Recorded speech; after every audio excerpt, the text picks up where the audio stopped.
everyone, I'm Hone, and in this video I'm continuing with my Edge of Eternities limited set review. I've already looked at all the multicolored, colorless white, blue, and black cards, and in this video we're looking at the red ones. For each of these cards I'll discuss how I think they'll perform in limited, that means draft and sealed, and I'll punctuate each evaluation with the letter grade. If you're new to my set reviews and unsure of what my letter grades mean, you can find a guide in the description for the video.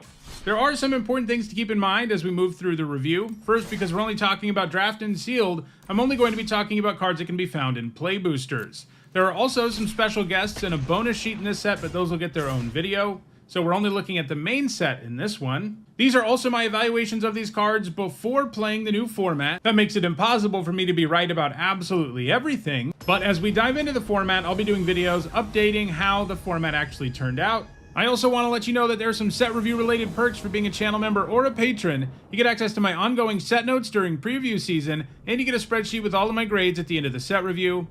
So if you'd like access to those perks, check out the description where you can find out how to support the channel using one of those methods. Alright, without further ado, let's dive in with a look at the red cards in Edge of Eternities. First, we've got Bombard, which for 2 generic and a red is a common instant that does 4 damage to target creature. This was a good removal spell last time we saw it, and it will be here too. 3 mana for 4 damage at instant speed can allow you to trade up and produce some blowouts. I think it falls a little bit short of being premium removal because of the cost though, and it doesn't really have any upside beyond being a reasonably efficient removal spell. I'm giving it a C+. Next up, it's Cut Propulsion, which for 2 generic and a red is an uncommon instant. Target creature deals damage to itself equal to its power. If that creature has flying, it deals twice that much damage to itself instead. So this can pretty much kill any flyer outright in the set, and it can kill a bunch of other stuff too. Still, a card like this worries me because your opponent's best thing often just can't kill itself by doing damage to itself equal to its power, and at 3 mana, this really needs to be able to kill a wider swath of things for me to feel excited about it, and I don't think it gets there. I think its inconsistency makes it merely a solid removal spell, giving it a C. Next up, it's Debris Field Crusher, which for 4 generic and a red is an uncommon artifact spacecraft. When it enters, it deals 3 damage to any target, and like all spacecraft, it has Station. That means you can tap another creature you control to put charge counters on this spacecraft, equal to that creature's power, and you can only do it at sorcery speed. And when it gets to 8 or more charge counters, it's a 1/5 flyer that you can pay 1 generic and a red to give +2/+0 until end of turn. 5 mana for Lightning Bolt is pretty steep, but this Lightning Bolt comes with useful artifact typing and can eventually become an evasive creature. It is kind of a bummer that this is one of the least exciting spacecrafts in the set when it comes to what it looks like when it's a creature, because a 1/5 flyer just isn't great. I mean, obviously a 5 mana 1/5 flyer that lightning bolts something when it enters would be good, but this takes some extra steps. I'd like a little bit more out of it once it becomes a creature, but the fact remains that it's a removal spell up front, and then it can give you a body later in the game. I do think the lack of efficiency makes it hard to be above a C+, though. Next up, it's Devastating Onslaught, which for XX and a red is a mythic rare sorcery. Create X tokens that are copies of target artifact or creature you control. Those tokens gain haste until end of turn. Sacrifice them at the beginning of the next end step. It's tough for cards that only make temporary tokens to be great and limited. Sure, there are gonna be times when you make a bunch of copies of an awesome creature, but there will also be times where you don't have the mana or the targets worth copying, and those weigh a card down like this in a massive way, giving it a D. Next up, it's Drill Too Deep, which for 1 generic and a red is a common instant. Choose one, put 5 charge counters on target spacecraft or planet you control, or destroy target artifact. So you can kind of use this as a combat trick of sorts by putting enough charge counters on a spacecraft for it to suddenly be a creature that can block. But most of this card's usefulness comes from its ability to remove artifacts, which the set has lots of. That does still make it kind of narrow though. There are going to be board states where neither mode on this does anything. So I don't think this is a great card overall. I'm giving it a D+. Next up, it's Frontline War Rager, which for 2 generic and a red is a 2/3 Kavu Soldier at common. At the beginning of your end step, if you control 2 or more tapped creatures, put a +1/+1 counter on this creature. This starts with bad stats, and while getting this to trigger isn't impossible, especially in a set with spacecraft, it's also not going to be automatic. And when this has to sit around as a 3 mana 2/3, it's going to feel miserable. I'm giving it a C-. Next up, it's Full Bore, which for 1 red mana is an uncommon instant, and target creature you control gets +3/+2 until end of turn. If that creature was cast for its warp cost, it also gains trample and haste until end of turn. It's cool you can use this on a warp creature to actually attack with on a turn where it normally wouldn't be able to, but this is far more useful as a traditional combat trick that just offers a nice buff for the cost. allowing your creature to win combat, and this can definitely do that with +3/+2, giving it a C. Next up, it's Galvanizing Saw Ship, which for 5 generic and a red is a 6/5 artifact spacecraft at uncommon, and when it gets 3 or more charge counters, it's a 6/5 flying haste. This one's kind of interesting. Most of the spacecraft that I think are going to be above average in this set do something when they enter, and this one doesn't, but it requires so few charge counters to get going that I think it kind of does, because a creature with flying and haste is usually going to do something right away, attack, generally speaking, and I think on a lot of boards, you'll just immediately be able to put enough charge counters on this for it to do its thing the turn it comes down. And if this was just like a 6 mana 6/5 with flying and haste, it would be at least a B, and I think it's close enough to being that it's a C+.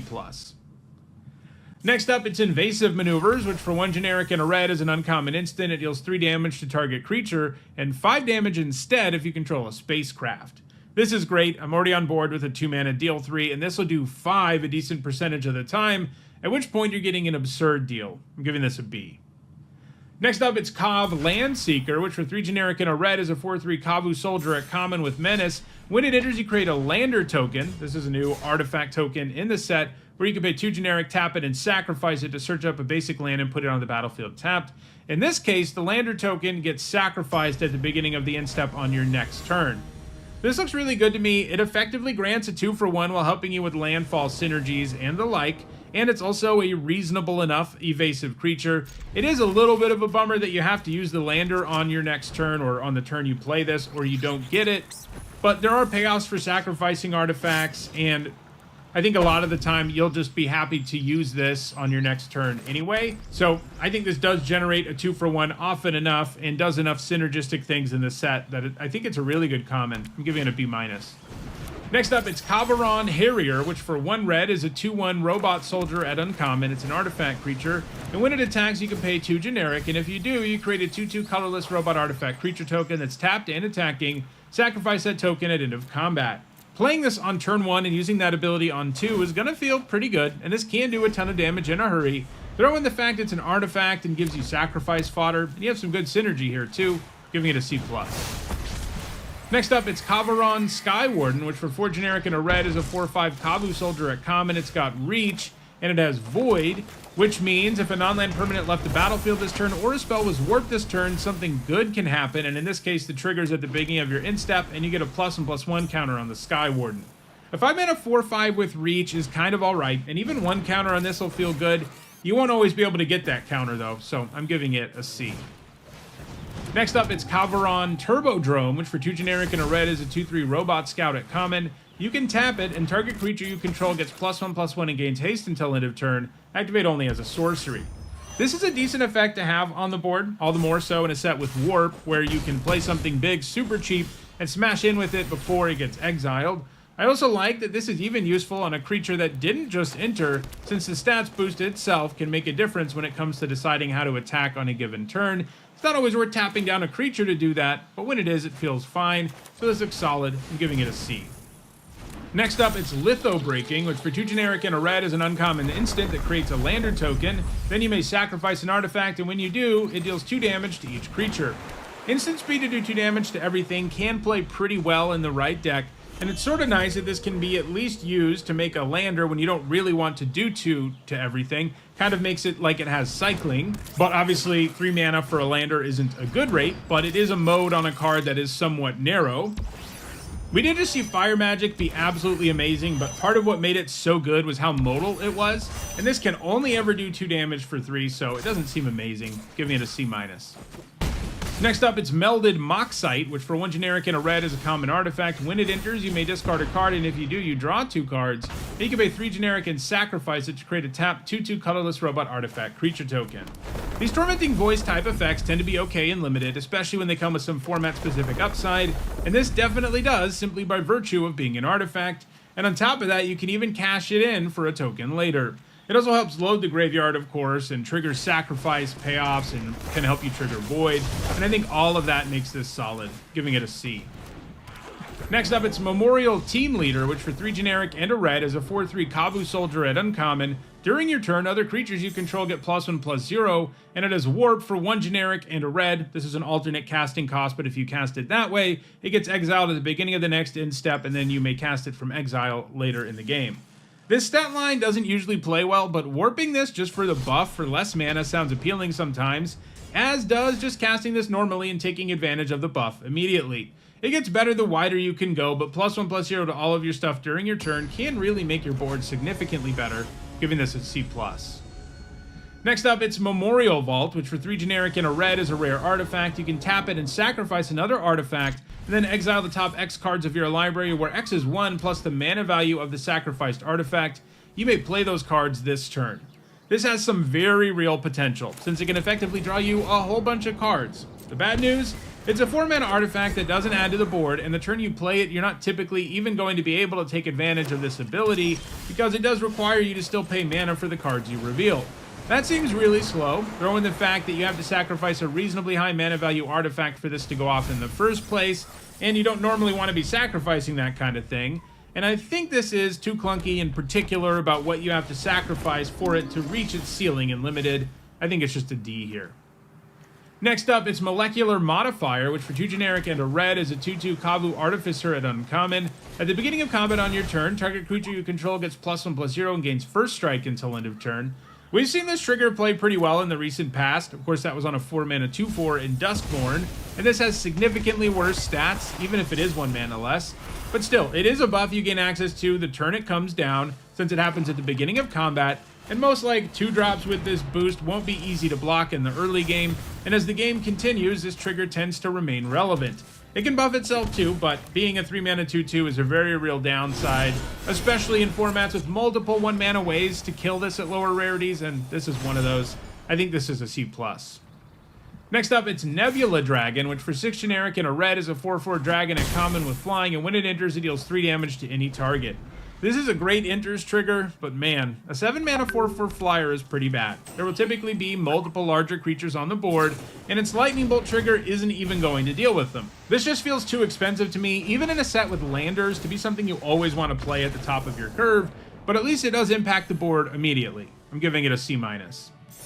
Next up, it's Nova Hellkite, which for 3 generic and 2 red is a 4/5 dragon at rare. It's got flying and haste, and when it enters, it deals 1 damage to target creature an opponent controls, and it has warp for 2 generic and a red.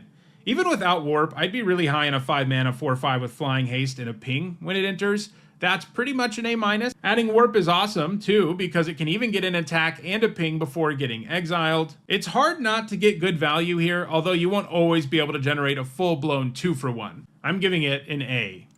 Next up, it's Orbital Plunge, which for 3 generic and a red is a common sorcery that does 6 damage to target creature. If excess damage was dealt this way, create a lander token. I like the rate on this quite a bit. Normally, we have to pay 5 for the 6 damage sorcery in Limited, so paying 4 is a real upgrade and allows you to break even or trade up reasonably often, and you're also generating that lander pretty often, in which case this is a 2-for-1, albeit a clunky one. I'm giving it a C+. Next up, it's Oreplate Pangolin, which for 1 generic and a red is a 2/2 artifact creature robot pangolin at common. And whenever another artifact you control enters, you can pay 1 generic. If you do, put a +1/+1 counter on this creature. It's surprising how difficult it is to have 1 mana up to make this trigger happen, but even getting 1 counter on this will feel fine, and it can definitely snowball thanks to the fact that it counts any artifact and not non-tokens, so it looks like a solid playable. I'm giving it a C. Next up, it's Pain for All, which for 2 generic and a red is a rare enchantment aura with enchant creature you control. When this aura enters, enchanted creature deals damage equal to its power to any other target. Whenever enchanted creature is dealt damage, it deals that much damage to each opponent. You do have to choose your spot with this, but when you have an opening, it's nuts. A burn spell that then sticks around and punishes your opponent even more after that. Typically, you'll kill something when this enters, and then make your opponent sweat every time you attack with the creature, which will often be in the same turn you cast this. It takes some careful planning, but this is really strong. I'm giving it a B+. Next up, it's Plasma Bolt, which for 1 red mana is a common sorcery that does 2 damage to any target, and it has Void, deal 3 damage instead.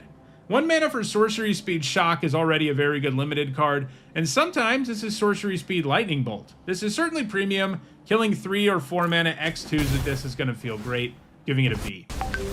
Next up, it's Possibility Technician, which for 2 generic and a red is a 3/3 Kavu Artificer at rare. When it or another Kavu you control enters, exile the top card of your library. For as long as that card remains exiled, you may play it if you control a Kavu, and it has Warp for 1 generic and a red. Even with no other Kavu in your deck, this looks pretty good to me, since it can potentially draw you 2 extra cards between being warped and cast normally. Ideally, you haven't played a land and/or you have mana available to make use of the card quickly, since there's no guarantee the Kavu sticks around. But it is nice that even if you don't play the card you reveal when you warp this, you get access to it again when you cast it normally, making it even more likely this will generate the value you want. And there are plenty of Kavus in red in the set that can allow you to maintain access to the cards that this exiles. So this looks sort of like it has a floor of a 2-for-1 and has potential as a legitimate engine. I'm giving it an A. Next up, it's Red Tiger Mechan, which for 3 generic and a red is a 3/3 artifact creature robot cat at common with haste and warp for 1 generic and a red.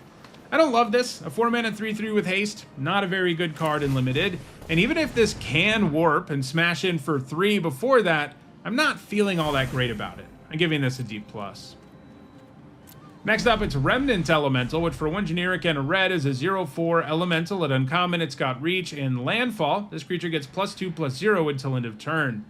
I don't love a 2-mana 0/4 reach, and it's a super weird card to have in most red decks, but this will often be a 2/4 on your turn, and sometimes it can threaten to grow to a 4/4 if you have like landers around. I'm still not ultra high on it though. It needs landfall to even be relevant, and you just don't always have it. I'm giving it a C-. Next up, it's Rig for War, which for 1 generic and a red is a common instant. Target creature gets +3/+0 and gains first strike and reach until end of turn. Adding reach to sure strike is something, I guess. I actually really don't like how they made basically all the tricks in this format do something that is good defensively. I mean, not because of power level, because having that option is upside, but I think cards like this are going to trick people into playing these cards defensively way too often. That's just not something you want to do most of the time, since your opponent is far more likely to be able to interact during their turn. Anyway, all that said, this is a decent combat trick that can allow a creature to win lots of combats, but it's not especially relevant against removal or useful in situations outside of combat, so I think it's a C-.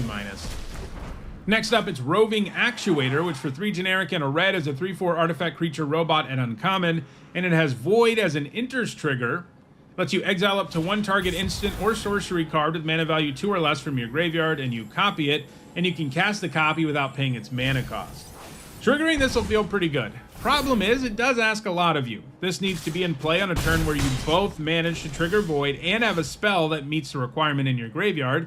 It'll happen, don't get me wrong, but expecting it to happen with regularity is a bad idea, as we've seen on many similar cards over the years. Now, the good news is a 4-mana 3/4 with useful artifact typing isn't a terrible fail case, but I think it'll be hard enough to get that one spell that I think it's just a C+. Next up, it's Ruinous Rampage, which for 1 generic and 2 red is an uncommon sorcery. Choose one, it deals 3 damage to each opponent, or you exile all artifacts with mana value 3 or less. So if this was just the burn mode, it'd be like an F. That's because using a card purely to do damage and not add to the board isn't great for 3 mana. However, the other mode does seem like it'll be useful a decent chunk of the time, though as always with symmetrical sweeping effects like this, you can end up hurting yourself more than your opponent, and there will be times where it doesn't do anything. This kind of feels like a sideboard card to me. It's probably a D in your typical red deck and a C- out of the sideboard. Next up, it's Rust Harvester, which for 1 red mana is a 1/1 artifact creature robot at rare. It's got Menace, and you can pay 2 generic and tap it and exile an artifact card from your graveyard to put a +1/+1 counter on this creature. Then it deals damage equal to its power to any target. A 1-mana 1/1 Menace can always do some serious damage early, and this maintains relevancy by gobbling up artifacts and turning them into counters and removal spells. This is definitely a 1-drop that can run away with the game, and that's not something we see very often. It takes some time and setup, but because it's a 1-drop that already has a good baseline to begin with, I think it looks really strong. I'm giving it a B+. Next up, it's Slag Drill Scrapper, which for 1 red mana is a 1/2 artifact creature robot scout at common. You can pay 2 generic and tap it to sacrifice another artifact or land and draw a card. This kind of ability really only comes up in the late game, and a 1-mana 1/2 isn't especially relevant in the early game, and I don't like the combination of that at all. Being a cheap artifact is definitely relevant, of course, but I still think this looks like a card that won't make the cut very often. I'm giving it a C-. Next up, it's Systems Override, which for 2 generic and a red is an uncommon sorcery. Gain control of target artifact or creature until end of turn. Untap that permanent, gains haste until end of turn. If it's a spacecraft, put 10 charge counters on it, If you do, remove 10 charge counters on it at the beginning of the next instep. This is an interesting take on the usual threaten effect we get, as the whole 10 charge counters on a spacecraft thing is going to produce some blowouts on occasion, since you can steal one and most likely make it the most powerful version of itself. Still, this kind of card really needs the right deck to shine, either hyper-aggressive or capable of easily sacrificing creatures, and the good news is the latter is very doable in the format where there are tons of efficient sacrifice outlets, but I think this needs a build-around grade because it doesn't do a whole lot to impact the game in the long run in most decks. It needs to end the game to be worth casting most of the time, if you aren't capable of sacrificing the thing, so I think it's a D in most red decks, but a B- in a sacrifice deck. Next up, it's Tanic, Steadfast Second, which for 2 generic and 2 red is a 3/5 legendary Kavu pilot at Mythic Rare. Other creatures you control have haste, and he gives artifact cards and red creature cards in your hand warp for 2 generic and a red. A 4-mana 3/5 that gives all your stuff haste is already playable, so having this warp mode in the mix is really sweet. You're likely to have at least a few cards you can warp with him, and when those warp creatures have haste and only cost 3 mana, you're going to be able to do some pretty silly stuff sometimes, since you can warp cards that were never intended to be, and that's pretty powerful. He also works well with cards that already have warp too. All that said, there are also plenty of times where you just can't take advantage of either of his abilities, and in those situations you have this fail case as a 4-mana 3/5, which isn't a disaster, but it's not great. I'm giving him a B. Next up, it's Terminal Velocity, which for 4 generic and 2 red is a rare sorcery. You may put an artifact or creature card from your hand onto the battlefield. That permanent gains haste. When this permanent leaves the battlefield, it deals damage equal to its mana value to each creature, and at the beginning of your instep, sacrifice this permanent. This is really interesting. The first sentence, not normally good and limited at all, especially for 6 mana. It'd be like an F. This is because you just don't always have creatures worth putting into play that way. In fact, you typically don't, especially at 6 mana. However, everything else this card has going on is pretty interesting. You can turn your creature into something that can wipe the entire board, and there's pretty much nothing your opponent can do about it. Removing it doesn't stop it, not blocking it doesn't stop it either, because it's leaving the battlefield no matter what. So that's cool. This can be a board wipe. So what's the bad news? Well, that board wipe is symmetrical and highly situational. It's dependent on you having the right card in your hand to really go off, while it's like kind of modal because you can choose the creature. You aren't really going to be able to take advantage of that modality because you're often going to have like one choice at this part of the game. So like, yeah, the ceiling is really high, but you need so many different things to line up correctly in Limited, and that just won't happen. I think it's just an F. Next up, it's Terra Pact Intimidator, which for 1 generic and a red is a 2/1 Kavu Scouted uncommon. When it enters, target opponent may have you create 2 lander tokens. If they don't, put 2 +1/+1 counters on this creature. If someone plays this on turn 2, you're going to groan 100% of the time. That's because no matter what you choose at that stage of the game, you're giving your opponent absurd value for the cost. A 2-mana 4/3 is a real problem, but so is a 2-mana 2/1 that gives them 2 cards. Most of the time, you're going to want to choose to make it a 4/3, unless this format ends up being insanely fast or something, but no matter what, it's a losing proposition. And even when your opponent plays this late, it's super annoying. A 4/3 is always relevant, and so are lander tokens, so I think this comes out as a B, since it's never going to feel good to play against. Next up, it's Territorial Bruntar, which for 4 generic and 2 red is a 6/6 beast at uncommon. It has reach and landfall. Exile cards from the top of your library until you exile a non-land card. You may cast that card this turn. This is a solid body and a very powerful land trigger. It isn't the kind of trigger that's going to be good the turn you play the Bruntar, though, but even triggering this thing once does mean you get a 2-for-1, and it can definitely generate more value than that. It seems like this card can really go off, and its huge reach body makes it difficult for your opponent to kill or attack through, so your chances of getting that trigger are pretty good. I'm giving this a B. Next up, it's Vault Guard Trooper, which for 4 generic and a red is a 5/5 Kavu Soldier at uncommon, and at the beginning of your instep, if you control 2 or more tapped creatures, you may discard your hand. If you do, draw 2 cards. This has solid stats, and discarding your hand and drawing 2 is pretty dang appealing by the later stages of the game. Lining this up to trigger a single time does seem plenty doable too, giving it a C+. Next up, it's Warmaker Gunship, which for 2 generic and a red is a 4/3 spacecraft at rare. When it enters, it deals damage equal to the number of artifacts you control the target creature an opponent controls, and when it gets 6 or more charge counters, it becomes a 4/3 flyer. If you do 2 with this, you'll be happy, and it'll often do more. And the floor is 1, so this can even impact the board when it's alone. Then it becomes a pretty real threat without that many charge counters. This looks quite good to me. I'm giving it a B+. Next up, it's weapons manufacturing, which for 1 generic and a red is a rare enchantment. Whenever a non-token artifact you control enters, create a colorless artifact token named Munitions with. When this token leaves the battlefield, it deals 2 damage to any target. This is another card that I think asks way too much of you to be meaningful most of the time. First, you have to have non-token artifacts. Second, you have to have ways to get rid of them, because these don't have a built-in way to leave the battlefield. Now, if you can sacrifice them, they are seriously amazing as they start shocking stuff. But having enough ways to take advantage of these random artifact tokens is highly unlikely. Even in a set that does have good sacrifice outlets, having to line up all of these things, those things being the sacrifice outlet, weapons manufacturing, and non-token artifacts, is just asking too much. I think it's an F. Next up, it's Weft Stalker Ardent, which for 2 generic and a red is a 2/3 Drix Artificer at uncommon. Whenever another creature or artifact you control enters, this creature deals 1 damage to each opponent, and it is warped for 1 red. This can dole out some serious damage, but mediocre stats and a warp that won't be meaningful most of the time keeps us from being anything special. I'm giving it a C+. And our last red card is Zookeeper Mechan, which for 1 generic and a red is a 1/3 artifact creature robot at common. It can tap for red, and you can pay 6 generic and a red to give target creature you control +4/+0 until end of turn, activate only as a sorcery. Even if this was just an artifact with the first ability, it'd be a good common, so the fact that late in the game you can offer a big buff, albeit inefficiently and only at sorcery speed, is pretty nice. I'm giving this a C+. So those are all the red cards in Edge of Eternities. In the next video, we'll look at all the green ones. If you enjoyed this video, don't forget to like it and share it so that others can enjoy it too. If you want to make sure you catch future videos, don't forget to subscribe. And if you want to catch up on the rest of this set review, you should see a playlist on your screen shortly. Thanks for watching.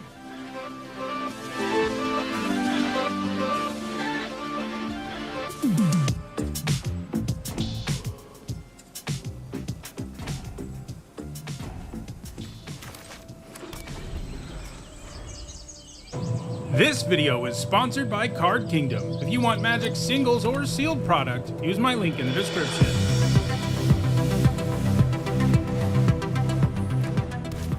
Hi everyone, I'm Hone, and in this video I'm continuing with my Edge of Eternities limited set review. I've already looked at all the non-mono green cards, and we'll look at all the green ones in this video. For each of these cards, I'll discuss how I think they'll perform in limited, that means draft and sealed, and I'll punctuate each evaluation with the letter grade. If you're new to my set reviews and unsure of what my letter grades mean, you can find a guide in the description for this video. There are some important things to keep in mind as I review these cards. First, we're only talking about draft and sealed, so I'm only talking about cards that can be found in play boosters. I'm also only talking about cards that are in the main set. There are also special guests in a bonus sheet in play boosters, which I'll be looking at in the next video.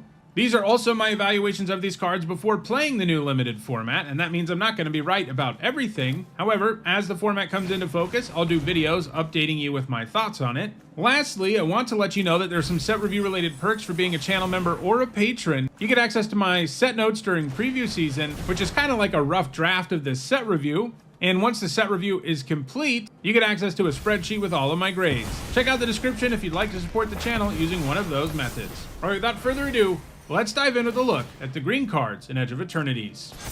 First up, we've got Atmospheric Greenhouse, which is an uncommon artifact spacecraft. When it enters, you put a +1/+1 counter on each creature you control. And like all spacecraft, it has station, and that means you tap another creature you control and put charge counters equal to its power on this spacecraft. And then, depending on the number of charge counters on it, this card becomes better. In this case, if you have 8 or more charge counters, it becomes a 5/4 with flying and trample. This gives a good buff up front. It is one that you need to have a somewhat decent board to take advantage of. But the nice thing is that buffing all of your creatures also makes it more likely you can station this effectively.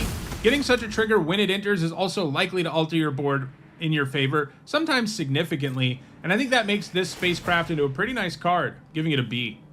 Next up, it's Bioengineered Future, which for 1 generic and 2 green is a rare enchantment. When it enters, you create a lander token. This is a new artifact token in the set. You can pay 2 generic, tap it, and sack it to search your library for a basic land, put on the battlefield tapped, and then shuffle. Each creature you control enters with an additional +1/+1 counter on it for each land that entered the battlefield under your control this turn. I like lander tokens a lot, but not so much that I'm ecstatic about spending 3 mana to get one. The idea here is that you can sacrifice the token and get a land and then play a creature in the same turn and get a counter, but it's going to be tough to line that up consistently. You need lands and creatures entering the battlefield in the same turn consistently to do this, and while that's not impossible, the fact this costs 3 mana for no real impact on the board immediately means that just getting like 1 counter out of this isn't enough. It just feels Like, this needs you to line things up correctly and draw your cards in the right order, or it's pretty mediocre. I don't love the idea of playing this on turn 3 or as a late game top deck, and that's pretty bad news. I'm giving it a D. Next up, it's Biosynthetic Burst, which for 1 generic and a green is a common instant. Put a +1/+1 counter on target creature you control. It gains reach, trample, and indestructible until end of turn. Untap it. This trick has a lot going on. This is a buff that can win a creature combat a decent chunk of the time, and it's also good against most removal. You can even use it defensively in a pinch, but like I've been saying about the other tricks in this set, you need to be careful about when you decide to do that, since your opponent is more likely to interact on that turn. On the flip side, the untap does kind of make it feel like it has vigilance when it is attacking, so it's useful as an attacker too to untap. 2 mana is a good rate for this trick. It's gonna deliver because it's good in so many situations. I'm giving it a C+. Next up, it's Blooming Stinger, which for 1 generic and a green is a 2/2 plant scorpion at common. It's got Death Touch, and when it enters, another target creature you control gains Death Touch until end of turn. Death Touch is a keyword to offer to something else for a turn. Doesn't always have a meaningful impact. We've seen that in the past. Like, if your creature could already attack, this doesn't do anything to make it a better attacker most of the time. So it's mostly useful on smaller creatures, which is something, but not something that impressive. And while this can trade for anything, that's a lot less impressive on a 2-drop than a 1-drop. That said, it is good with all the bite effects and fight effects green always gets, and it can kill anything when you use those. I think it's a C. Next up, it's Broodguard Elite, which for X and 2 green is a 0/0 Insect Knight at uncommon. It enters with X +1/+1 counters on it, and when it leaves the battlefield, you can put its counters on target creature you control, and it has Warped for X and a green. This is an alternate casting cost, but if you cast it that way, you exile it at the beginning of the next end step, and then you can cast it from exile on a later turn. So when you warp this, it's basically a sorcery that puts some counters on a creature. That kind of card usually isn't great, but in this case, you can get another creature out of it later, albeit an inefficient one, and it's not like it puts counters on some things efficiently in the first place. It also isn't going to do it most of the time until the end of your turn, so you can't take advantage of the counters right away. So this just looks solid to me, I'm giving it a C. Next up, it's Close Encounter, which for 1 generic and a green is an uncommon instant. As an additional cost to cast it, choose a creature you control or a warped creature card you own in exile. Close Encounter deals damage equal to the power of the chosen creature or card to target creature. This is a pretty pushed version of the Rabid Bite effect we always get. 2 mana to have a creature do damage equal to its power at instant speed is already a quality card, but this one has significant advantages. The biggest is simply that you choose the creature as part of the cost. This means that your opponent can't do what they usually can against this effect, which is kill the creature you target on your side and get 2 for 1. Because you choose the creature here as part of the cost, they never get an opening to blow this up. And if they do kill your creature, that creature being dead doesn't stop this from doing damage that was equal to that creature's power. In other words, they've eliminated what was the biggest weakness of that kind of card. And it doesn't end there, because you can also choose a warp creature. If your board's empty, you might still be able to cast this sometimes, and warp creatures are often quite large for their cost, allowing this to kill a lot of things. So yeah, this is certainly premium removal. It's one of the best versions of this effect we've seen, giving it a B. Next up, it's Diplomatic Relations, which for 2 generic and a green is a common instant. Target creature gets +1/+0 and gains vigilance until end of turn. It deals damage equal to its power to target creature an opponent controls. This is also a really strong version of this effect, partly because you can choose any creature to do damage equal to its power, so you can even choose one of your opponent's creatures and have it do damage to itself or to one of their other creatures. Throw in the fact that the buff it offers often gives you a good attack when you use it on your own thing, and this looks really great, especially for a common. I'm giving it a B-. Next up, it's Drix Fatemaker, which for 3 generic and a green is a 3/2 Drix Wizard at common. When it enters, you put a +1/+1 counter on target creature. Each creature you control with a +1/+1 counter on it has Trample, and it is Warped for 1 generic and a green. 2 mana for a +1/+1 counter and Trample for a turn is a nice mode to have on a card that would likely already be playable if you could only cast it normally. The stat line is bad, so giving the counter to something else is probably optimal in general, so you get that value. While a counter isn't quite worth a full card, it does mean this generates more than a card worth of value most of the time, giving it a C+. Next up, it's Edge Rover, which for 1 green mana is a 2/2 artifact creature robot scout at uncommon. It's got reach, and when it dies, each player creates a lander token. Giving your opponent something is never good, but a 1 mana 2/2 reach is significant on most boards, and playing it on turn 1 can be especially nasty. And because you get a lander too, it is kind of a wash, especially if you manage to trade with this. I think it's a C. Next up, it's Eumidian Terrabotanist, which for 1 generic and a green is a 2/3 insect druid at uncommon. It's got landfall, gain 1 life. So these are nice stats, and a landfall trigger like this is surprisingly solid when we see it. The incidental life gain can really be the difference between losing and winning sometimes. I'm giving this a C+. Next up, it's You Social Engineering, which for 3 generic and 2 green is an uncommon enchantment with landfall, create a 2/2 colorless robot artifact creature token, and it is warp for 1 generic and a green. We pretty much just saw this card in Final Fantasy, and it wasn't good. That card had a really poor win rate, and that's because it's surprisingly tough to get enough value out of this card to warrant it. You need 3 tokens before you really get there, and you play it late enough that there's no guarantee you do, and it feels miserable if you just play this on 5 and don't do anything else. Adding warp helps because it means if you have nothing else you can do on turn 2, you can warp this and play your land drop. So it does kind of help fill an earlier slot on the curve, but I'm still not that impressed here. I'm starting this at a C-. Next up, it's Famished Worldsire, which for 5 generic and 3 green is a 0/0 Leviathan at Mythic Rare. It has Ward 3, and it has Devour Land 3. That means as it enters, you may sacrifice any number of lands. It enters with 3 times that many +1/+1 counters on it. And when it enters, you look at the top X cards of your library, where X is this creature's power, put any number of land cards from among them onto the battlefield tapped, and then shuffle. This is a really cool design, but I think it's terrible in limited, especially for 8 mana. It's never anything but a big creature that's a little hard to kill with Ward, and while it can largely allow you to repopulate your mana base, and that's great that it doesn't go full-on Wood Elemental on you, but you're still paying 8 freaking mana for a big vanilla creature. If you have landfall stuff in play, it gets a little more interesting, but overall, this just doesn't look worth 8 mana in limited. I think it's an F. Next up, it's Frenzied Baloth, which for 2 green is a 3/2 beast at rare. It can't be countered, it has trample and haste, creature spells you control can't be countered, and combat damage can't be prevented. This is the kind of card they print mostly with Constructed in mind. It's going to be a really nice 2-drop for mono green aggro decks, and it's not terrible in limited, but casting it on turn 2 is tough because of the mana cost, and the uncounterable stuff matters less in limited, as does the damage prevention, so I think it's just a C. Next up, it's Fungal Colossus, which for 6 generic and a green is a 5/5 fungus beast at common. It costs X less to cast, where X is the number of differently named lands you control. Casting this for 5 is eminently doable, and not a terrible fail case, though I think you want to be reducing the cost even more to make it a quality card in your deck, and that's not going to be the easiest thing. I mean, it is doable, more doable than it looks just looking at the main set because the bonus sheet is made up entirely of lands, but this is another card where the ceiling is just big vanilla creature, so I think it's a C-. Next up, it's Galactic Wayfarer, which for 2 generic and a green is a 3/3 human scout at common, and when it enters, you create a lander token. It's simple, but this is an amazing common. A 3 mana 3/3 that generates a 2-for-1 is exactly what you want to do in limited. You'll play every single copy of this you get. You'll take it pretty highly because of the value. Helps you trigger landfall, helps you get artifact payoffs going, helps you ramp your mana, helps you fix your mana. It's just an amazing card because the stat line it comes with is already solid. I think this is a B. Next up, it's Gene Pollinator, which for 1 green mana is a 1/2 artifact creature robot insect at common, and you can tap it and an untapped permanent you control to add 1 mana of any color.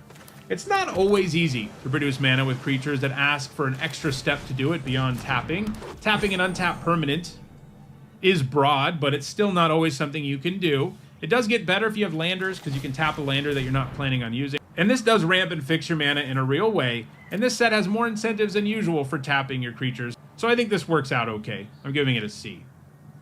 Next up, it's Germinating Worm, which for 4 generic and a green is a 5/5 plant worm at common. When it enters, you gain 2 life, and it has warp for 1 generic and a green. I always like this slot, you know, the big creature that gains you life that green always gets at common. This one I think is not quite as good as some of them. It's not as big, and it doesn't gain you as much life, but you can also warp it for a bit of value earlier in the game, and it's not bad for stationing spacecrafts on the cheap early either. I'm giving it a C. Next up, it's Glacier Godmaw, which for 5 generic and 2 green is a 6/6 Leviathan at uncommon. It's got trample, makes a lander when it enters, and it has landfall. Creatures you control get +1/+1 and gain vigilance and haste until end of turn. That landfall trigger is legit. Like, it's not that far off from being Craterhoof Behemoth. I'm exaggerating a little, but it's pretty good. Vigilance plus board pump is really nice and limited because you don't have to give up a whole lot on defense when you swing with everything, and that keeps you from getting destroyed on the backswing if things don't go right. So it's a buff that you can take way more advantage of more often. That said, a 7 mana 6/6 that makes a lander when it enters isn't a great card, and it's going to be hard to actually trigger the landfall the same turn you play this, which is the dream because of haste. But to do that, you either need your 8th land in your hand or the extra mana to activate the lander. And while having it work nicely in either of those situations is cool, it's still not going to trigger the landfall the turn it comes down most of the time. This is definitely a worthwhile finisher for green decks, but it's not incredible for the cost. I'm giving it a C+. Next up, it's Harmonious Grove Strider, which for 3 generic and 2 green is a star beast at uncommon with Ward 2, and its power and toughness are each equal to the number of lands you control. A 5-mana 5/5 with Ward 2 is okay, and this will certainly get larger later in the game, and because of Ward, your opponent will never be able to kill it super efficiently, giving it a C+. Next up, it's Hemosymbic Might, which for 1 green mana is an uncommon might, and when it becomes tapped, another target creature you control gets +X/+X until end of turn, where X is this creature's power. As a 1-mana 1/1, this often isn't going to be relevant for long, but if you are stationing a lot, it does get more interesting, since it can offer a buff that really helps you in combat or helps you station even more. Still, even in past sets we've seen that have lots of crew and tap triggers, they tend to underperform, especially when they are so all in on it like this, so I think this is just a D+.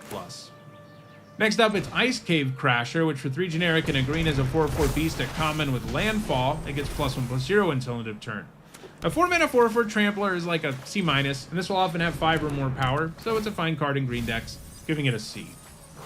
Next up, it's Ice Till Explorer, which for 2 generic and 2 green is a 2/4 Insect Scout at rare. You may play an additional land on each of your turns, you may play lands from your graveyard, and it has landfall mill a card. So the additional land thing normally isn't very good in Limited because you just don't have cards to take advantage of it most of the time.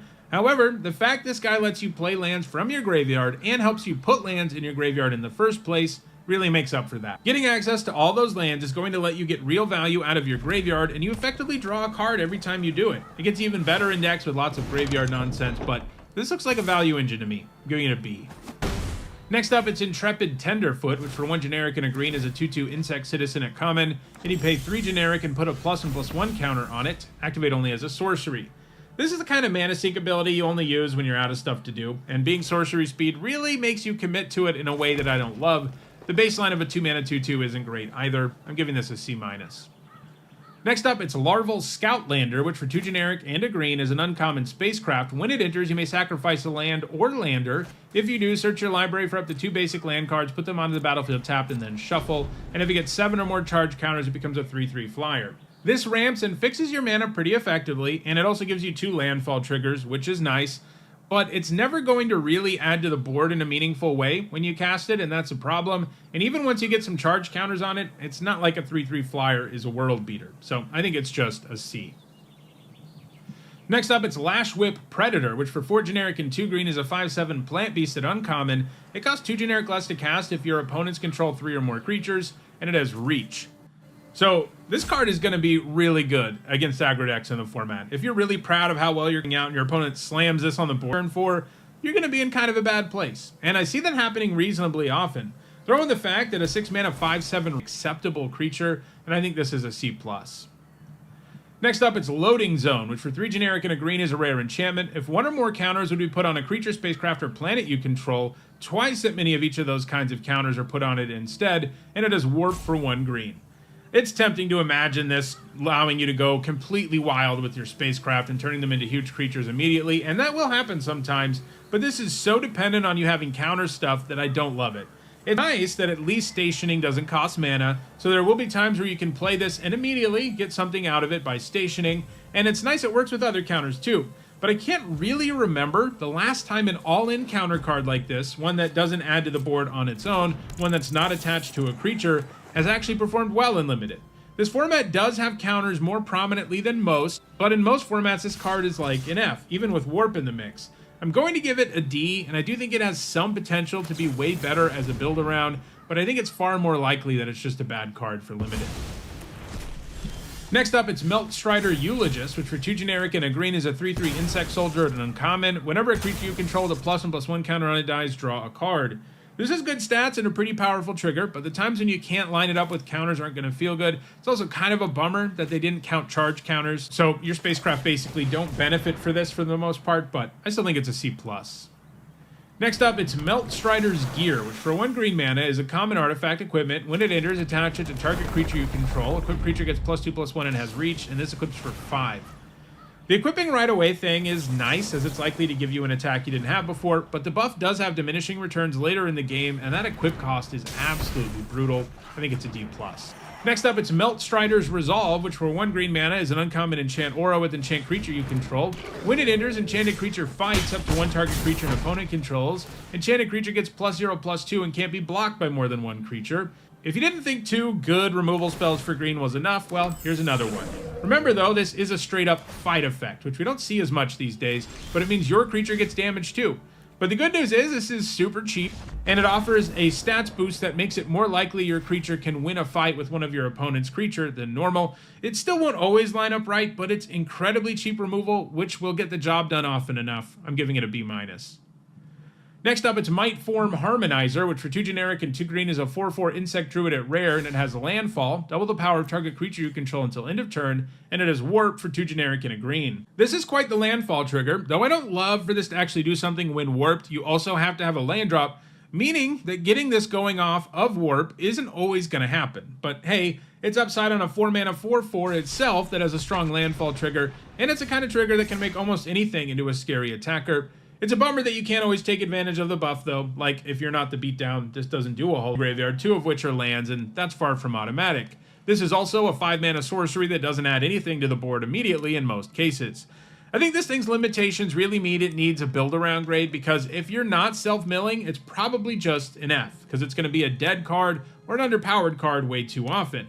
But if you can load your graveyard effectively, I think it becomes worth it to spend 5 mana when you're getting 4 cards out of it. But I still feel that ceiling is probably a C. Next up, it's Sammy's Curiosity, which for 1 green mana is a common sorcery. You gain 2 life, create a lander token. This looks pretty solid to me. Sure, it does 2 small things, but it's so cheap. If you're into landfall or having tokens, you're going to be extra happy, giving it a C. Next up, it's Seedship Agrarian, which for 3 generic and a green is a 3/3 insect scientist at uncommon. When it becomes tapped, you create a lander token, and it has landfall, put a +1/+1 counter on this creature.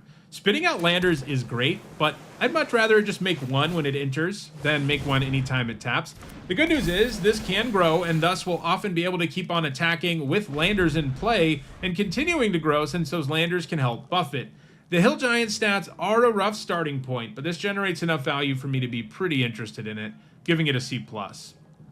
Next up, it's Seedship Impact, which for 1 generic and a green is an uncommon instant. Destroy target artifact or enchantment. If its mana value is 2 or less, create a lander token. This set has enough artifacts and enchantments for this to be main deck material, and getting a lander with it is a great way to offset having to kill something small, giving it a C. Next up, it's Shattered Wings, which for 2 generic and a green is a common sorcery. Destroy target artifact, enchantment, or creature with flying, surveil 1. So, despite adding flyers to the mix and surveil, I think this is a lot worse than Seedship Impact because it costs 1 more and it's a sorcery. That's just so clunky, especially for a restricted spell like this. I think it's going to be better out of your sideboard. It's like a D+ in your main deck. Next up, it's Sky Stinger, which for 2 generic and a green is a 3/3 insect warrior at common with reach. When it blocks a creature with flying, it gets +5/+0 until end of turn. A 3 mana 3/3 with reach is almost passable, and the fact this can take down virtually any flyer as a blocker is pretty real. I'm giving it a C. Next up, it's Sledge Class Seedship, which for 2 generic and a green is a rare artifact spacecraft, and when it gets 7 or more charge counters, it becomes a 4/5 flyer, and when it attacks, you may put a creature card from your hand onto the battlefield. Cheating a creature into play from your hand is just not something that's ever viable in limited formats, not consistently, and we've seen that tons of times at this point, including with the Summoner Job Select equipment from Final Fantasy. You just don't have cards hanging around in your hand often enough to take advantage. So you're mostly paying for a 3 mana 4/5 with flying that takes some work to get going. The good news is that alone makes this okay. I'm giving it a C. Next up, it's Tapestry Warden, which for 3 generic and a green is a 3/4 robot soldier at uncommon. It's got vigilance. Each creature you control with toughness greater than its power assigns combat damage equal to its toughness rather than its power, and each creature you control with toughness greater than its power stations permanents using its toughness rather than its power. So this is effectively a 4 mana 4/4 with vigilance, a nice starting point, and it will also augment your other high toughness creatures. Making it easier to station permanents with them isn't going to come up all the time. We saw that with a similar card in Aether Drift, but it's upside on a card that's already pretty good. I'm giving this a C+. Next up, it's Terra Symbiosis, which for 2 generic and a green is a rare enchantment. Whenever you put 1 or more +1/+1 counters on a creature you control, you may draw that many cards, Do this only once each turn. This does have a high power level. Problem is, attaining its ceiling is going to be very hard and limited. It doesn't do anything on its own, so you have to assemble a situation where it draws you cards, and making that happen in limited, even with a +1/+1 counter deck around, is challenging. And even if you trigger it once, drawing one card isn't worth 3 mana. So you really have to go crazy, and I don't see that as consistently attainable. I'm giving it an F. And our last green card is Thawbringer, which for 2 generic and a green is a 4/2 Insect Scout at common. When it enters or dies, you surveil 1. We've seen a 2-mana 3/1 that does this when it enters or dies before, and we've seen that a couple times, and it's been pretty good.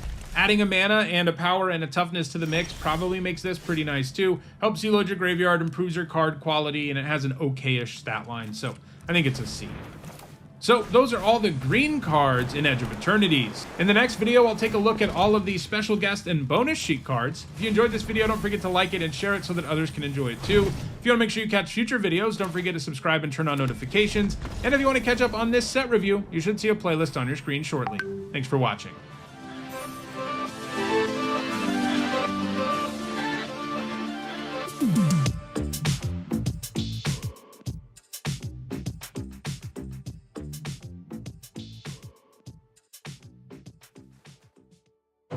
This video is sponsored by Card Kingdom. If you want Magic singles or sealed product, use my link in the description.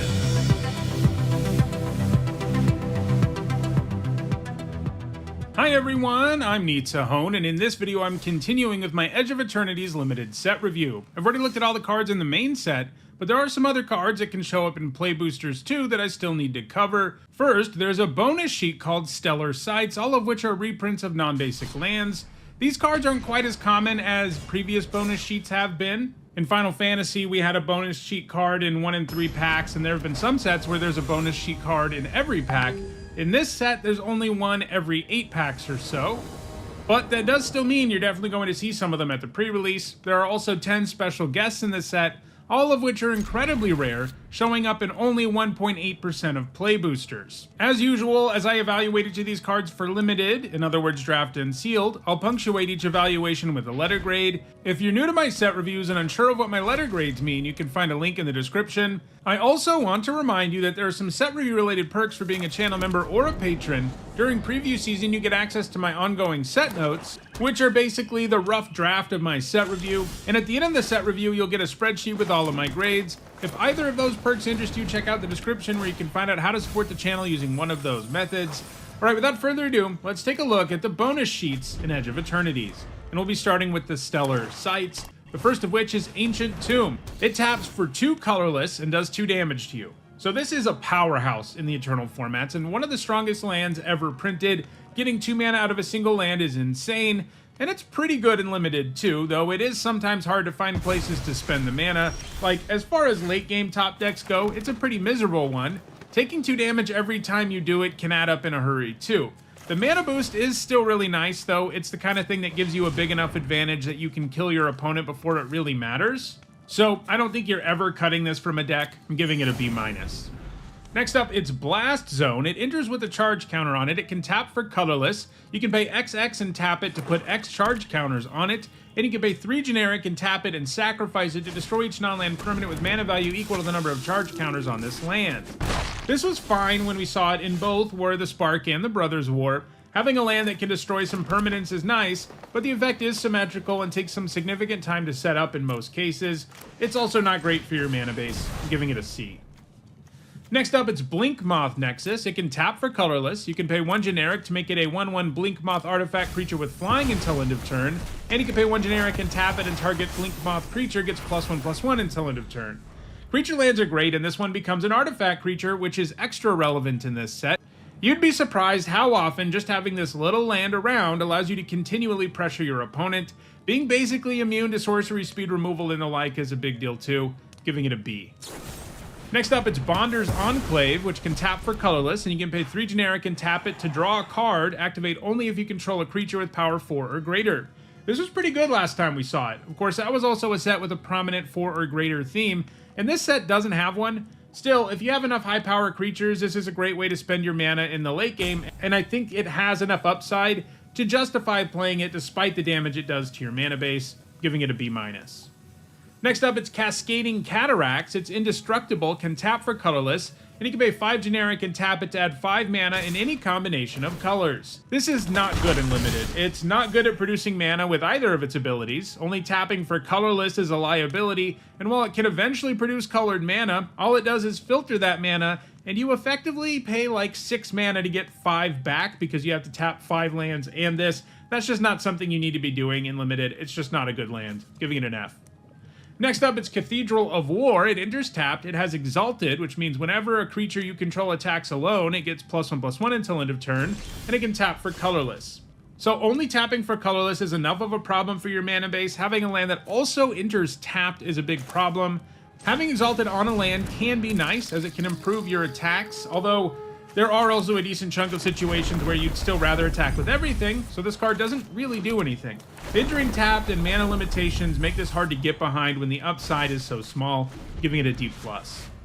Next up, it's Celestial Colonnade. It enters tapped, can tap for white or blue, and you can pay 3 generic, a white and a blue, and until end of turn it becomes a 4/4 white and blue elemental creature with flying and vigilance. It's still a land. So this whole mega cycle of creature lands from original Zendikar and Oath of the Gatewatch are on this bonus sheet, and there's some of the best cards on it. They're all just super good. They might enter tapped, but they fix for 2 different colors of mana and become very real threats when you need them to. The Colonnade smashing in for 4 at a time and having Vigilance so that you can still use it as mana is pretty great. Having a land that you'd play 100% of the time in blue-white decks turn into a legitimate threat on almost any board is just bonkers. It's a B+. Next up, it's Contested War Zone. Whenever a creature deals combat damage to you, that creature's controller gains control of this land, and it can tap for colorless. You can pay 1 generic and tap it, and attacking creatures get +1/+0 until end of turn.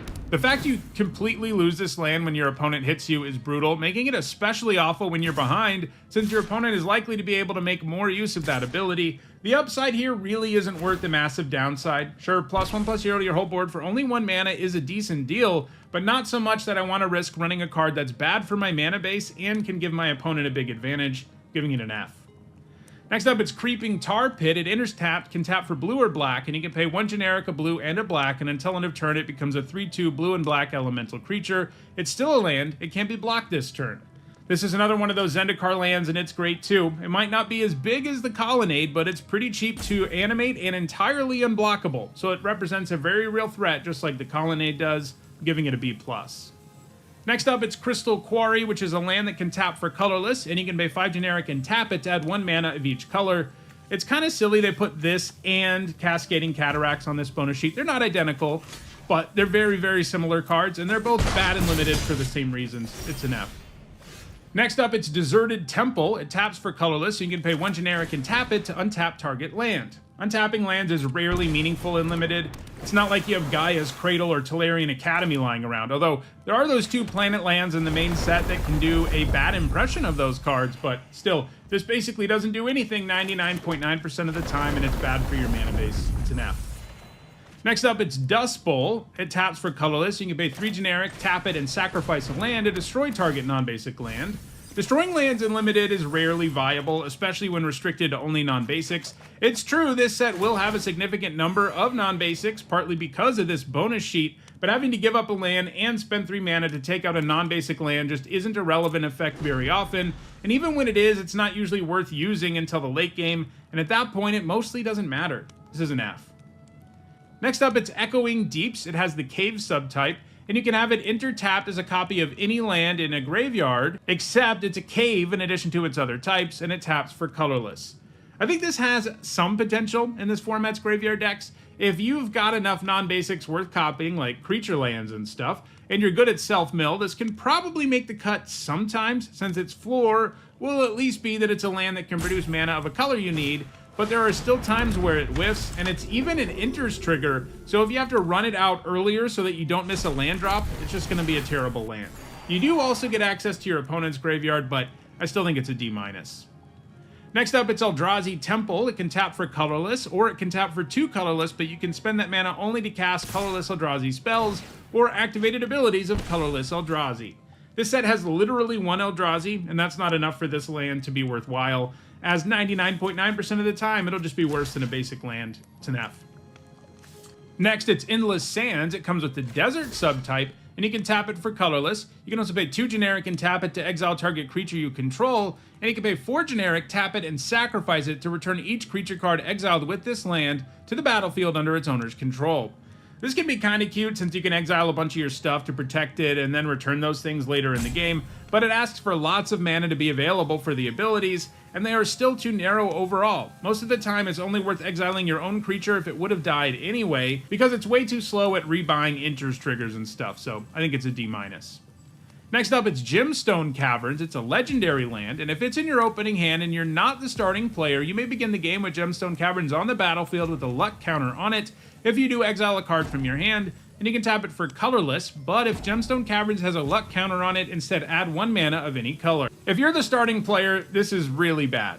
But if you aren't, well, it's kind of like you mulligan in order to get a mana boost, and you will have 2 mana on turn 1. That's like not a small thing. That can really help you out, and it's worth mulliganing to do that. One thing I do want to note, I've seen a lot in the comments as I've been doing the set review, is that if you exile a card with warp with this, for example, you can't cast it as if you warped it earlier. It has to get exiled by the warp mechanic in order for you to cast it from exile later. You can't just cast any card with warp from exile. So you can't really overcome the card disadvantage this gives you, even with a card with warp. So keep that in mind. But I still think this is actually a playable land. You do need to side it out of your deck in a situation where you know you're the starting player. Like, you don't want this in your deck if you're the starting player because it's just a bad land.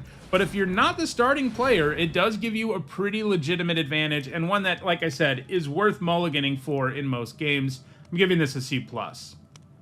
Next up, it's Grove of the Burn Willows. It taps for colorless, or it can tap for red or green, and each opponent gains 1 life. This is really good fixing since it always enters untapped, and you don't have to tap it and let your opponent gain life if you only need the colorless mana. And giving your opponent life with your land isn't optimal. This isn't a set with ways to punish your opponent for gaining life, but it's definitely worth the downside to have a land that's so good for your mana base, giving it a B-. Next up, it's High Market. It can tap for colorless, and you can tap it and sack a creature to gain 1 life. So this is a free sacrifice outlet, but it's rarely worth giving up a creature to only gain 1 life. That said, there are reasons to sacrifice stuff in this format, especially in Black-Red, which is the deck that's the most into Void, a mechanic that pays you off for having things leave the battlefield, and this gives you a way to do that. There are also some straight-up sacrifice payoffs in Black-Red, so I think in that deck this is actually playable if you get there on having enough expendable things and enough bonuses for sacrificing things like Void, but I think it's an F in most decks and a C in that kind of deck. Next up, it's Hissing Quagmire. It enters tapped, can tap for black or green, and you can pay 1 generic, a black, and a green, and it becomes a 2/2 black and green elemental creature with Death Touch until end of turn. It's still a land. So here's the black-green creature land.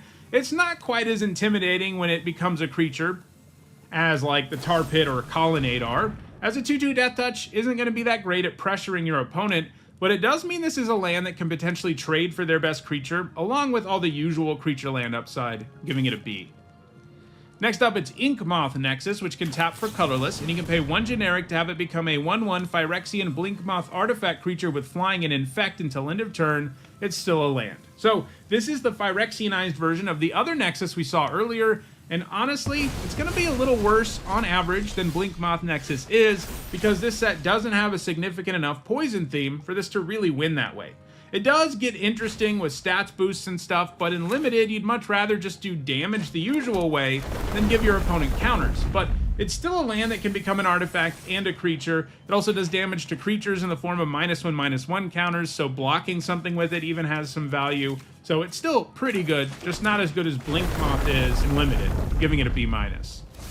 Next up, it's Inventor's Fair. It's a legendary land. At the beginning of your upkeep, if you control 3 or more artifacts, you gain a life. It taps for colorless, and you can pay 4 generic, tap it, and sacrifice it to tutor up an artifact card and put it into your hand. Activate only if you control 3 or more artifacts. All the decks in this format are going to be capable of sometimes getting value out of this, and some of them will be really good at it. The ones that are more focused on artifacts, like blue-black, will be really good at getting value out of this. Being able to tutor up whatever artifact is left in your deck that's your best artifact can sometimes be really powerful, and the incidental life gain doesn't hurt either. I'm giving it a C+. Next up, it's Lava Claw Reaches. It enters tapped, can tap for black or red, and you can pay 1 generic, a black, and a red, and until end of turn, it becomes a 2/2 black and red elemental creature token with X. this creature gets +X+0 until end of turn, it's still a land. So this creature land can hit super hard when there's nothing standing in the way, but its baseline is pretty underwhelming and it doesn't have any evasion. It is kind of interesting as a land that can be used to station though, since its power can potentially be really high. I'm giving it a B. Next, it's Lotus Field. It has hexproof. It enters tapped. When it enters, you sacrifice 2 lands, and you can tap it to add 3 mana of any one color. So this is amazing in 60 card formats, especially Pioneer, where it powers a whole deck, but it's tough to do anything special with it in Limited. Having to give up lands kind of makes it a wash since it only produces 3 mana, and there aren't that many ways to untap it in the format. That's where this land gets really interesting, when you can untap it. But even then, you really need stuff to spend the mana on and a bunch of untap effects, and those two things are highly unlikely to come together in Limited. This is an F. Next up, it's Lumbering Falls, which is a land that enters tapped, and it can tap for green or blue, and you can pay 2 generic, a green and a blue, and until end of turn, it becomes a 3/3 green and blue elemental creature with hexproof. So hexproof on a creature land is pretty sweet. They are already largely immune to sorcery speed removal, just because they're generally only going to be creatures on your turn in most cases. And this makes it virtually immune to all removal, because it can't be targeted when it's a creature. The creature you get is kind of underwhelming. It's just a 3/3, but still big enough to be relevant on most boards, giving it a B. Next up, it's Mana Confluence, which is a land. You can tap it and pay a life to add 1 mana of any color. This offers amazing fixing and nothing else, but a land that enters untapped and can tap for any color of mana is really strong and limited, and paying the life is well worth the downside. It's a B-. Next up, it's Meteor Crater, which you can tap and choose a color of a permanent you control and add 1 mana of that color. It's pretty annoying that this can't produce any mana at all until you have a colored permanent in play. At some point, it's going to be able to produce both of your main colors of mana, but the downside of having a blank text box when you play it early is pretty disastrous, because sometimes you have to run lands out like that, and it's not good at helping you splash a 3rd color either, since you aren't going to have your 3rd color card in play most of the time. I think it's a D. Next up, it's Mirror Pool. It enters tapped and can tap for colorless. You can pay 2 generic and a colorless and tap it and sacrifice it to copy target instant or sorcery spell you control. You may choose new targets for the copy, and you can pay 4 generic and a colorless and tap it and sacrifice it to create a token that's a copy of target creature you control.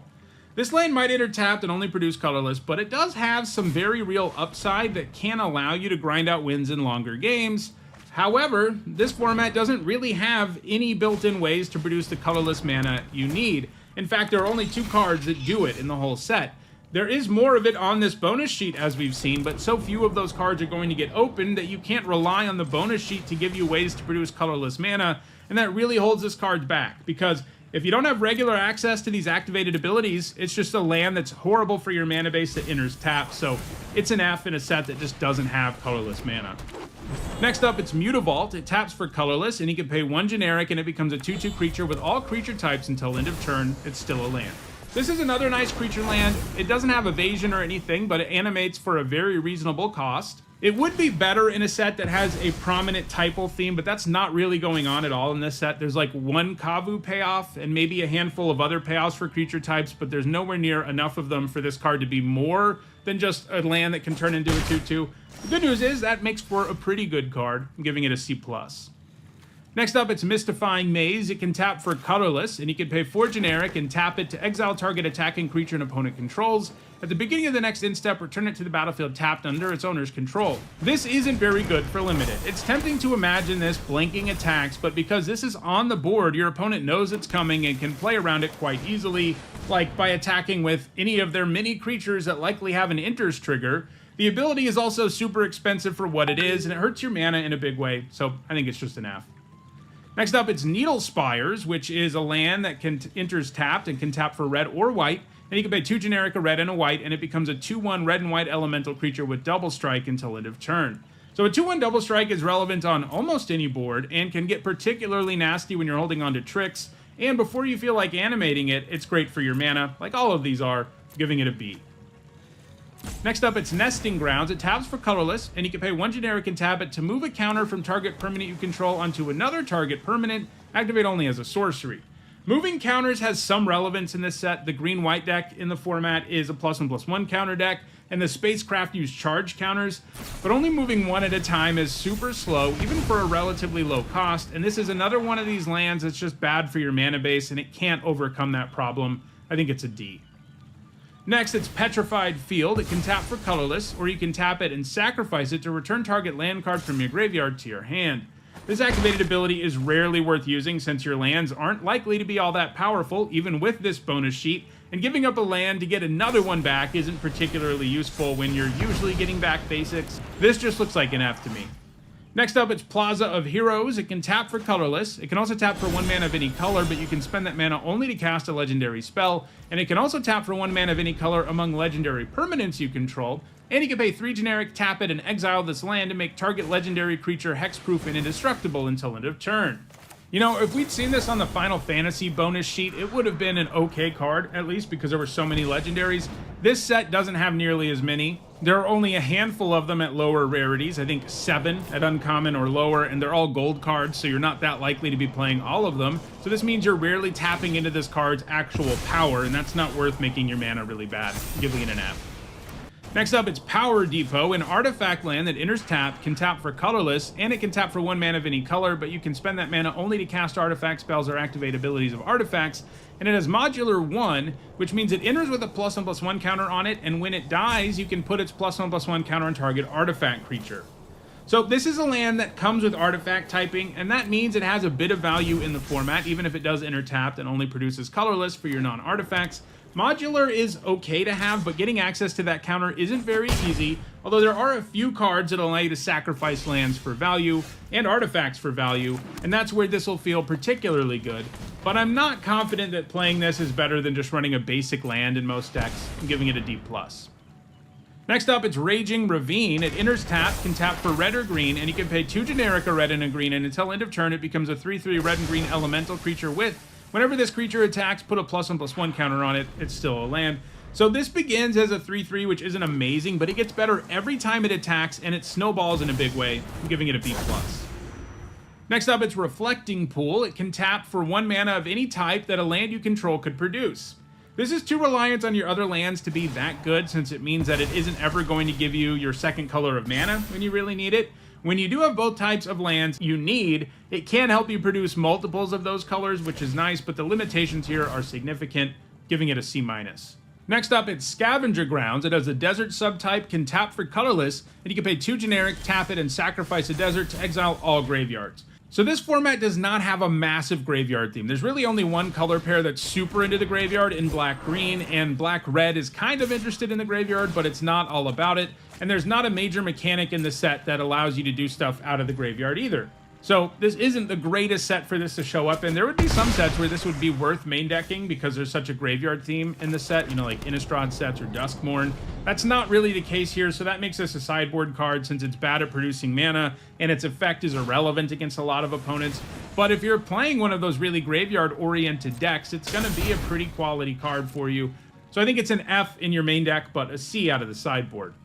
Next up, it's Shambling Vent. It enters tapped, can tap for white or black, and you can pay 1 generic, a white and a black, and until end of turn it becomes a 2/3 white and black elemental creature with lifelink. It's still a land. Yet another nice creature land. This one doesn't have an incredible body, but it does have lifelink, which makes it difficult for you to not get some value out of it, giving it a B. Next up, it's Stirring Wildwood. Enters tapped, can tap for green or white, and you can pay 1 generic, a green and a white, and until end of turn it becomes a 3/4 green and white elemental creature with reach. So this is another good one. It offers significant size, and its ability to block flyers can be extra sneaky when your opponent isn't paying attention to your lands, giving it a B. Next up, it's Strip Mine, which can tap for colorless, and you can tap it and sacrifice it to destroy target land. So this is an incredibly strong card, one of the best lands of all time, and perhaps the best land destruction card ever printed, but it's typically not good in Limited, mostly because giving up your own land to destroy one of theirs isn't meaningful most of the time, because lands on average just aren't strong enough in Limited. That said, there is one really nasty thing you can do with the Mine in this format. If you play the 4-mana 2/4 that lets you cast lands from your graveyard, and lets you play an extra land each turn, you can use the Mine to destroy 2 lands every turn, at which point it becomes completely absurd, and land destruction does start to matter when you're doing that much of it. Now, that other card is a rare, and you shouldn't count on pulling it off, but if you have a copy of that creature, and especially if you have 2, Strip Mine suddenly becomes worth it. It's going to be hard not to want to play Strip Mine in that situation, but it is a combo with only a single rare in the format, and I don't think that quite warrants a build around grade, so I'm just giving it a D. Next up, it's Sunken Citadel. It has the Cave subtype, enters tapped, and as it enters, you choose a color. It can tap for 1 mana of the chosen color, and you can tap it to add 2 mana of the chosen color. Spend this mana only to activate abilities of land sources. So this is mostly just a good source of fixing. Like, if it was only a land that has you choose a color and then taps for mana of that color, it'd be like a C or a C+. Its second ability won't come up a ton, but because of the bonus sheet, it's not impossible for you to have some lands to use that ability on. Like, it's good at helping you animate all these creature lands, for example. I'm giving it a C+. Next up, it's Swarm Yard. It's a land that can tap for colorless, and you can also tap it to regenerate target insect, rat, spider, or squirrel. The only one of these creature types that is in this set is insect, but there are a decent number of them, including 8 at common, so I think this is actually worth running in the right deck. Those insects are most concentrated in black-green, so if you're in a deck with those colors and you have 5 or more insects, which I think is doable, you'll be running this. But I think it's an F in your typical deck, which doesn't have more than 1 or 2 creatures that it can regenerate. But if you have a good number of insects, it's probably a C+. Regeneration is really strong when you don't have to pay any mana for it. Next up, it's Terrain Generator, which is a land that can tap for colorless, and you can pay 2 generic and tap it to put a basic land card from your hand onto the battlefield tapped. So this kind of effect is bad and limited because you rarely have extra random basic lands in your hand to play. Even in the early game, it maybe gives you 1 extra land that gives you a bit of a boost for like a second, but that advantage quickly diminishes because as soon as you don't hit a land drop, things go back to how they were, and at that point the ability is never useful again. It does give you an instant speed way to trigger landfall, but I still think it's a D-. Next up, it's Thespian Stage, which can tap for colorless, and you can pay 2 generic and tap it, and it becomes a copy of target land, except it has this ability. Copying lands isn't going to be useful very often and limited, although it does mean this land can produce more than just colorless mana, but having to spend the mana to get there is a pretty big problem. If you end up with a few of the best lands on this bonus sheet, it probably becomes worth playing, but I don't see that happening very often. It does also let you copy your opponent's lands, which does make it a little broader, but it's still not very good and limited. I'm giving it a D. And our last card from the Stellar Sights bonus sheet is Wandering Fumarole. It enters tapped, can tap for blue or red, and you can pay 2 generic, a blue and a red, and until end of turn it becomes a 1/4 blue and red elemental creature with pay 0, switch this creature's power and toughness until end of turn. It's still a land. So we're finishing off with another one of these good creature lands. This one can hit hard when it needs to and plays defense well when it needs to as well. I'm giving it a B. All right. Let's move now to the special guests. These are 10 reprints with special card frames meant to make them look like retro science fiction pulp magazines. Remember, these are even rarer than a bonus sheet with only 1.8% of packs containing them. And the first of these is Deafening Silence, an enchantment that costs 1 white mana, and each player can't cast more than 1 non-creature spell each turn. This is terrible and limited. You go down a card for a symmetrical effect that rarely matters since people playing more than 1 non-creature spell a turn in limited isn't exactly commonplace. It's an F. Next up, it's Robe of Stars, which for 1 generic and a white is an artifact equipment. Equipped creature gets +0/+3, and it also gives the creature the ability to phase out for 1 generic and a white, and the equip cost is 1 generic. So this is a good way to protect your creature. But cards like this that are almost purely protection don't fare very well in limited since the power level of your creatures is low and protecting the typical limited creature isn't worth a whole card. Like, you'd much rather have a 2 mana 2/2 most of the time than this. It is an artifact and its effect isn't irrelevant, so it's probably going to make the cut sometimes, but I think it's a D. Next up, it's Nexus of Fate, which for 5 generic and 2 blue is an instant that says take an extra turn after this one. If this card would be put into a graveyard from anywhere, reveal this card and shuffle it into its owner's library instead. So taking an extra turn is really strong, even when it costs 7, and in limited the chances of you drawing this thing again are kind of reasonable. It's too expensive to be insanely strong though. I'm giving it a C+. Next up, it's Paradox Haze, which is an enchantment aura with enchant player, and it costs 2 generic and a blue, and it says at the beginning of enchanted player's first upkeep each turn, that player gets an additional upkeep step after this step. It's very difficult to consistently take advantage of giving yourself another upkeep trigger. Mostly, you're going to use up this card and it's never going to do anything, and even if it does give you like 1 more trigger, you're still not really at a point where you feel good about having spent this card. This is a kind of card where casting it will just feel like you mulliganed for no reason, so I think it's an F. Next up, it's Darkness, which for 1 black mana is an instant, and it says prevent all combat damage that would be dealt this turn. Fogs never play well in limited. You go down a card for an effect that only delays the inevitable in most cases. People always look at these and they imagine the scenario where their opponent alpha strikes and then they cast this, and prevent all the damage, and then they destroy their opponent on the backswing. But those situations need so many things to line up for a card like this to actually be relevant that it just doesn't happen enough for this to be a card that's ever worth running. It's an F. Next up, it's Magus of the Moon, which for 2 generic and a red is a human wizard. It's a 2/2, and non-basic lands are basic mountains. Nerfing non-basic lands isn't meaningful in Limited, and this has horrible stats. It's another F. Next up, it's Burgeoning, which for 1 green mana is an enchantment, and it says whenever an opponent plays a land, you may put a land card from your hand onto the battlefield. So if you play this on turn 1, there is some potential for serious ramp, but you do need to have the lands, which is not guaranteed, and you'll find that you quickly run out of them. And it's a pretty awful card from the mid-game on, so yeah, this is another F. Next up, it's Green Sun Zenith, which for an X and a green is a sorcery, and you search your library for a green creature card with mana value X or less, put it onto the battlefield, and then you shuffle Green Sun Zenith into its owner's library. Well, it looks like we're going to break our string of Fs at least, although it's not like this is incredible and limited either. Tutoring something up directly to the battlefield is good, but keep in mind it's restricted to green creatures. But if you're playing green, you probably have plenty of those. The Zenith does mean you overpay by 1 for whatever creature you grab, but it's worth the cost for that flexibility. I'm giving it a B-. Next, it's Sliver Overlord, which costs 1 of each color of mana for a 7/7 legendary Sliver mutant. And you can pay 3 generic and search your library for a Sliver card, reveal that card, put it into your hand, and then shuffle. Or you can pay 3 generic to gain control of target Sliver. This set has 1 card in it at rare that makes slivers, and this can't even tutor it up because it's not actually a sliver. It's an artifact that makes slivers. This is just a very hard to cast 5 mana 7/7, and that's nowhere near worth it. It's an F. And our last card from the special guests is Warping Whale, which costs 1 generic and a colorless for an instant, and you have 3 choices. You can exile target creature with power toughness 1 or less, you can counter a sorcery spell, or you can create a 1/1 colorless Eldrazi Scion creature token. It has sacrifice this token, add colorless. So this card's actually pretty decent when it shows up in a format that has colorless mana, but because this set has so little, you won't be able to cast this very often, so it's another F.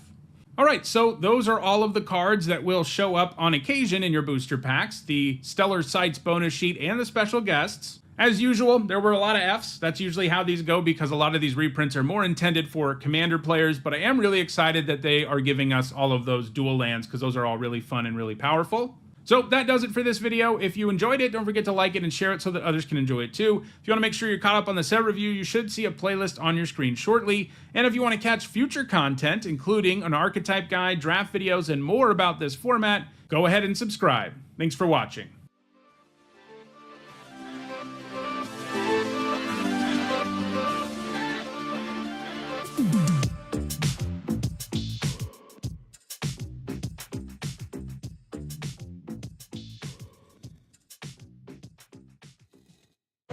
This video is sponsored by Card Kingdom. If you want Magic singles or sealed product, use my link in the description.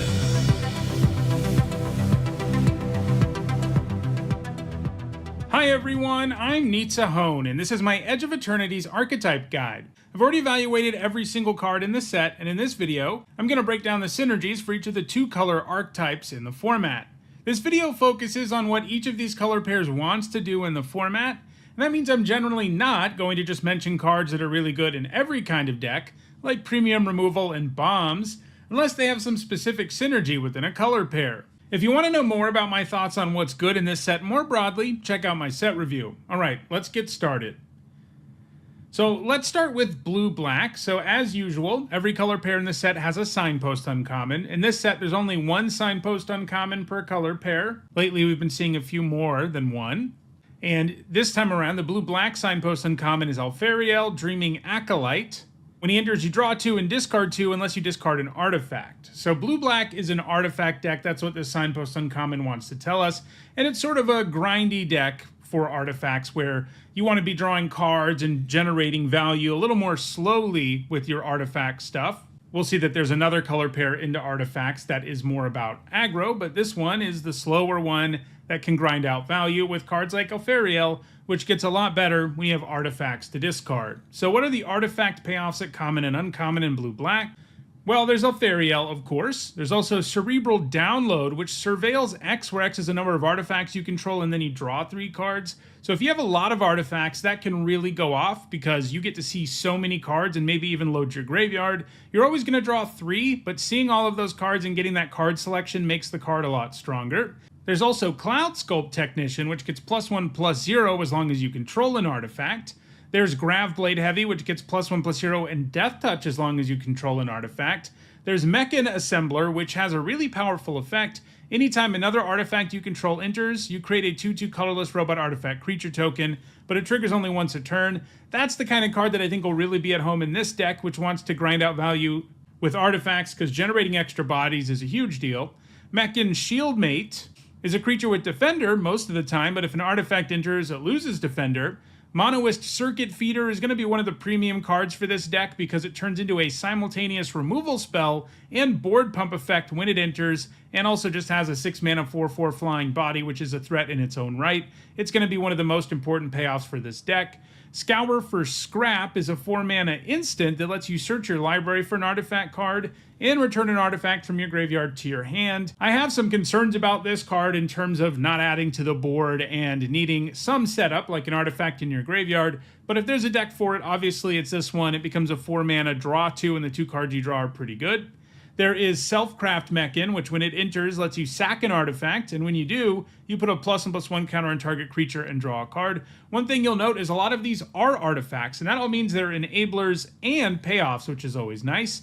Steel Swarm Operator can tap for mana for artifacts. It can produce 1 blue to cast artifact spells, and it can produce 2 blue to spend this mana only to activate on abilities of artifacts. So let's look at the rares that work well here. Well, there's Emissary Escort, a 2-mana 0/4 that gets +X/+0, where X is the greatest mana value among other artifacts you control. There's Memnon, the right hand, which turns into a value engine when you have enough artifacts, because it lets you play artifacts from the top of your library, and it also lets your artifacts tap for mana, but only to cast cards from anywhere other than your hand. So this means the top of your library, but it also means cards with warp, which is a big deal in the format.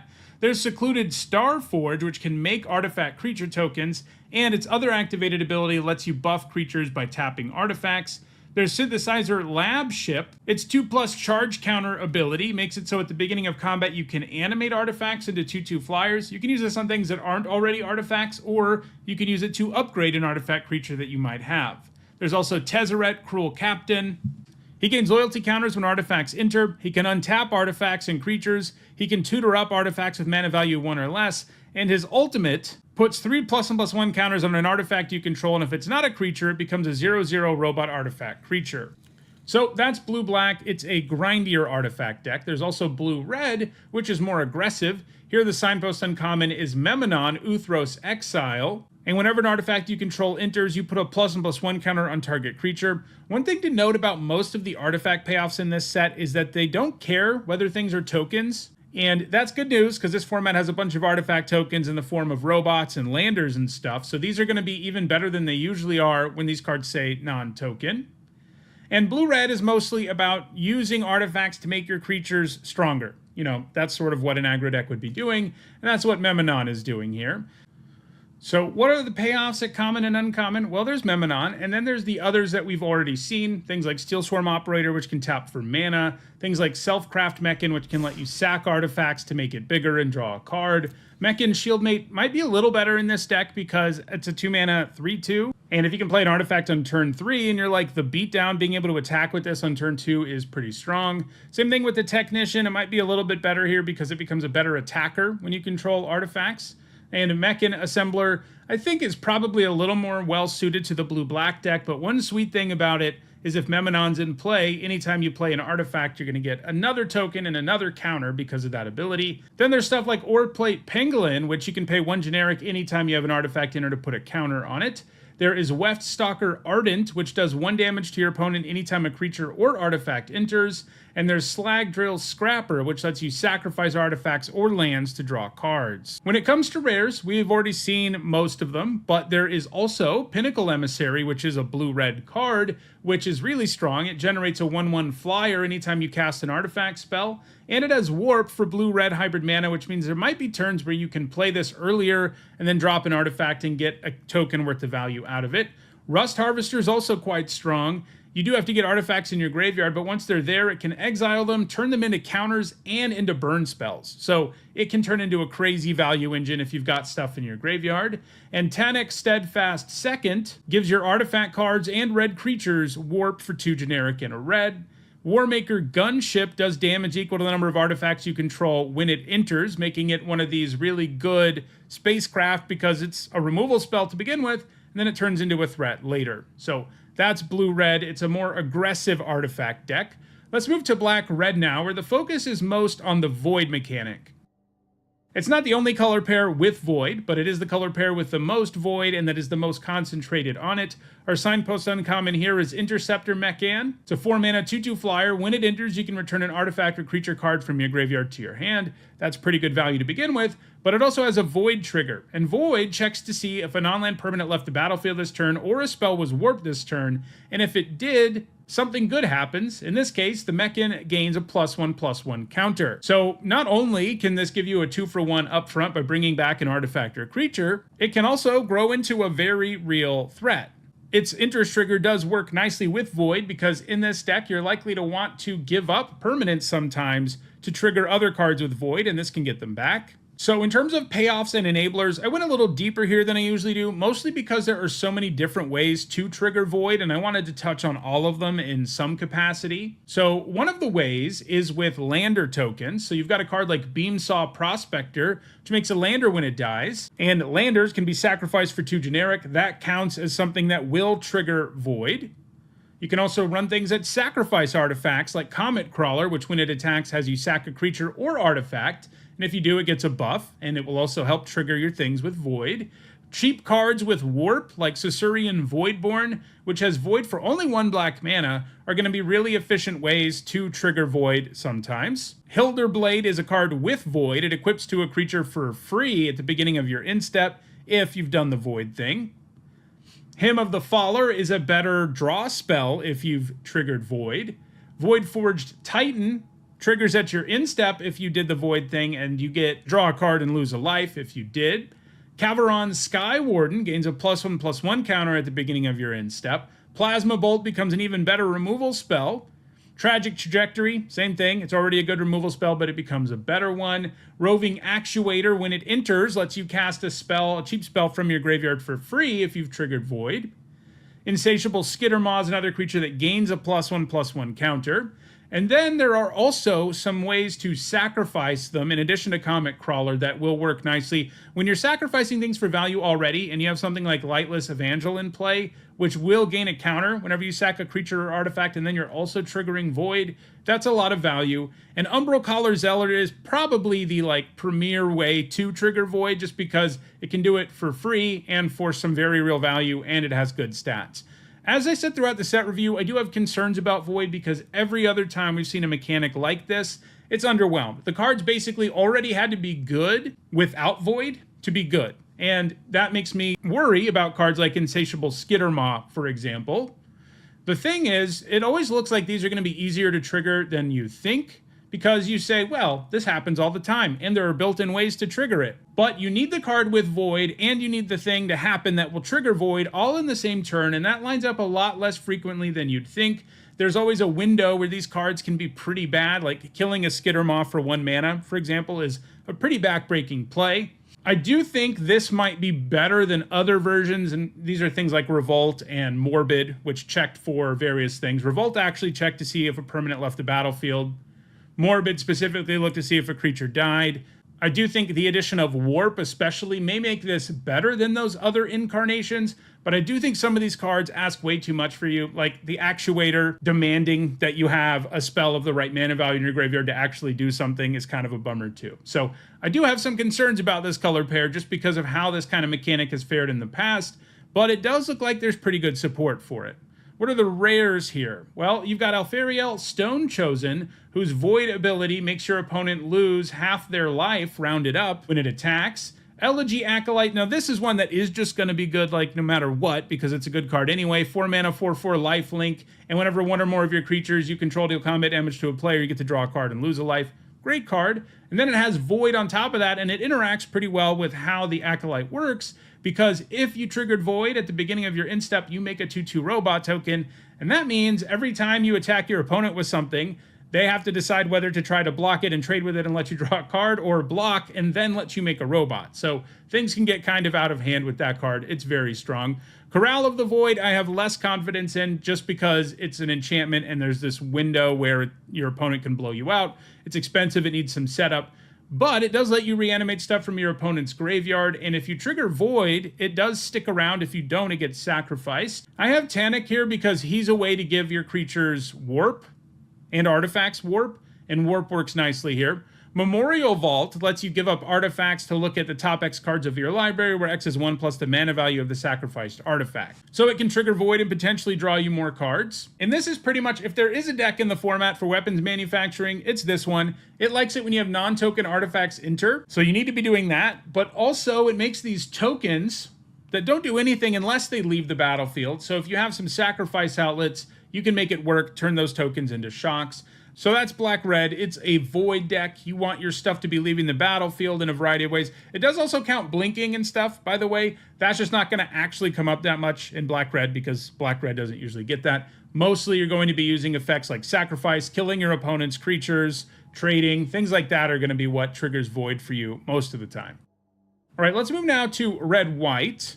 It is the deck that's the most into spacecraft in the format. That's a big theme in this set in general. They happen to be artifacts, so they work with most of the decks we've talked about so far. But red-white specifically has a bunch of payoffs for having spacecraft or for having tapped things. And you have to tap creatures to station spacecraft, so it works out nicely. For example, our signpost uncommon here is Sammy Ship's Engineer, a 4-mana 2/4, and if you control 2 or more tapped creatures at your instep, you make a 2/2 robot artifact creature token. So things can kind of snowball with these because you're already stationing, and then you get another body that can help you station. It is worth noting they can be tapped in any way. It doesn't matter. Stationing is the way to do it without putting your creatures at risk, but sometimes you can just attack and trigger this too, which is going to feel just as good.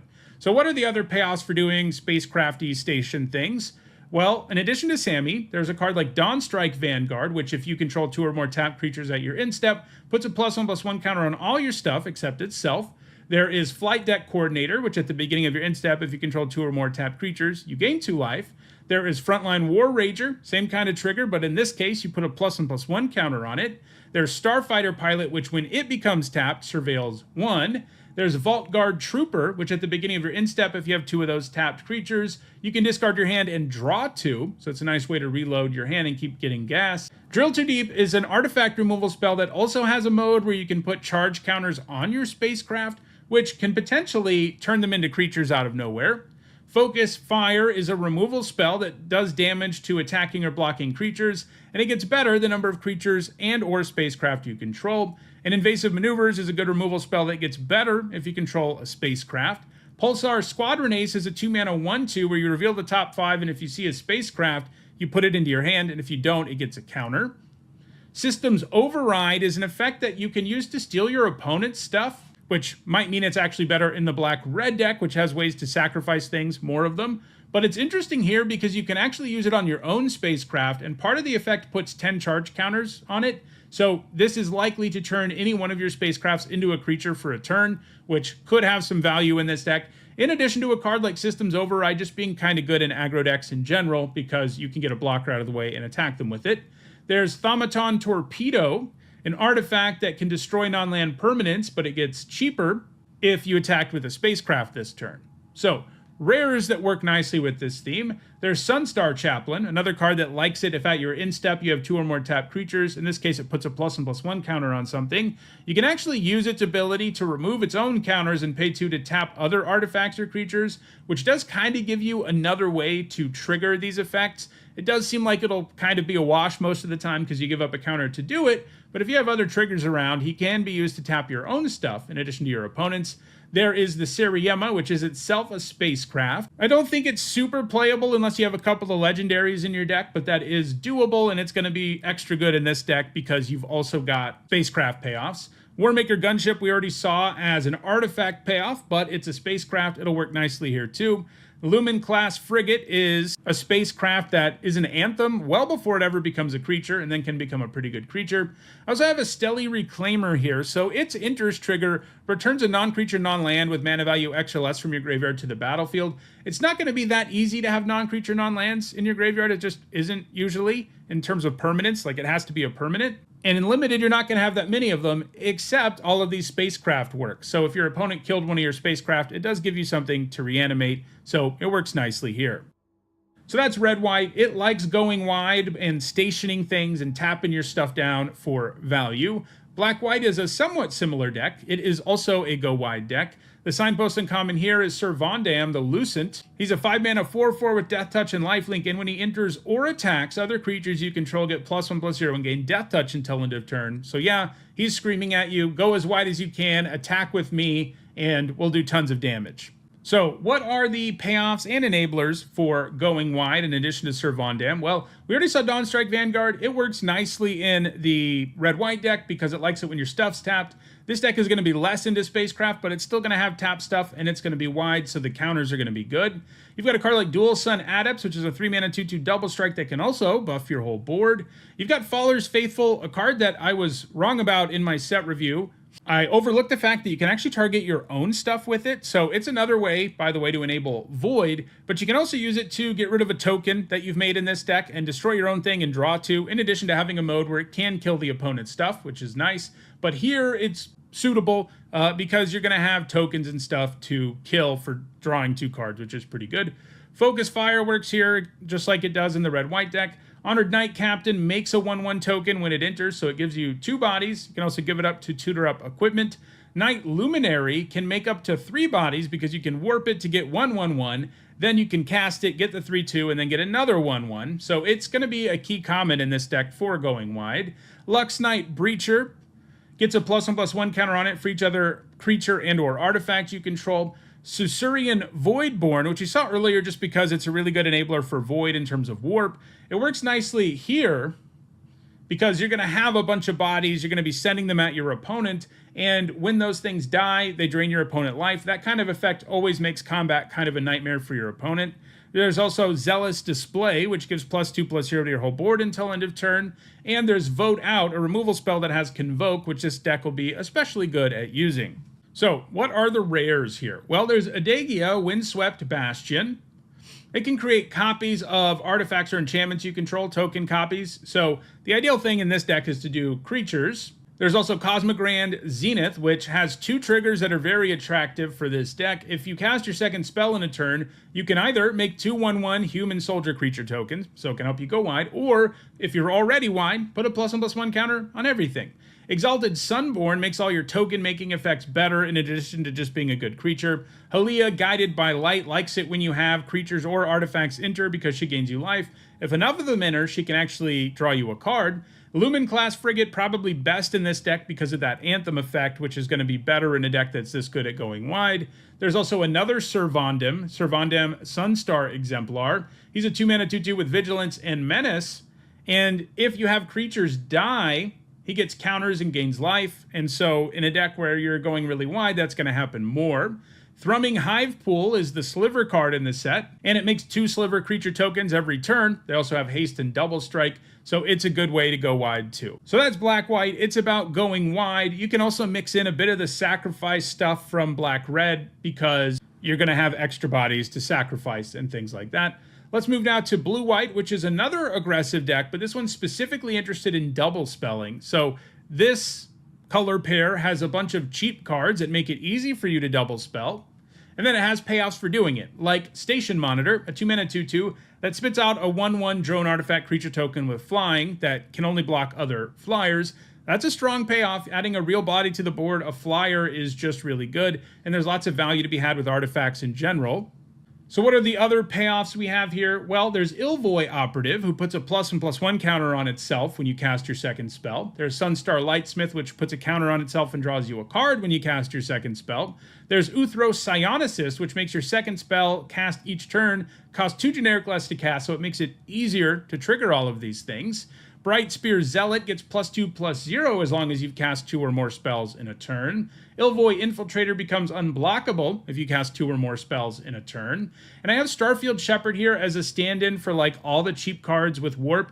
So not only is it good to be playing like 1 and 2 mana cards because it'll let you trigger these things more, you can actually probably trigger it more than you'd think based on what your curve looks like, because you have Warp cards like the Shepherd, which has a 2 mana Warp mode, which means on turn 4, you can cast a 2-drop and then do this with Warp and trigger your station monitor if it's in play. So there are a lot of ways to trigger it that are plentiful because the Warp mechanic is pretty pronounced in blue-white. So it looks to me like there's like just enough support and enough payoffs for this color pair to generate some serious value with those double spells.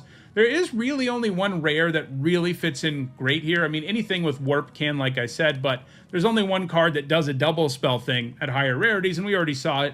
And in this deck, it's going to be easier for you to trigger it than in red-white. And again, it makes 2/1/1 human soldiers, Cosmic Grand Zenith, or puts a counter on all your stuff. So let's move now to another fairly aggressive color pair, green-white, which is all about +1/+1 counters. Here our signpost uncommon is Halia Ascendant Cadet, which is a 5-mana 3/3 that when it enters or attacks, puts a +1/+1 counter on target creature you control.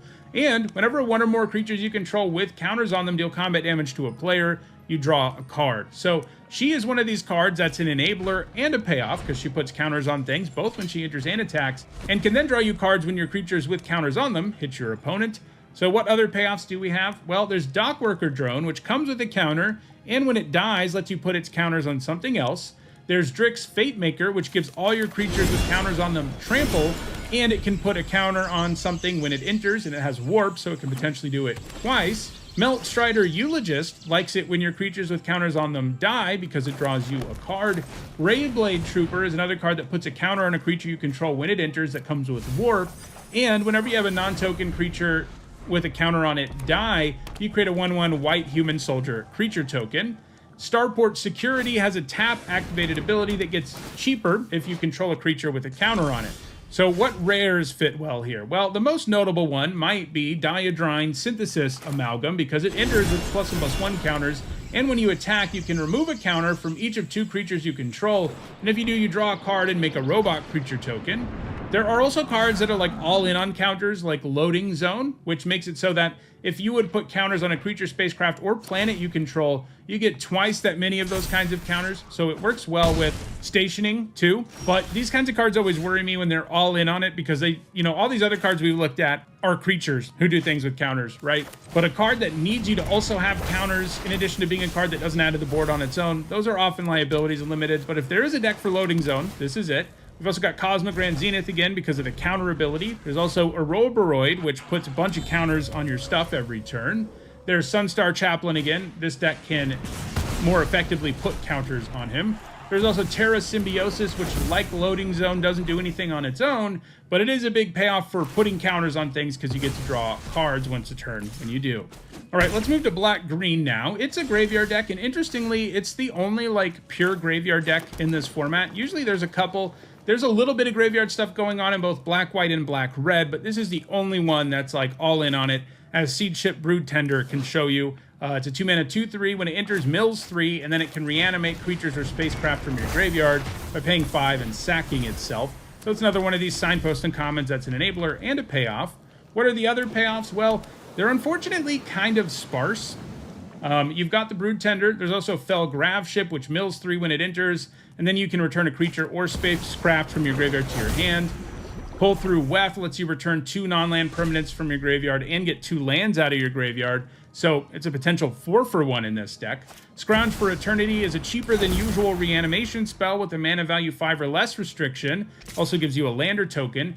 Timeline Color is pretty sweet because it's a creature who can be warped out of your graveyard and just basically keep coming back as long as you have mana and life. But that's pretty much it, and they're all uncommon. So it sort of looks to me like black-green is more of a good stuff deck with a little bit of graveyard value stuff going on. There are some rares that support this strategy. Icetill Explorer has Landfall Mill a card and lets you play lands from the graveyard, in addition to letting you play lands every turn. And Zoo Ifrit lets you reanimate creatures from your graveyard for no mana at all, but they do come back with no abilities. All right, let's move now to the last 2 color pairs, which both are very into lands. There's red-green, which is into landers and landfall. The signpost uncommon here is Tannic Memorial Ensign, and when a land enters in this case, you do 1 to your opponent, and if it's a second time this ability is resolved this turn, you draw a card. So just playing 1 land a turn allows him to pressure your opponent a little bit, but you really want to be playing more than 1 to get a ton of value out of him, and the best way to do that pretty much is with lander tokens. That's the easy way to enable it in this format. So you've got cards like Tannic Memorial Ensign as payoffs. There's also Glacier Godmaw, a big 7-mana 6/6 trampler, makes a lander when it enters, and it has a landfall ability that gives +1/+1 vigilance and haste to your whole board. There's Harmonious Grove Strider, which doesn't have landfall, but it likes lands because its power and toughness are each equal to it. Ice Cave Crasher gets +1/+0 when a land enters.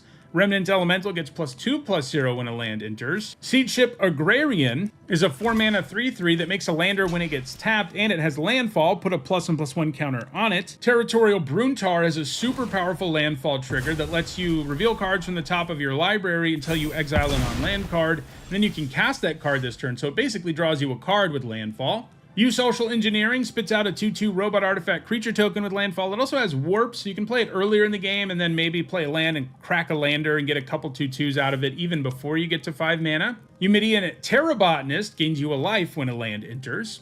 So the rares that work well here, there is Biotech Specialist, which makes a lander when it enters and likes it when you sack artifacts because it does 2 to the opponent.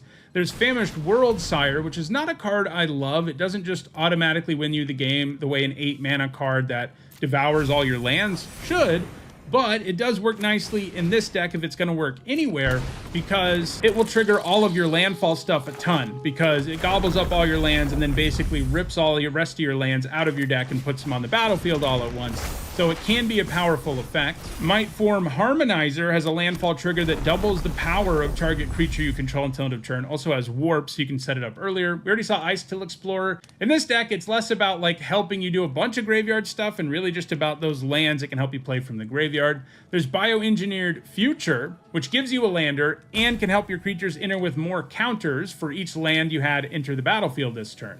So the other color pair in the last one is also into landers, but instead of using them to trigger landfall and make your creatures stronger and do damage to your opponent, it's more of a ramp deck. So here, the signpost uncommon is Biomechan Engineer, a 2-mana 2/2 that makes a lander when it enters. It's already a great rate. And you can pay 8 generic to draw 2 and make a 2/2 robot artifact creature token. So again, this is one that's an enabler, gives you a lander, helps you ramp your mana, and then it's a great place to sink that mana because its activated ability is a really strong one, especially when you're in like top deck mode and all you really need to do is find some action. It gives you action and even adds to the board once you get there. Payoffs. This might actually be the better home for Glacier Godmaw because it's so expensive. I also think this deck is the most suited to the few cards in this format that say something about the number of differently named lands you control. You know, the red-green deck can also splash because it has a lot of landers, but it seems like it's going to be more streamlined into being aggressive and winning with landfall triggers as opposed to grinding out value with landfall triggers and ramping your mana so you can do big, powerful things. So this deck is more likely to have access to a 3rd and 4th color and thus be able to decrease the cost of cards that say draw X, for example, like this one, where X is a number of differently named lands you control. Most of the time in most limited decks, you're going to have 2 differently named lands, but this deck might have an easier time running more basics to set cards like this up because it's so into slowly grinding out value with those lander tokens. It also doesn't hurt that the bonus sheet has a bunch of lands on it, so you can also make these cards better with that sort of thing. I have Pinnacle Killship here just because it's an expensive card that I think will be the most viable in this deck. Not every deck wants a 7-mana spacecraft, but it does kill something, and then you can station it into a 7/7 flyer. Fungal Colossus is another card that's very into differently named lands you control. It makes itself cheaper. Harmonious Grove Strider, we already saw power and toughness equal to the number of lands you control. Larval Scoutlander helps you ramp and fix your mana. It can single-handedly get you 2 lands with different names because you sack 1 land and then grab 2 from your deck. There's also Survey Mechan, which has a strong activated ability that normally costs 10 mana, but it costs X less to activate, where X is the number of lands you control. Does 3 to any target. Target player draws 3 and gains 3. So that's some serious business that I think will be best suited to this deck, as will a big 7-drop like Mouth of the Storm, which also kind of buys you a turn beyond when it comes down because it gives all of your opponent's stuff -3, -0. Rares that work well here, well, obviously there's Gene Morph Imago, which is a 2-mana 1/3 flyer with a landfall trigger, and it gets stronger the more lands you have. Normally it changes a creature's base power and toughness to 3, but if you have 6 or more lands, which this deck's going to be into, it gives that creature base power and toughness 6/6 until end of turn instead. There's also Consult the Star Charts, another card that gets better the more lands you have because it looks at the top X of your library, where X is a number of lands. Extinguisher Battleship is a super expensive spacecraft with a powerful effect that not all decks are going to have access to, but I think this one will be able to cast it. We've already seen Ice Till Explorer and Bioengineered Future, as well as Famished World Sire and Might Form Harmonizer. So those are the 10 color pairs in Edge of Eternities. Some of these are archetypes we've seen before, green-white +1/+1 counters. Others are new and interesting, like the Spacecraft deck, which has interesting payouts for tapping things. I think Landers look really strong in general, so I'm excited about those 2 color pairs.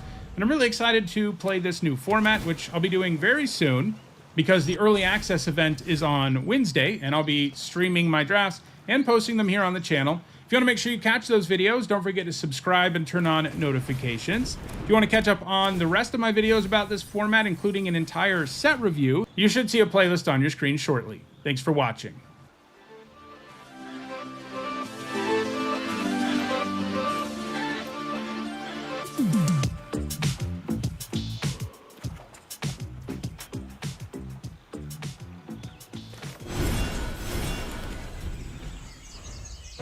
This video is sponsored by Card Kingdom. If you want Magic singles or sealed product, use my link in the description.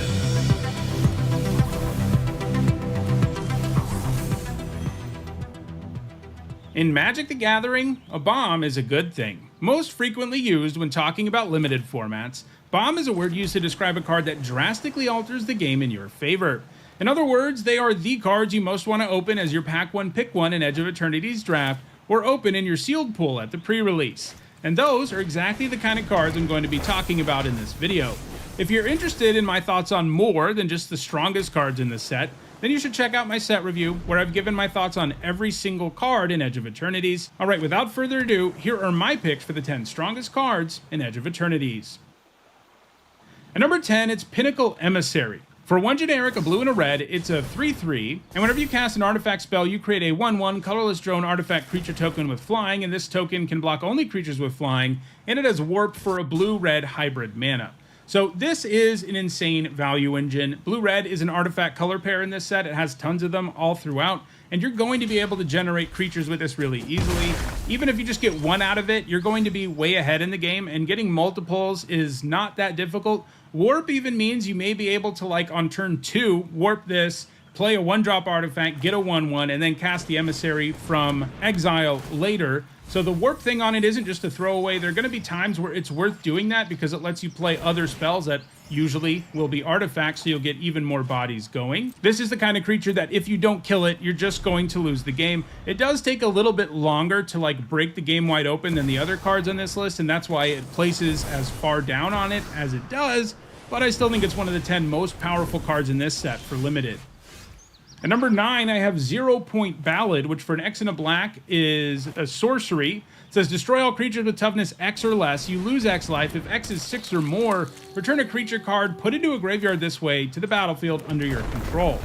This might just have the highest ceiling of any card on this list because it does kind of read, destroy everything, then you get back the best creature, which usually the problem with effects like this that keeps them from being huge bombs in limited, and those effects, I mean wrath effects, is that they're symmetrical, and oftentimes when you cast one and you spend a lot of mana on one, your opponent actually gets to rebuild their board first.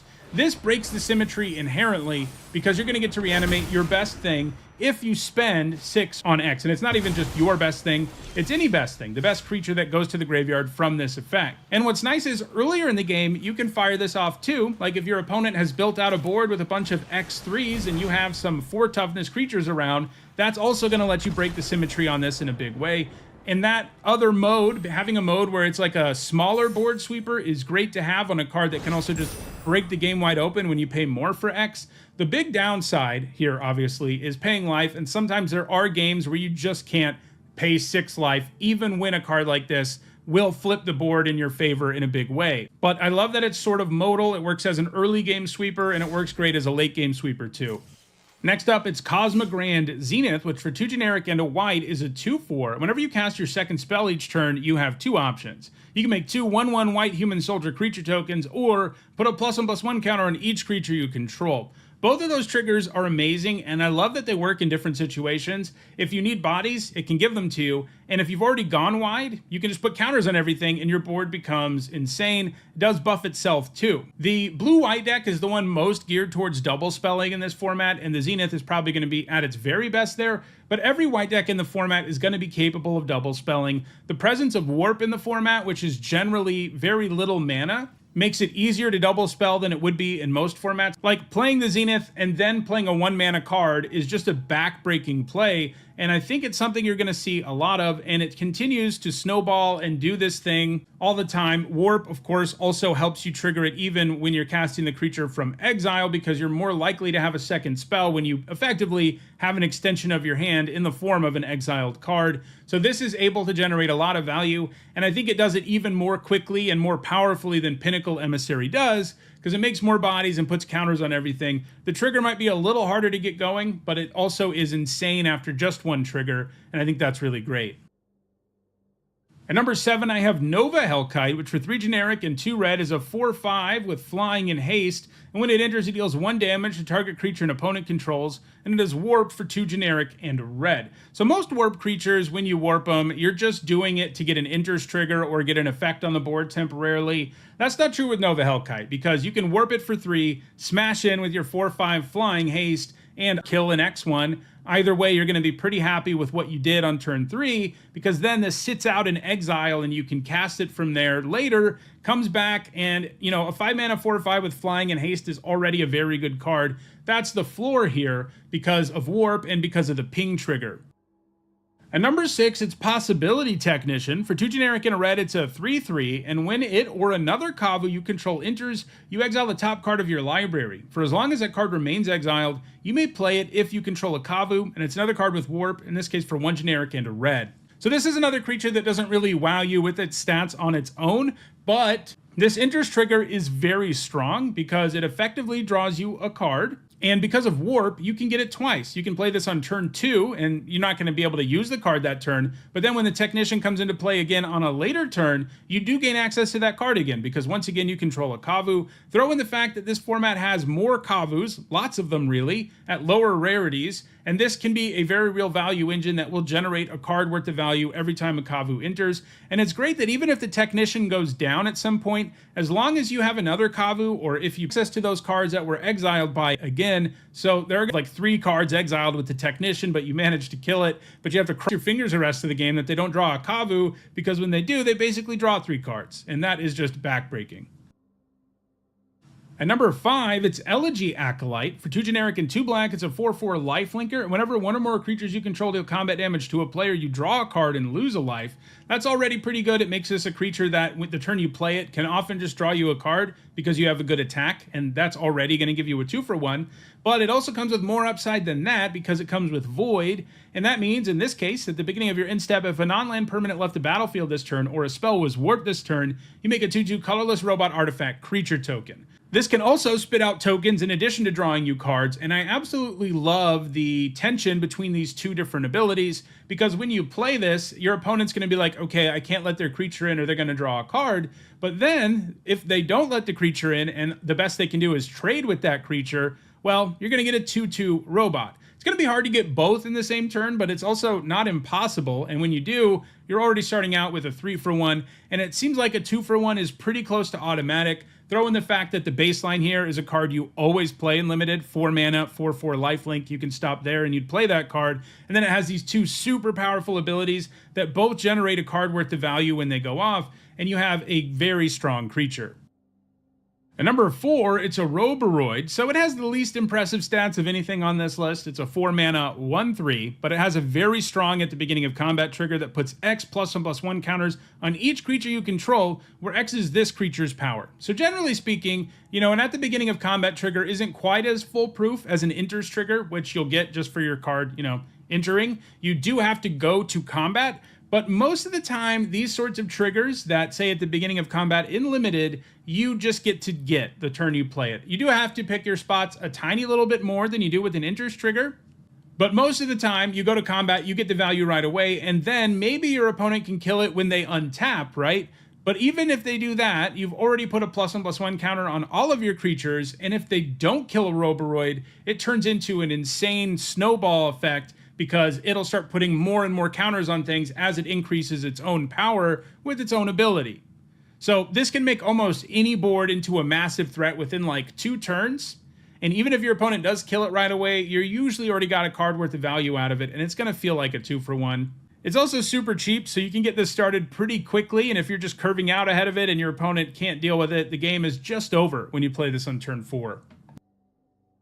At number 3, it's Mutinous Massacre. It's definitely the hardest thing to cast on this list at 3 generic, 2 black, and 2 red, but the text box usually just says you win the game, and that's how it ends up here. So it's a sorcery. It says choose odd or even, destroy each creature with mana value of the chosen quality, then gain control of all creatures until end of turn, untap them, they gain haste until end of turn. So in other words, you get to make a choice that will almost always result in you probably doing lethal damage to your opponent. You'll destroy about half the board and you'll gain control of everything else, and your opponent's not going to be at 20 life when you have 7 mana. Whatever it is that's left, you get to attack with and kill your opponent with. And because you choose odd or even, like, you can almost always make whatever choice it is that gives you the lethal damage you need. And you might say, well, once the dust settles and everybody's creatures go back where they're supposed to, you're probably going to lose. But I just don't see very many scenarios where this doesn't end the game when you cast it, so that doesn't really matter. And even if it does matter, you can still make a pretty good choice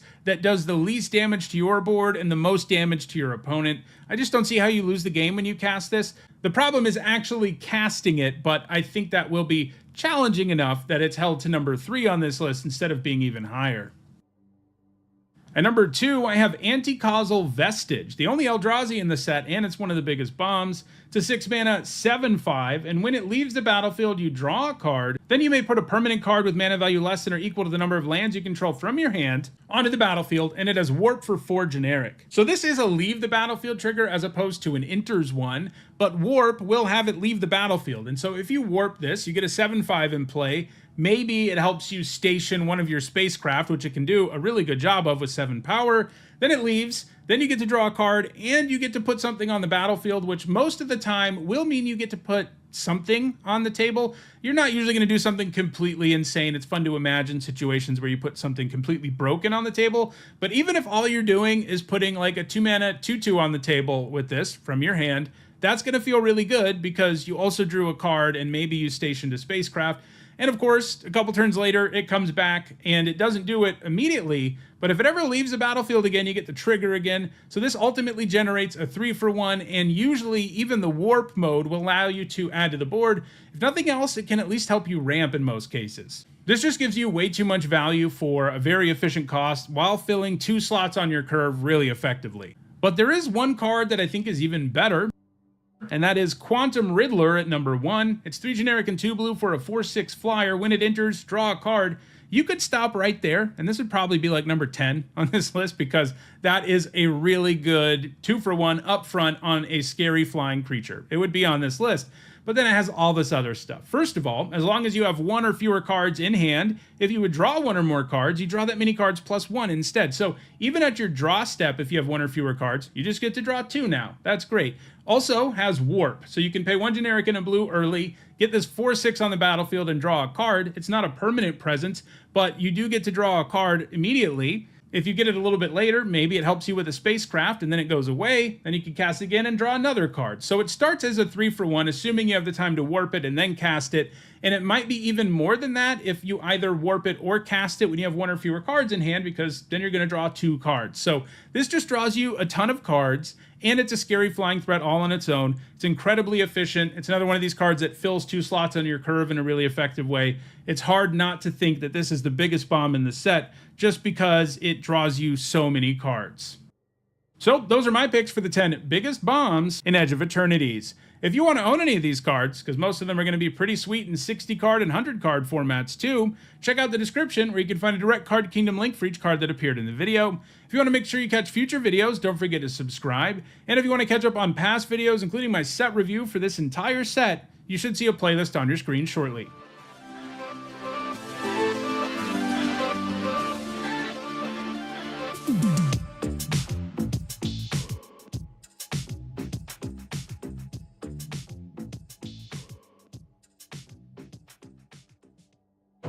This video is sponsored by Card Kingdom. If you want Magic singles or sealed product, use my link in the description.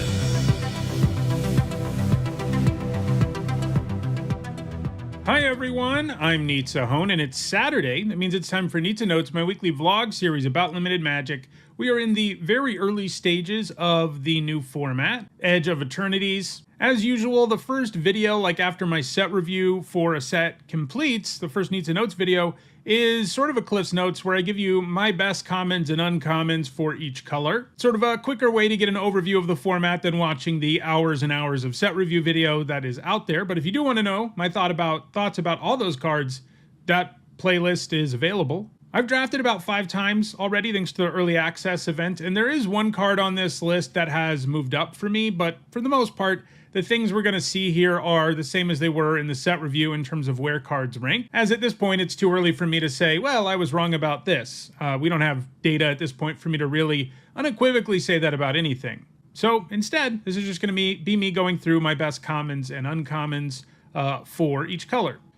As usual, let's start with white. I think white's third best common is auxiliary boosters. This card has a really decent rate. Like, we see 5 mana 3/4 flyer with upside be pretty decent, like one that puts a +1/+1 counter on something, for example. Be a pretty decent card in most limited formats. And I think this has even more upside than that does. Now, it doesn't generate typically that value immediately, but it kind of does, because it brings a body into play, equips itself to it. You've got 2 permanents. If your opponent kills a token, you still have the equipment. If your opponent kills the equipment, you still have the token. If the token ever goes down, you can equip it to something else for a surprisingly reasonable cost for limited. Like, paying 3 generic for that is a super good deal, especially in the late game, and it's the kind of buff that can make anything pretty threatening. Throw in the fact it gives you 2 artifacts and 2 permanents, and it overlaps into being good in lots of different decks in the format. Also, it's like the premier thing to grab with the 2 mana 1/1 uncommon guy who can tutor up equipment. Grabbing this at instant speed sometimes is pretty sweet. So, that's an extra bonus point that it gets, and I do think it's white's third best common. I think white's second best common is Banishing Light. This is a card we see all the time. It's not as premium as it once was. There once was a time where this would have easily been white's best common instead of being second and not being that far ahead of auxiliary boosters, to be honest. And auxiliary boosters is an example of why. Banishing Light, not good against that card, because you get 2 permanents. Your opponent isn't going to be able to answer it entirely with Banishing Light. But there are still enough things out there that this does answer, and it's flexible, it exiles. These are all things that are nice. It's not as amazing as it used to be, but Banishing Light is still a pretty good card overall. And I think it's probably white's best removal spell at common. We always get a white removal spell these days that does damage equal to the number of creatures or whatever. And that card's fine, but those cards never really end up in the conversation for best commons, or like being really good cards, because they are situational enough. Sometimes you can spend 1 mana or whatever on Focus Fire and get a really great deal, but it's conditional enough, it needs enough bodies, etc., that it's not amazing. Banishing Light is far less conditional, and it's still a pretty good card. But I do think there's one white common that's better, and that's Night Luminary. So, as I said in the set review, if you spend 4 mana on this to get a 3/2 and a 1/1, that would be a solid card in limited. It might be the third best common still. It might still be in this list. Maybe it'd be like 4th, but it would be pretty good. But it's way better than that, thanks to Warp, which gives you all kinds of bonuses. Not only do you get that Inner's Trigger, so you end up getting 2 tokens out of this in the end if you do have the time to warp it or, do it on turn 2. But that's part of the benefit too. A card like this fills 2 points on your curve. If you have this in your opening hand, you don't have a 2-drop, you do have a 2-drop, right? It's not the most exciting 2-drop, but you have one, and it works pretty nicely there. Then you play it on 4, that feels good too. Throw in the fact also that warp works pretty nicely with stationing spacecraft. You know, you can get a 3-power thing on board to station a spacecraft a little bit ahead of schedule here. And then throw in the fact that both black, white, and red, white are pretty good at going wide and can take advantage of all of those, the 2 tokens it makes, plus the other body really effectively. And you're in really good shape with Night Luminary. It's just a very efficient card. White's best uncommon. This one was close for me. I do think Starfield Shepherd is great. Every time I've played that card, it's felt amazing. I had a deck during early access where I could tutor up Rust Harvester, that 1 red mana 1/1 who can exile artifacts from your graveyard and turn them into burn spells and counters, and that was pretty gross. But even just grabbing, you know, not a rare 1 mana card, just grabbing a plains with it when you warp it is good. Same upside the other warp cards have, and then you cast it again later, and you can get potentially a 3-for-1 here. And I do like that upside, but I think All Fate's Stalker is ultimately the best uncommon for me. It usually is when we have a Banisher Priest-like creature that can come in and exile something. It's already really good. Like, if this didn't have warp, I might still consider... I'd probably put the Shepherd ahead of it, I guess. But with warp, it gets even better, because not only can you use it still to exile your opponent's thing so that you can get a blocker out of the way, right? You can also use it to blink your own thing for value. You can also use it to blink a token, to remove it entirely. There are so many things you can do with this just off of warp that it's amazing, and then later it just turns into Banisher Priest. So, which is a great card. Add to the board, take away from your opponents. It's how you win a lot of games of Limited, and this card is an all-in-one card that can do it. Let's move now to blue, where I think the 3rd best common is Self-Craft Mechan. So this starts out as a 4 mana 3/4. That's not amazing, but it is actually a solid stat line in Limited. I mean, obviously 4 mana 4/4 would be better, but 4 mana 3/4, you're sort of at a point where you're okay with it. I mean, it would need to have abilities. Luckily, this does. But higher toughness in Limited is often better because it puts it out of range out of super cheap removal. And this certainly does, especially if you can take advantage of the Interest trigger, which will make it a 4 mana 4/5 that draws you a card. You do have to have an artifact to sacrifice. That's not automatic in this set, but blue often doesn't have a problem. You've got landers, you've got robot tokens, you've got drone tokens. Like, there are 3 different kinds of tokens in this set that can be sacrificed to this, in addition to there being some stuff that's just good to sacrifice for value. And I also like that in a pinch, this can sack itself, and then you put the counter somewhere else. And it can always put the counter somewhere else, which I think is a big benefit overall, because if it only put it on itself, it wouldn't really have as immediate of an impact, but you could put the counter somewhere else on something that can use it immediately to turn what was a creature that couldn't attack into a creature that can attack. And you're also drawing a card. So the value is nice. I mean, maybe the Mechan is a little bit of a build-around card. If you don't have enough random artifacts, it's not nearly as good. But I love that the floor is 4 mana, draw a card, put a +1/+1 counter on a creature. So, you know, that's not the most amazing card, but that's the floor, and this card can do way more impressive things than that. I think the 2nd best blue common is Lost in Space. You know, we see this card in every set at this point. Sometimes it feels a little too color by numbers. You know, there are certain slots that are always there. The 4 mana instant, put target creature, your opponent chooses to put their creature on top or bottom of their library, then you get some small effect. It's in like every set lately. But it's always solid. You know, it is a way for them to make sure that blue has at least one decent removal spell, which it doesn't always have. And they know by now that this is one. You know, it's not amazing. You know, it's the 2nd best blue common, but yeah, it is a 1-for-1 trade. It's an instant. It can go after all artifacts, not just like spacecraft or something. Sometimes it would make it a little more narrow, right? That it would be spacecrafts, which are pretty gross to put on the top or bottom of a library after your opponent works to station them. You know, that is a big problem. This is great against that, but it's good against other artifacts. It's good against creatures. Sometimes you get a huge blowout, like with spacecraft, or if your opponent tries to use a trick. And then it even has Surveil on top of that. So it's one of the better versions of this effect we've seen, because then you get some card selection. Maybe you load your graveyard for value. It just does what ends up being a pretty good effect. The 1-for-1 trade is awesome. People do often underrate this kind of card because it feels a little like a bounce spell, but it's not one. Don't make that mistake. Your opponent has to redraw the card or put it on the bottom. Either way, it's a 1-for-1 trade because you used a card and took one away from them. So it ends up being a solid effect. you know, you're going to play like 2 of these in a lot of your blue decks and be perfectly happy with it. And then I think blue's best common is Mechanozoa. It feels like it should be an uncommon to me. Like it wouldn't shock me if that's what it was, but no, it's a common. It's another card with warp. You can see I'm pretty high on warp. I love that, you know, the multi taking up different spots on the curve and the flexibility and the fact you can cast them from exile. You just end up getting so much out of them. And Mechanozoa comes into play, taps something down and stuns it. And then you can warp it earlier in the game for value 2. You know, this kind of effect, it can vary in formats how good it is. But a lot of the time these days, it's straight up better than like a Mana War-like effect because your opponent doesn't get their Enters trigger that's on half their cards when you stun it down. You know, they do have to pay mana again when you bounce something, and they don't with this, but I think that's perfectly fine. It adds a significant body to the board, taps something down. It happens to be an artifact. It has warp. So it overlaps into all these different synergy points in the set, and it's the kind of 6-drop that just feels great. Like you play this on turn 6 after you've just, you know, played a few creatures, stun their best thing, attack. It's amazing. And there are lots of turns too where it's even better to warp it and then do some other stuff, or just do it on turn 3 so your 2-drop can get in. And of course, it works well with stationing. If you get it down early, put 5 counters on something on top of everything else, and it's going to feel really good. And I think blue's best uncommon is Code Cracker Hound.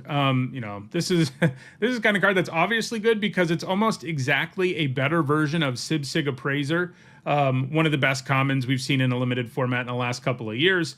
A 3-mana 2/1 that enters, lets you look at the top 2, put 1 in your hand and 1 to the graveyard.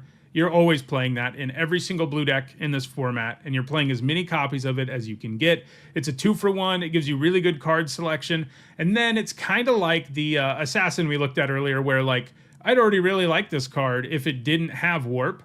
It'd already be great, but it does. So that means you can get this trigger twice if you want to. This is one where, you know, it costs the same to warp it, right? So you don't always have the time in limited to play out not play out your Code Cracker Hound just to get that first trigger. Sometimes you need to play it, but that's what's great is it's like a B level card when you do cast it normally. And then when you have the time to warp it, or you have synergy that makes it worth warping it, you're going to do it because you end up getting a 3-for-1 that way. But casting it normally is also great. It's a 2-for-1. Those are always going to be amazing and limited, especially when they're this cheap. Like, if this just drew a card instead of the card selection, it would still be amazing, but you even get the best card out of your top 2. So let's move to black now, where I think black's 3rd best common is Grav Kill. So, a 4-mana instant that exiles target creature or spacecraft. It's a little more than you'd like to pay, but exiling is some real upside. Being able to go after spacecraft in addition to creatures is real upside.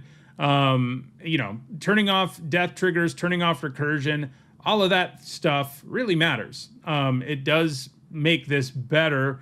It's still not amazing because you end up overpaying or paying the same amount of mana your opponent did, and that's never a great way to use removal, but it's flexible enough and deals with enough things that it's a nice removal spell, and it's even splashable, which is nice. Black's 2nd best common, I think, is Virus Beetle. You know, it was pretty much in this same slot in Neon Dynasty, where it was one of Black's best commons. And we have a lot of the same stuff going on here. Not all of the same stuff. One of the sweet things you could do with it in Neon Dynasty was use it with ninjutsu. So tag with it, it gets in, ninjutsu something in, replay Virus Beetle. That was gross. But the big thing, the even bigger thing about Virus Beetle in that set was just that it was an artifact creature that was good. A cheap one, you can get on the board early, that's good. And that's what it is. You know, every single time we see 2-mana 1/1 when this enters, each opponent discards. It's a solid or better limited card. You end up getting more than a card worth of value. Running it out on turn 2 is good. 2/1s feel miserable against it. And it makes for good sacrifice fodder too. Because most of the value of this card comes from its trigger, not from, you know, being a 1/1. And so when you can also sacrifice it after getting like, you know, 80% of its value out of the discard, you end up getting even more value out of the card. And there are certainly good ways to sacrifice it in the format. And the fact it's an artifact is good synergy for the artifact decks in the format like black. So it just does a lot for being a sort of unassuming looking 2-drop. And I think Black's best common is Depressurize. For So pare. 2 Oh, mana this one is too for much, destroy babe. target creature. Okay, it's not quite that good. But it's not that far. It feels a lot like Doomblade a decent chunk of the time. Because there are so many things in this set it can kill. And it can trade up in a big way too. There are lots of 3 power or less creatures that cost way more than 2 mana in this set. Like there are 5 drops this can kill. And it can also deal with virtually all creatures in the early game. You know, sometimes it feels a little bit blank, but that's true of a lot of cheap removal. Like, you can't kill everything with it, but it kills things that it can kill so efficiently and at instant speed that I do think it's Black's best common. Then Black's best uncommon, I think Black is super deep here. I do think Tragic Trajectory is really good. You know, 1 mana for -2/2 is a card you always play. Getting Void going on it isn't that hard because it's so cheap.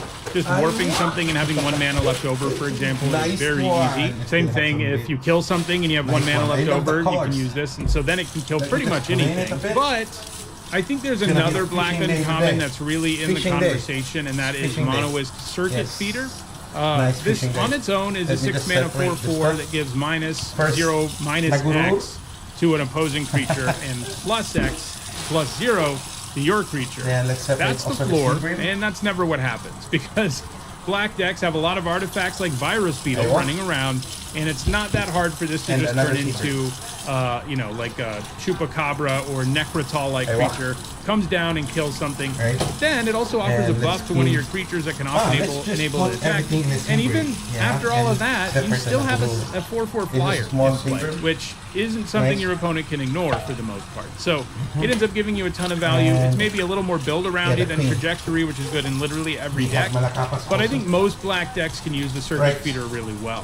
And I didn't even mention Dubious Delicacy, which also is definitely in this conversation. The 3 mana food with Flash that gives -3/-3. Then you can do the usual food thing, or you can make your opponent lose life. So those are 3 Black uncommons that I think are excellent, and all really in this conversation. Presenting what we got. All right, let's move to Red now. Red's really deep at common. Bombard isn't going to make this list for me. You can see it ending up in the top 3, but right now I don't have it there, and that's kind of crazy because it's 3 mana, deal 4 at instant speed, which usually would make the list. But I think there are 2 creatures that are better, and another removal spell that is better, all at common. So I think Red's 3rd best common is Kav Landseeker. A 4 mana 4/3 menace is not great these days. It could be worse. But what really makes this so good is that it enters and creates a lander token. Unlike most cards that make lander tokens, this one does make you give up the lander token at the beginning of the end step on your next turn.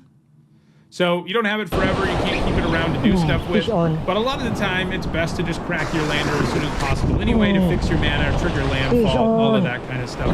Also works well in artifact decks, makes it good sacrifice fodder since it's going to go away anyway. There's a lot you can do with that token in addition to what it does inherently. And then you also have a 4 mana 4/3 menace hanging around, which on its own wouldn't be great, but you get a whole card out of the lander too, so you end up getting really good value on this creature.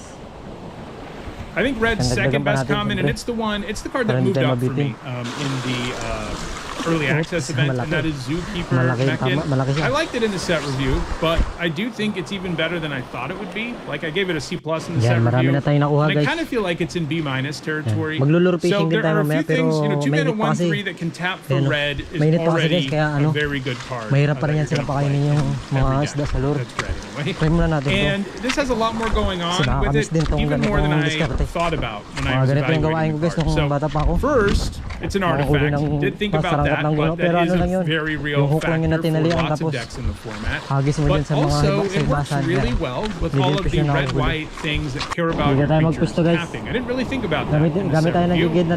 You know, I thought about my creatures attacking and stationing things would help set those cards up. You know, that's obvious enough, right? But it turns out spending mana to cast one of those really good payoffs for having 2 tap creatures, which includes tapping this, ends up working out pretty nicely too. I had a deck with 3 of them where it was a great enabler for cards that cared about my creatures being tapped. And that activated ability, you know, it's not entirely a throwaway. It is nice upside to have on it, but it's a small sample size at this point. but it was more relevant than I expected. It's good for stationing sometimes where you don't want to have to tap down as many creatures to get your space station, or spacecraft rather, to turn into a creature, and you'd much rather spend mana to make it happen. Well, it can do that. And then there are also lots of situations where the game is in its later stages and you're like, well, I may have drawn another land, but I can use this ability to make this creature into a threat and attack my opponent with it. And take it, it's lethal, so they're going to have to trade. Like, it enables you to do more, more than I expected in later stages of the game. So, I'm pretty high on it right now, and right now I have it above the Land Seeker, even though in the set review I gave the Land Seeker a B- and the Mechan a C+. But now I have them switched. I mean, I still think the Land Seeker is a B-, but I think the Mechan is even better B-. And then I think Red's best common is Plasma Bolt. 1 red mana to do 2 at sorcery speed. That's a card you're always going to play. And then throw in the fact that there are times where this can do 3 damage instead. You know, if combat goes a certain way, if you sack a lander and have 1 mana left over, you can do it. If you warp something, it'll do it. You know, these 1 mana cards, you know, red got 1 and black got 1 with void. The black one's uncommon. Both are so easy to cast when you have a window where void happens, that they're both really nice. And I think there are 2 candidates for Red's best uncommon. There's Territorial Bruntar, which can generate like really insane value because it's a 6 mana 6/6 reach.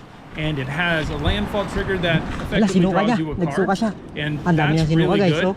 I am a little lower on it, maybe, having played an early access event though, than I was in the set review. Mostly because the set has so much good removal, and this is not a landfall trigger that you can really take advantage of. Like, there are some landfall creatures where you can get around the fact that you don't get anything out of them unless you play a land, anything permanent, any sort of permanent value out of them, until you play land by waiting to play them until you can play a land. That doesn't really work here because you're not going to be able to play the thing you reveal. It's a small sample size, but every time I played against the Bruntard, I killed it immediately for like 3 or 4 mana, and that, it does not feel good for my opponents. I am worried that it's too slow in a format with this much good removal, where people can easily take it down before your opponent ever gets any value out of it.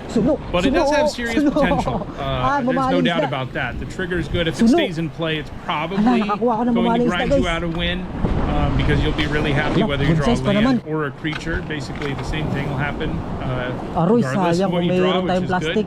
But it does have some problems. So I think Red's best uncommon might be one of those really good removal spells instead, and that is Invasive Maneuvers. It's a 2 mana deal 3, which you always play, like I've said about a lot of these great removal spells. But if you fulfill a requirement that's not that hard to meet in Red, like you're going to have like 3 space in a lot of Red decks. It does 5 instead. So it can kill a lot of things for 2 mana. Not quite the Bruntard. It's not one of the cards that can take it down. But it is a really good removal spell, really cheap, virtually always going to trade up, and gets especially good in the mid-game when you can spend 2 to kill most things in the format. All right, let's move to green now. So I think green's 3rd best common is Drix Fatemaker. I don't think green is super deep at common. I think they have probably the best common in the set, so that's good for them. But the 2nd and 3rd best common we're going to look at here, neither of them are insane. They're just quality cards. The Fatemaker is another one of these warp creatures. You can put a counter on something when you warp it in earlier. Then it can put a counter on something else when it enters. It also gives your counter things trampled. It works particularly well in green-white. But there are counters around in other colors too. And ultimately, you end up spending 6 mana for a 3/2 with 2 counters and a little bit of additional upside, which is fine. It's not great, but it, you know, sometimes putting a counter on something for 2 mana gives you an attack you just didn't have before, and you're going to want to do it sometimes, especially if it helps set up other things in your same turn. So that flexibility, once again, is really good. It doesn't fill 2 slots on the curve in the same way a lot of the others do, because if you don't have a creature in play to put a counter on, well, the counter goes on itself, and then, you know, it goes away. So it isn't as good as those that give you an effect, period, regardless of what's going on the board, like giving you a token or searching up the planes. And that's one thing that holds it back a little bit, but it is a quality common. At number 2, I have Diplomatic Relations, and if they hadn't nerfed this card, green would be a lot deeper at common.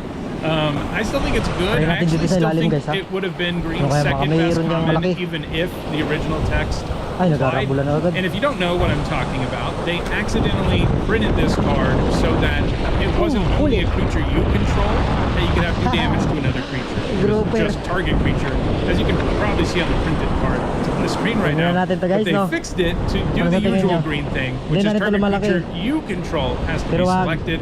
It was significantly better Madali lang before naman the mahuli ng errata isda. because it was basically murder or close to it, because you could just point it at your opponent's creature and make it do damage to itself, or have one of their other creatures do damage to it or whatever.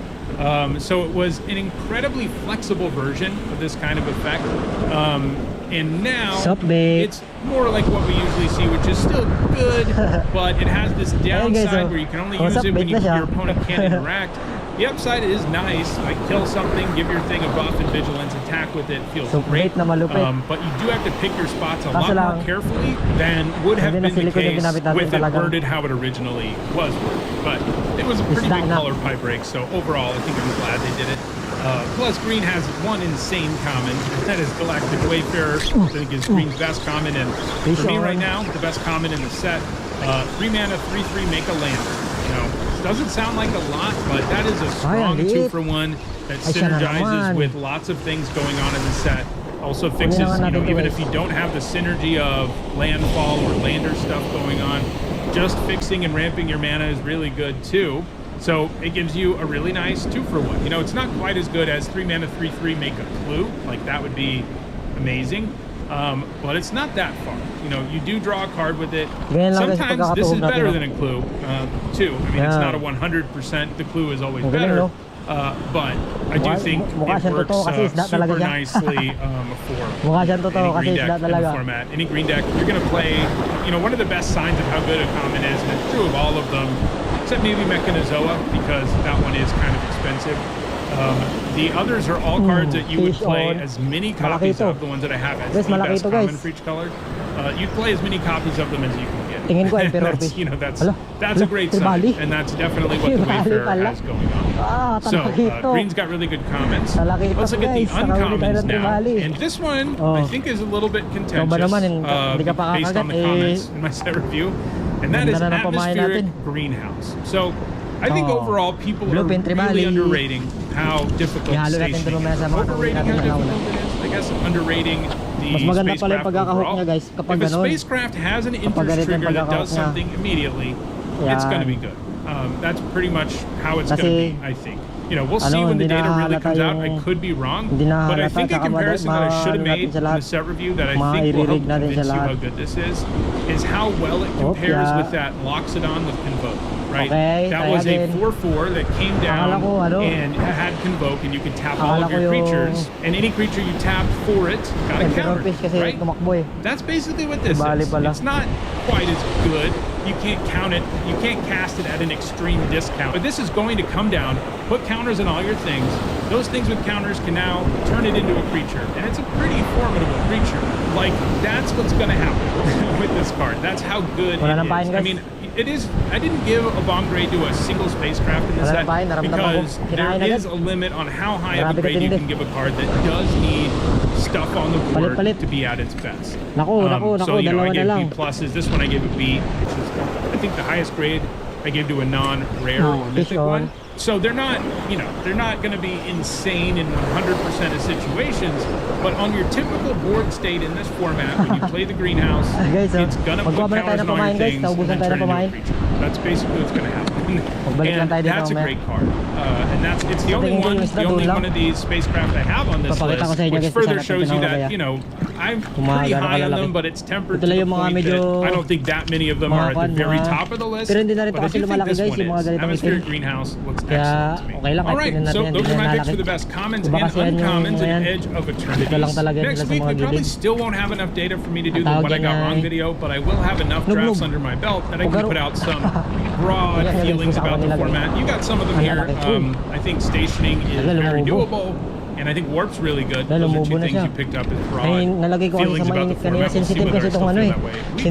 But for now, that does it for this video. If you want to check out my draft videos or my set review for Edge of Eternities, you should see the playlist on your screen shortly. If you enjoyed this video, don't forget to like it and share it so that others can enjoy it too. Thanks for watching. Hello. Pasok ka doon. Ang dami. Maklasin muna natin yung ito. Tingin ko hindi naman mag-abot yung tubig dito eh.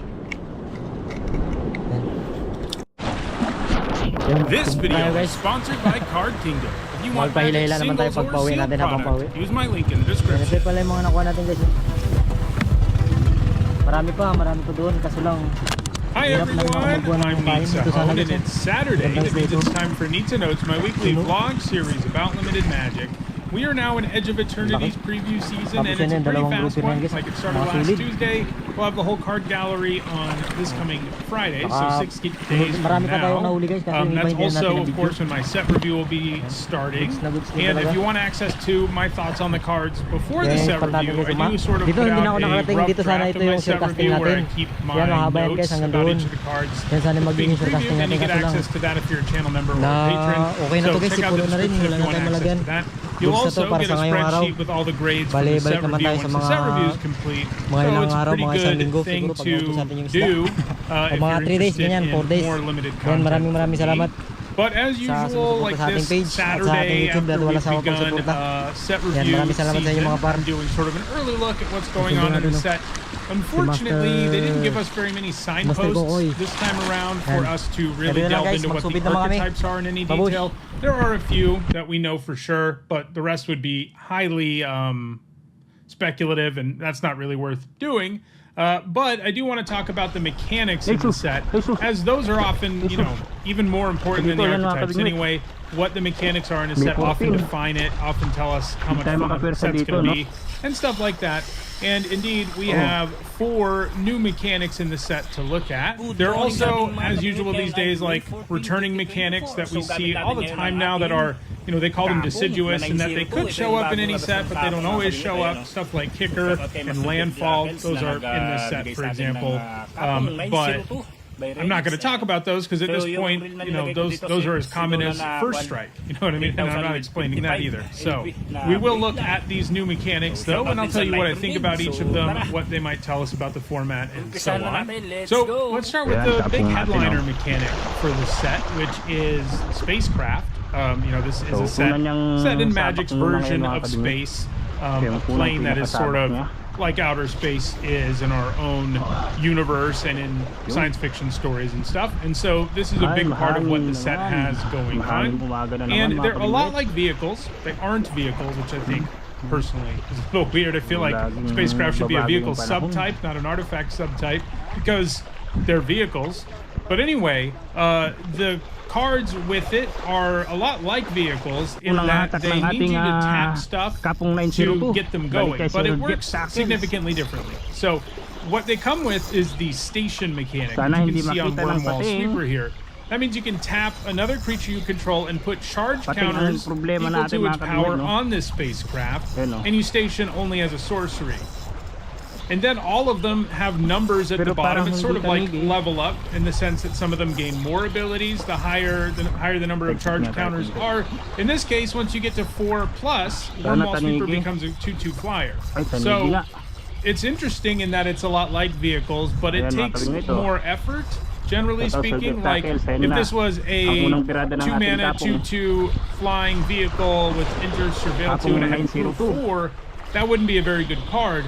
But Station 4 is substantially different because that means once it has those counters, it's a creature forever. So they take a little bit longer to get going, but once they are going, they stay that way, you know, unless your opponent removes charge counters or something silly like that. But that's not especially likely to happen in a limited format. And I think overall they are pretty good. You might be thinking, how often do I have time to tap something at sorcery speed to, you know, make my Wormwall Sweeper into a creature? And it's true, I think there are going to be times where these are a little bit slow, but I think where they're going to work the best is on creatures you just played, because like crewing, you can tap a creature you just played for this kind of ability, and that creature already wasn't attacking, and maybe it's no longer a blocker, but it may have also just given you a creature that can attack now, effectively adding to the board. That said, I mean, I do think the ones that don't really do anything, like when they enter, or don't do anything meaningful, are going to be more problematic. And some of them have really, really high values for stationing. Like, you have to do a lot to get them going. But I think the ones that have relatively low values for stationing and the ones that at least do a little something when you play them are going to be okay. Like, I think Wormwall Sweeper will be decent. I don't think it's going to be great because there are times where it's just a hunk of junk that lets you surveil to and you just can't get it going because the game situation doesn't allow it. But there is going to be a decent chunk of the time where this actually feels like a 2-mana 2/2 flyer that surveils to. And we can't ignore that. The fact that, especially when it has this low of a station value, that it is something that adds to the board and not with an insane amount of effort. Obviously, as they tend to do in sets that have big themes, they've done stuff in the set to make it even easier or more beneficial to be stationing. In particular, it looks like the red-white archetype, one of the few that we have, you know, a signpost uncommon for. It looks like that color pair is very into having tapped creatures. So if you add having tapped creatures to the mix as an upside, like the signpost uncommon making a robot token, not only does it give you more upside, but it'll make it easier for you to station stuff because you have an extra creature that you can tap to station things. Most of them do become creatures, you know, that's what they've said. There is one that never does, the Eternity Elevator that we've seen.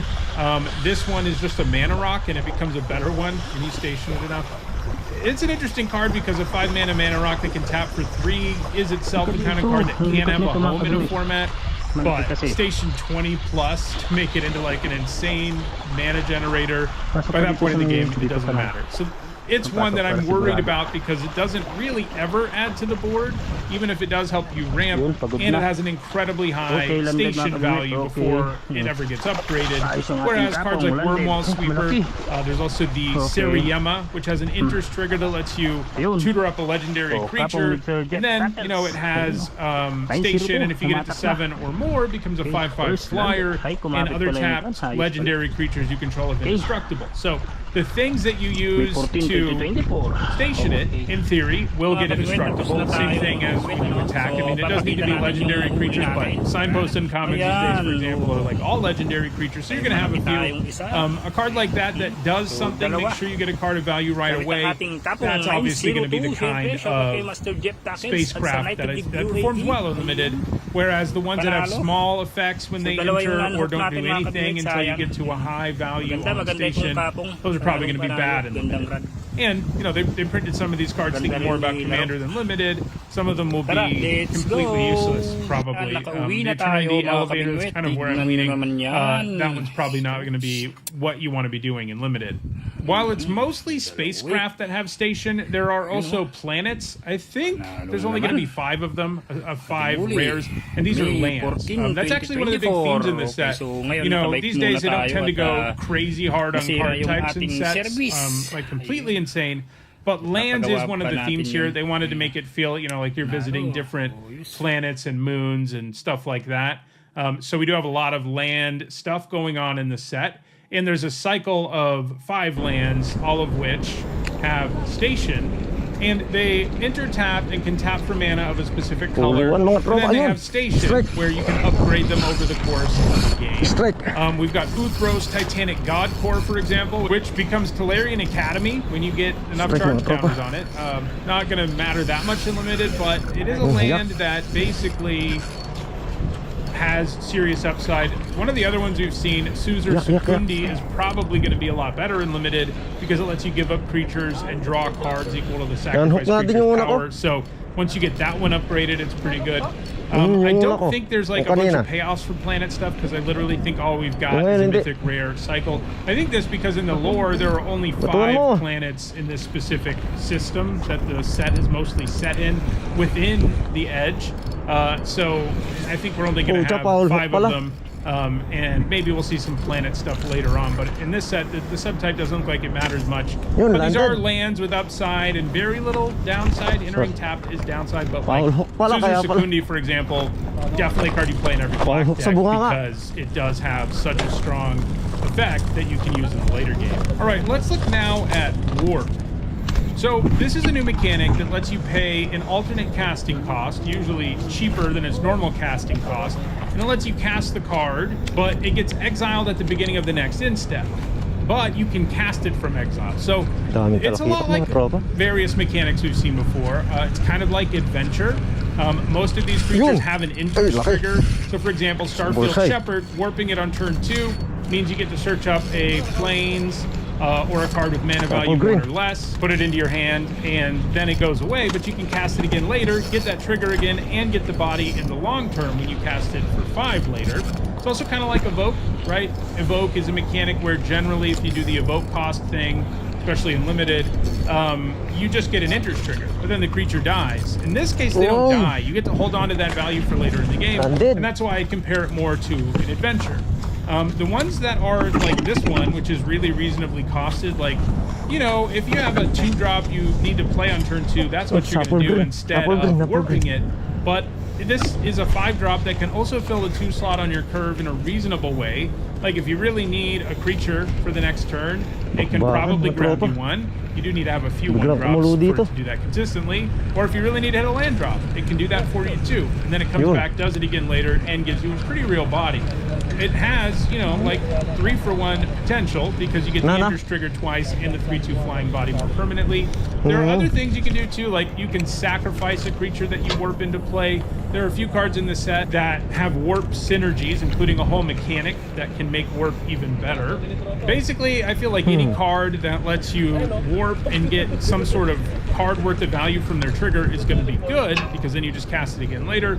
I'm less confident about cards that are just like big dumb creatures that have warp. For example, they've shown us Red Tiger Mechan, which is a 4-mana 3/3 haste, not good, and it has warp for 2, which means you can play it as a 3/3 haste on turn 2, but then it doesn't permanently add to the board. Cards like that don't ever really generate real value.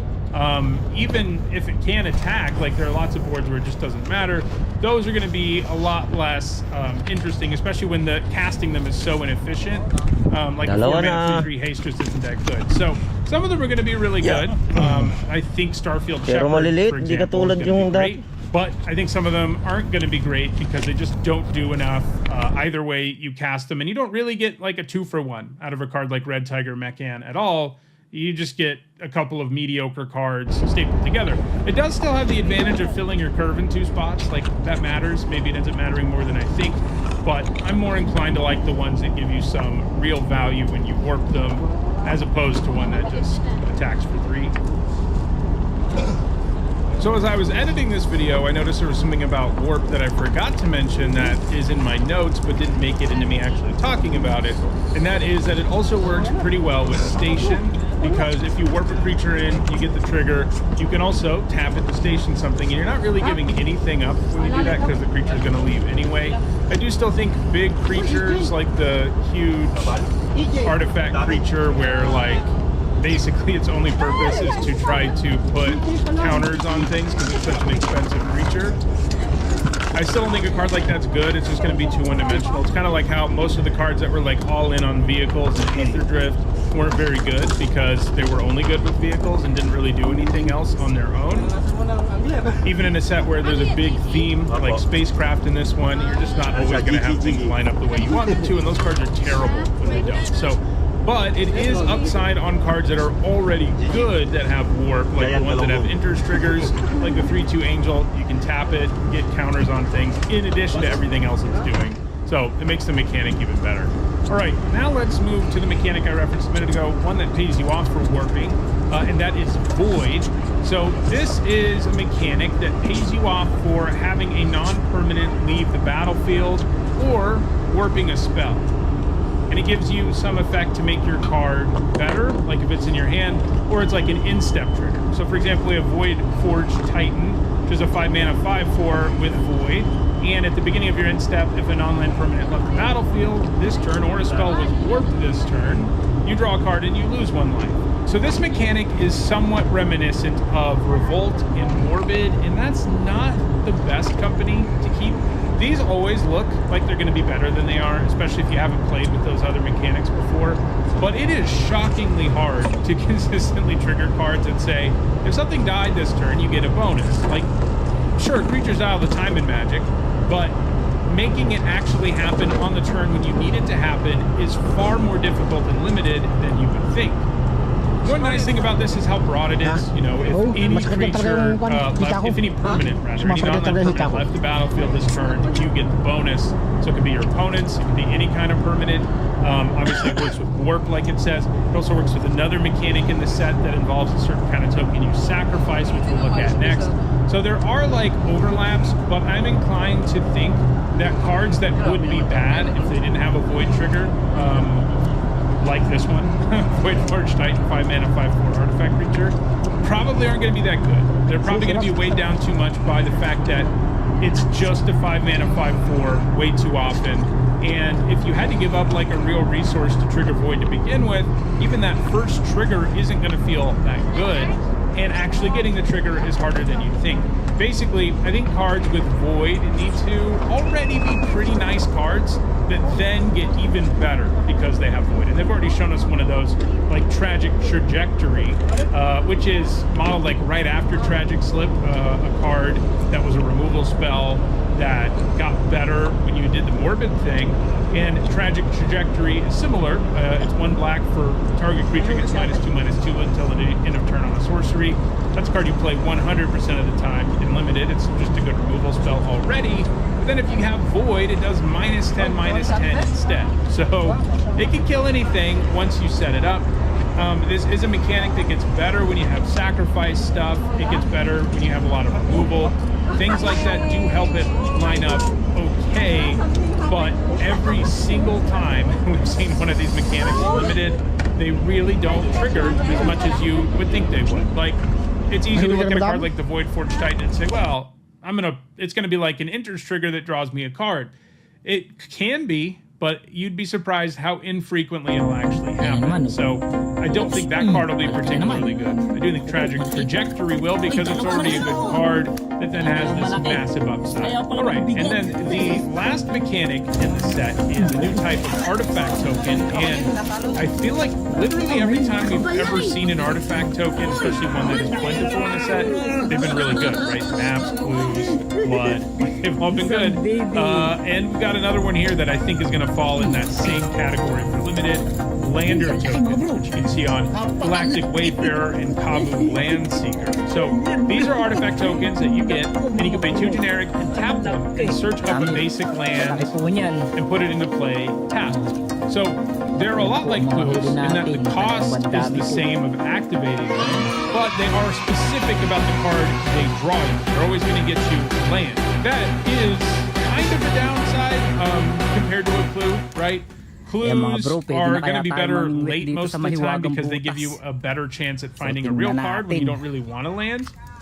But these do fix your mana in a big way. They make sure you don't miss land drops. Landfall is in the set, as I've already alluded to. It helps you trigger your landfall. It helps you trigger your void cards because you sacrifice this artifact token. That's a non-land permanent leaving the battlefield. And it means that fixing in this format is like inherently going to be good because of these lander tokens. Like, there are a bunch of cards in the set, like Galactic Wayfarer and Kavu Landseeker, both of which are really efficient cards. You know, one Wayfarer is a 3-mana 3/3. The Landseeker is a 4-mana 4/3 menace, and they both just generate 2-for-1s. And I haven't even mentioned also just having artifacts in play has value in the set. So the Lander token feels like it checks a lot of boxes, overlapping into multiple mechanics and archetypes. Whether you care about landfall, whether you care about artifacts, whether you care about void, it can help you trigger all of them, and it just gives you a full card of value when you have them. You don't always have the time to activate them, especially early, but they help you thin out your deck late still. Like I said, a clue is going to be better most of the time, but thinning out your deck helps too. And to me, these tokens just, you know, they're going to be good. Like all the other tokens you've ever seen, they generate a full card of value. When you staple them onto a 3-mana 3/3 that just enters and makes one, there's just no way that's not going to be one of Green's best commons in the set. It's just too much value for it not to be. You know, it's not exciting maybe, but it does a ton of work. Like, it's just going to be really good. And it is interesting having a mechanic that is fixing like this. It'll be interesting to see what it means for the format. Will 5-color nonsense decks be more accessible because of them? Maybe. I mean, you're just going to have cards that come with fixing attached that add to the board and stuff, unlike most cards that fix your mana. So yeah, I mean, I'm pretty high on the lander tokens overall. Of all of these mechanics, it's probably, I like Warp a lot too. Both of these are good value mechanics that allow you to generate a lot of value over the course of a game that make me think this format looks like it's going to be pretty fun. I'm a little more worried about Station and Void. I think there are going to be a lot of cards with those two things that just aren't good. Whereas I think most cards with Warp and most cards that make Lander tokens are just going to be pretty good. I mean, I did mention some Warp cards that I don't think will be good, but I think that'll be few and far between because I think most of them will feel like adventures, which is a good comparison to have because adventures have always been so strong and limited. So those are the mechanics. You know, we've got Station / spacecrafts and planets, Void, Warp, and Lander tokens. Set looks pretty cool overall. It's going to be a lot of fun to play, and I'm looking forward to doing the full set review starting next weekend. If you enjoyed this video, please like it and share it so that others can enjoy it too. If you want to make sure you catch future videos, don't forget to subscribe and turn on notifications. And if you want to catch up on past videos, including many more videos talking about limited magic, you should see a playlist on your screen shortly. Thanks for watching. Tingnan niyo yung spot niya, ang ganda. Meron siyang black dito, tapos kulay gold siya. Ayan. Re-release din natin.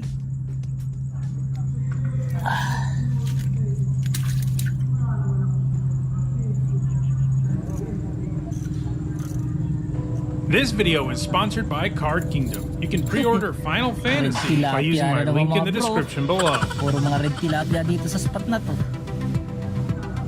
Hi everyone, I'm Nitsa Hone, and it's Saturday. That means it's time for Nitsa Notes, my weekly vlog series about limited magic. We are in the very early stages of Final Fantasy Limited. I drafted it about 4 times during the early access event. There should be a couple of draft videos up. I did do kind of wacky things in them, so they're not really like... They're videos where the message I think would be do as I say and not as I do. Because I tried to force some silly stuff, you know, like playing the big god, who you can really only play in a mono black deck, and stuff like that. But, you know, there is content for this format up. And as usual, in this very early stage of the format, I like to do what is kind of a Cliff's Notes of my set review, where I look at the best commons and uncommons in each color, give you my picks for what those are. And this is a worthwhile thing to know, because commons and uncommons are the most important part of your deck, or at least they make up the majority of your deck.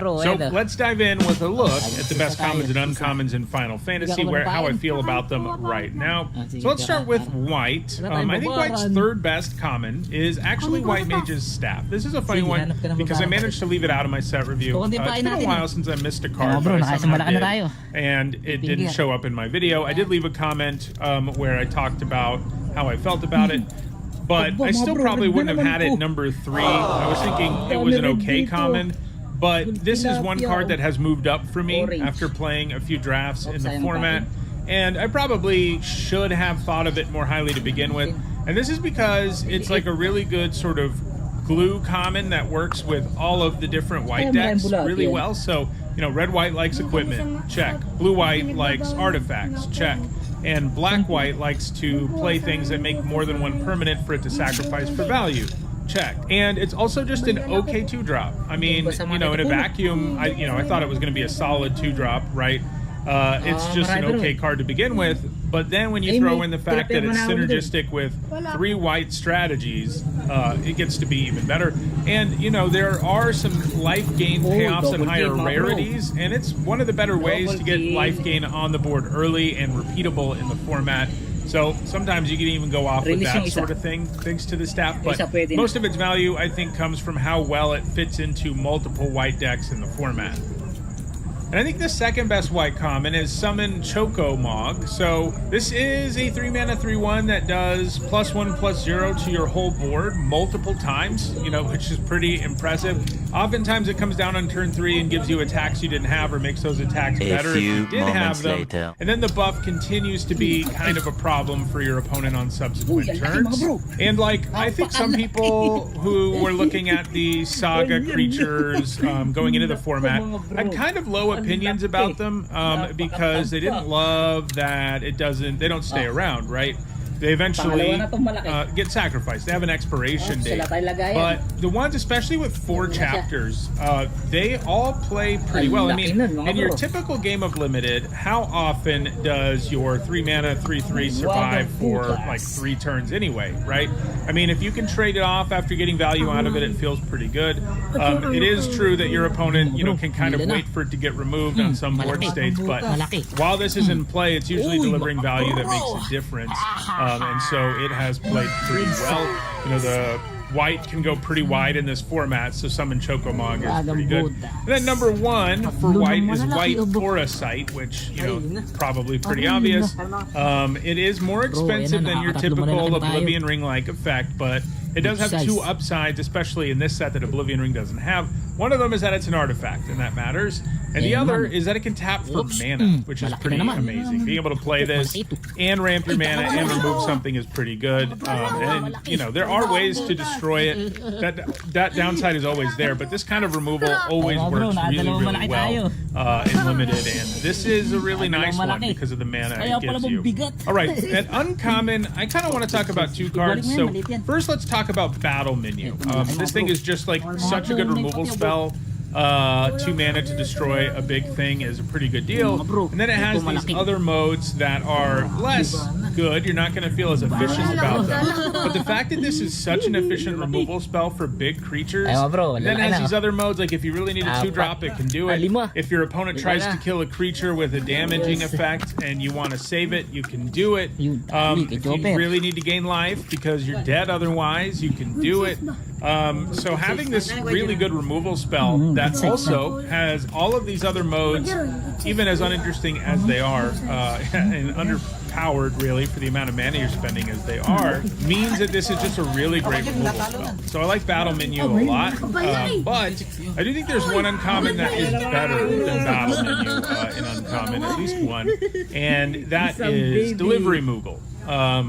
This comes with a caveat though, because Delivery Moogle does need something to search up, you know, like a White Mage's Staff. You know, when you cast it, it lets you tutor up an artifact with mana value 2 or less. So in a lot of the decks in the format, this is kind of like White Mage's Staff, and I did like this one in the set review. It ends up just being able to grab stuff in like all the white decks. Again, blue-white likes artifacts more broadly, red-white likes equipment, and black-white likes artifacts a reasonable amount too because it likes to sacrifice them. So this ends up becoming a pretty powerful 2-for-1. I mean, just searching up White Mage's Staff feels great, right? And it's not like that's a busted card, but you're getting a real card to play on your next turn. And Delivery Moogle definitely delivers there. I mean, you end up being able to generate a 2-for-1.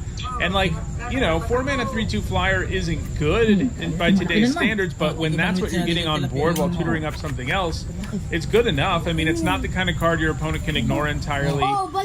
It does die to really cheap removal, but you get a 2-for-1, so it's not a disaster. And that's like a really good litmus test in today's Limited, especially when you're spending like 3 or more mana, when you ask yourself, if my opponent spends 1 or 2 mana to kill this, and can they kill it, first of all, for 1 or 2 mana, and second of all, how much does it hurt? You know, and with Delivery Moogle, it's like, okay, it's not a big deal. I already drew a card off of it, and that's always a good sign. So I think the Moogle, you know, I think of it as sort of a build around, but it may just slot into every white deck, and if it does, it is just better than Battle Menu. You know, Battle Menu has nice flexibility, and it can occasionally generate a 2-for-1, but Delivery Moogle definitely can. All right, let's move to blue now, where I think the third best common is Ice Magic.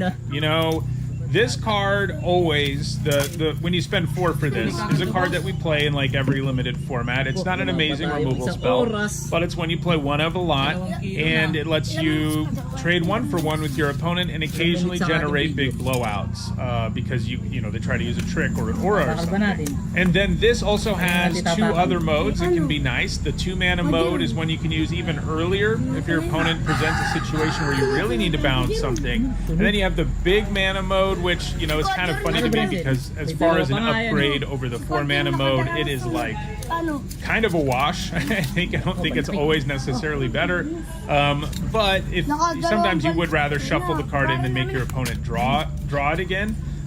So yeah, I mean, it does all of that stuff. Plus, in the blue-red deck, which cares about mana value 4 or greater, if you cast it for the 2nd or 3rd mode, it's going to trigger those things. And there are a few triggers for 8, and it can also do that, but that part of the card isn't that relevant. But it is a nice removal spell. It does some nice work. It's a nice interactive card that works with synergy in the format, too.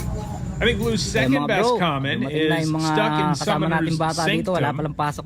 We see this card also a lot in Blue these days. 3 mana to tap a creature down and take away all of its abilities. This one has Flash, which is great. So occasionally you can produce blowouts with it too, although not as well as conventional removal. It's not always good against opponents who can sack stuff for value and stuff like that, but it does basically remove anything, for 3 mana, and it does a really good job there. And I think Blue's best common is Dragoon's Wyvern. This is often Blue's best common, or White. Sometimes White gets this kind of card, but the card where you get like a reasonably efficient creature that also makes a 1/1 token is just always good and limited. Blue's Wyvern, 3 mana, 2/1 flyer, get a 1/1. That's just an excellent rate for what you're getting out of it. Because it adds so much to the board, I mean, it's the kind of card that even feels good if you're behind and you cast it because you get 2 bodies. It's the kind of card that's really good when you play it on 3. You can pressure them in the sky without giving up anything on the ground. And, another nice litmus test to think about is, how many of these would I play in my deck? Is there such a thing as too many? With Dragoon's Wyvern, I don't think there is. I think you would, if you draft 6 of them, which is possible, it's a common. I had a deck where I drafted 4, and it was pretty nice. But, you can draft a bunch of them, and you would just play all of them, because there's just not a situation where Dragoon's Wyvern is bad. It may not have the highest ceiling in the world, but it's just very rarely a bad card, a card that doesn't do anything, because it adds so much to the board for its cost. It just ends up being really good. It is interesting that it doesn't have any significant synergy in the set. It's not an artifact, it's not a spell, it's not in a color where you can take advantage of the extra bodies for the most part. But sometimes that's a good thing. I mean, just having a card that's good in every blue deck makes it better as a higher pick, and it is really strong. All right, next let's look at Quistis Trait. I think this is the best uncommon in blue. 3 mana, 3/2, lets you flashback a spell in either graveyard, is just great. I mean, it's going to generate a 2-for-1. Now, there is a downside with Quistis Trait, and I talked about it in the set review, and that is that sometimes you just have to run out of 3-drop, and this isn't the greatest one. This video is sponsored by Card Kingdom. You can pre-order Final Fantasy by using my link in the description below. Hi everyone, I'm Mythic. In this video, I'm continuing with my Final Fantasy Limited set review. I've already looked at all the multicolored, colorless white and blue cards. In this video, we're going to look at the black ones. For each of these cards, I'll discuss how I think they'll perform in Limited, that means drafted and sealed, and I'll punctuate each evaluation with a letter grade. If you're new to my set reviews and unsure of what my letter grades mean, you can find a guide in the description for this video. There are a few important things to keep in mind as I review these cards. First, we're only talking about draft and sealed here. That means I'm only going to be talking about cards that you can find in play boosters. I will be looking at the bonus sheet cards for this set in their own separate video after I get through the main set. These are also my evaluations of these cards before it's possible to play this new limited format, because the goal here is to have my set review done in time for the pre-release, and that means I'll be wrong about some stuff, but as the format comes into focus, I'll be making videos about how it's panned out. I also want to let you know that there are some set review related perks for being a channel member or a patron. You get access to my ongoing set notes during preview season, and you'll also get a spreadsheet with all of my grades upgrades once the set review is complete. If those perks interest you, check out the description where you can find out how to support the channel using one of those methods. Alright, without further ado, let's dive in with a look at the black cards in Final Fantasy. First up, it's Ahriman, which for 2 generic and a black is a 2/2 eye horror. At common, it's got flying and death touch, and you can pay 3 generic and sacrifice another creature or artifact to draw a card. 3 mana 2/2 flyers have been big underperformers of late. That's because most formats have multiple 1 mana ways to kill them. But this one can trade for anything and can cash some stuff in for value, albeit a little bit too expensively. It feels a little overcosted across the board, but it does enough little things that it's probably fine. I'm giving it a C. Next up, it's Albed Salvager, which for 2 generic and a black are a 2/3 human artificer warrior at uncommon, and when it or another creature or artifact you control dies, target opponent loses 1 life and you gain 1 life. Usually, the creatures we get with this effect are way understated and don't also count artifacts, so getting a 2/3 for 3 with this effect looks pretty sweet, especially because, again, it also counts itself, which is not something all of them do either. So the worst outcome here is a 3 mana 2/3 that drains 1 life, and things can quickly get out of hand if you have a board at all. Like, just playing this and attacking into trade feels pretty good for you overall and pretty bad for your opponent. I'm giving this a B-. Next up, it's Arden the Usurper, which for 5 generic and 3 black is a 4/4 legendary Elder Human Noble at rare. Demons you control have Menace, Lifelink, and Haste, and at the beginning of combat on your turn, you exile up to 1 target creature card from a graveyard. If you exile the card this way, create a token that's a copy of that card, except it's a 5/5 black demon. 8 mana is a lot, but this is worth 8 mana. Typically, the turn you'll play it, it'll spit out a 5/5 demon with all those keywords, and the potential for additional upside is there, and then it just keeps doing it over and over, and that's going to quickly overwhelm your opponent.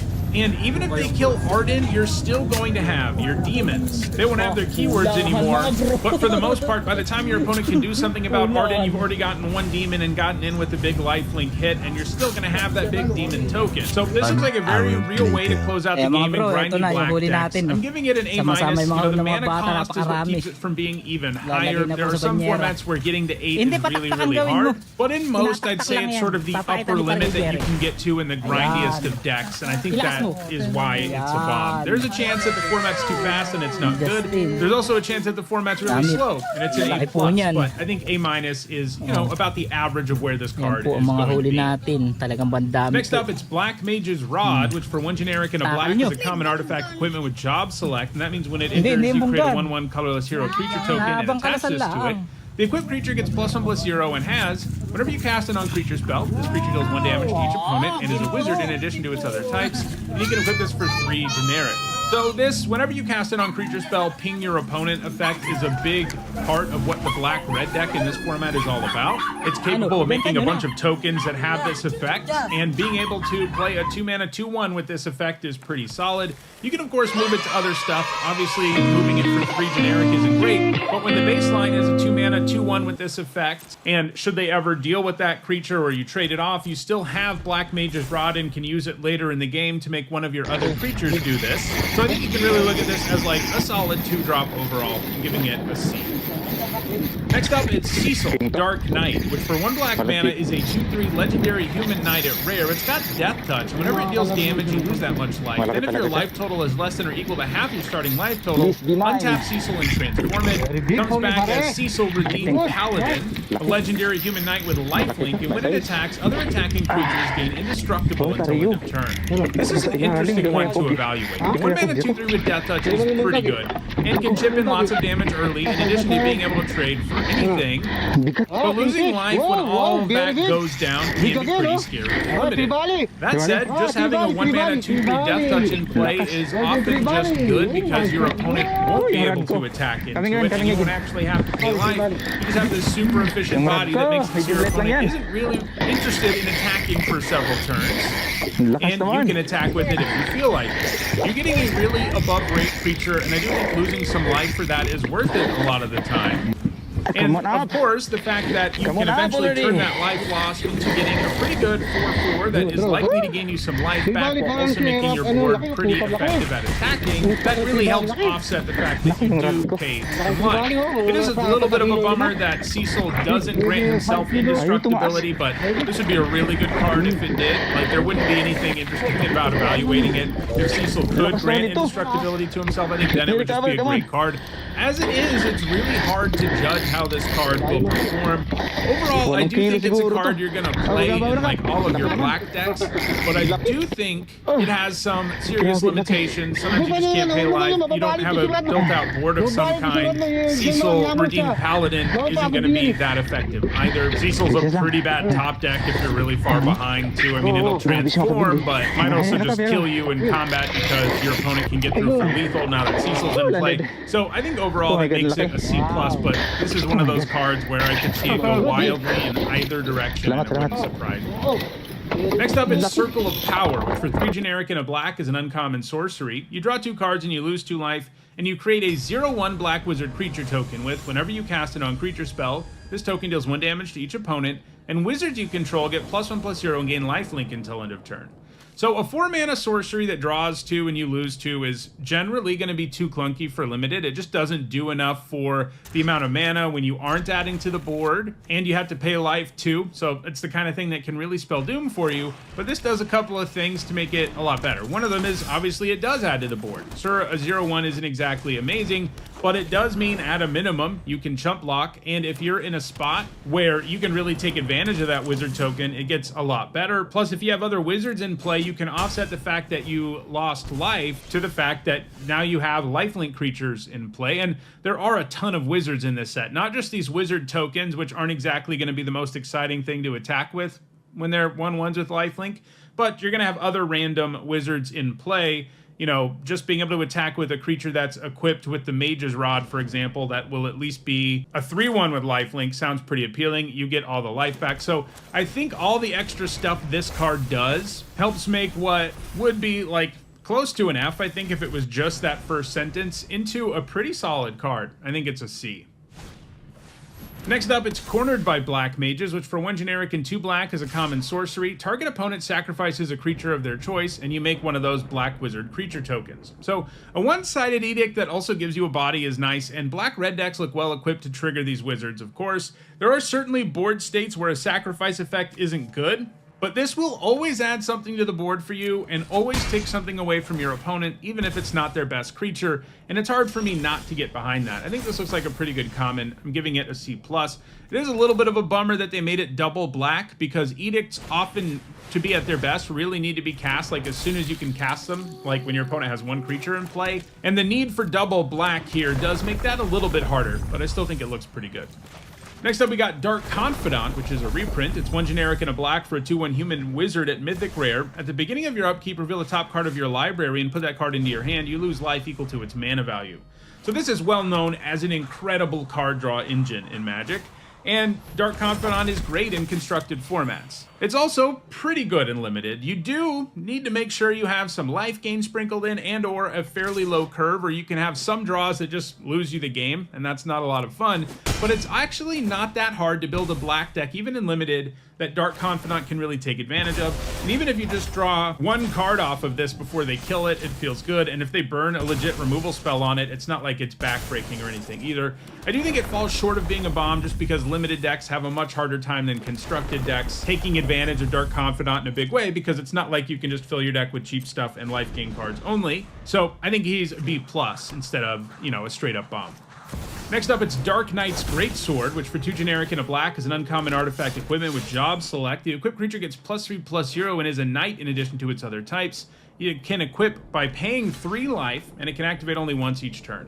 So a 3-mana 4/1 isn't great, but there is some real upside here. It's not massive, but this does move for free, you know, other than paying life. You don't have to spend any mana for it, and that means unlike all of the other job select equipment around, you can play this have that job select token made, and then just immediately move this to something else where it can offer the buff. There are a lot of board states where putting this on one of your creatures that's already in play is pretty good. It feels kind of similar to like haste, when you can suddenly augment a creature in a big way and take advantage of it the turn you do it. And you know, a 4/1 can trade up. It can also die to virtually anything, but just having really high power on this thing does mean it can trade up reasonably well. And being able to move this around without having to pay mana is a pretty big deal. You can only do it so many times before it really hurts unless you have some life gain going on, but I do like the idea of playing this and immediately moving it to something else that can get in a great attack. Putting it on a life linker especially is going to be pretty sweet. I don't think it's like an amazing card overall though. It's like a solid 3-drop. I'm giving it a C. Next up, it's the Darkness Crystal, which for 2 generic and 2 black is a rare legendary artifact. It says black spells you cast cost 1 less to cast. If a non-token creature an opponent controls would die, instead exile it and you gain 2 life. And you can pay 4 generic and 2 black and tap it, and put target creature card exiled with the Darkness Crystal onto the battlefield tapped under your control with 2 additional +1/+1 counters on it. This card's interesting. I've gone back and forth. Like when I first saw this card, I kind of just felt like it was going to be an F. But the more I've thought about it, I think it is playable. I really don't like that you spend 4 mana on a card that does next to nothing at first, but once it starts exiling creatures that die and gains you life, you're going to start to feel okay about things. That life gain is important too, because it buys you the time to reach the part of the game where you can start paying 6 mana to reanimate stuff, more or less. This still isn't insane, I don't think, mostly because you need things to line up correctly, and that 6 mana activated ability isn't always going to feel worth it, especially because the creature comes back tapped. So you have to wait like yet another turn for the creature that you get out of this that you probably spent a whole turn reanimating to actually matter in most cases. But it does look like a pretty great late game mana sink to me overall. It is kind of bad as a top deck because if it doesn't have stuff that is already exiled, it's going to take a while to get it going again because the creature comes back tapped and all of that. And the discount effect, like I've been talking about with the other crystals, like don't overrate that at all. It's rarely a very powerful effect in limited just because you don't want to be spending like a whole card on that effect and not adding to the board for a discount that really only affects half of your deck most of the time. And by the time you play the Darkness Crystal, a discount like that just isn't that good. But overall, I do think this actually has some legs as like a win condition in grindier decks in the format. And I think that you gain 2 life when you exile stuff is a big part of what makes this more viable than I thought it was initially, because it does buy you the time you need to go off with this. But it's still going to be really slow. It's not worth like a high pick or anything. I think it's just a C+. Obviously, it can take over some games, but it takes so much setup that it's not an amazing card. Next up, it's Demon Wall, which for 1 generic and a black is a 3/3 artifact creature. Demon Wall, at uncommon, it's got Defender and Menace, and as long as this creature has a counter on it, it can attack as though it didn't have Defender, and you can pay 5 generic and a black to put 2 +1/+1 counters on this creature. So in the early game, this is a solid defensive creature, and in the later stages of the game, it can turn into a game-winning mana sink. It gets better if you can put counters on it earlier than with its ability, but even just as a self-contained card, it looks like a solid 2-drop for control decks. It is kind of funny to look at this right after the Crystal, because I think the Demon Wall might just be a little bit better version of what the Crystal is. The Crystal has a higher ceiling, right? But the Demon Wall actually adds to the board early and does some stuff, and then late in the game, you start sinking mana into it, and it turns into a difficult-to-block win condition. So, I mean, I think it's a C+ too, just like the Crystal is. Next up, it's Evil Reawakened, which for 4 generic and a black is an uncommon sorcery. Return target creature card from your graveyard to the battlefield with 2 additional +1/+1 counters on it. 5 mana reanimation spells usually don't fare super well in limited. This is because you need things to line up in such a way that you have a creature in your graveyard that's actually worth spending that much mana on, and you'd be surprised how infrequently that happens and how often you find yourself looking at your 5 mana reanimation spell in your graveyard, and then looking at your graveyard that has like a 2 mana 2/2 in it and feeling pretty bad about stuff. However, putting counters on whatever you bring back increases the chances of that creature being worth the mana. Even like a 2/2 isn't completely horrendous when you're reanimating it and putting 2 counters on it. This set also has a bunch of land cyclers that won't hurt to reanimate. Like if you cycle them away on turn 2, they're all pretty formidable creatures on turn 5. None of them are really broken, but they're all going to be pretty good when you put a couple of counters on them. So I think this looks solid. I'm giving it a C. Next up, it's Fang, Fearless Lassie, which for 2 generic and a black is a 2/3 legendary human warrior at uncommon, and whenever 1 or more cards leave your graveyard, you draw a card and you lose 1 life. This ability triggers only once each turn. It also says it melds with Vanille Cheerful Lassie. That's something we'll see in the green set review, but suffice it to say, this card can combine with another card in the set, a green uncommon, to make one really...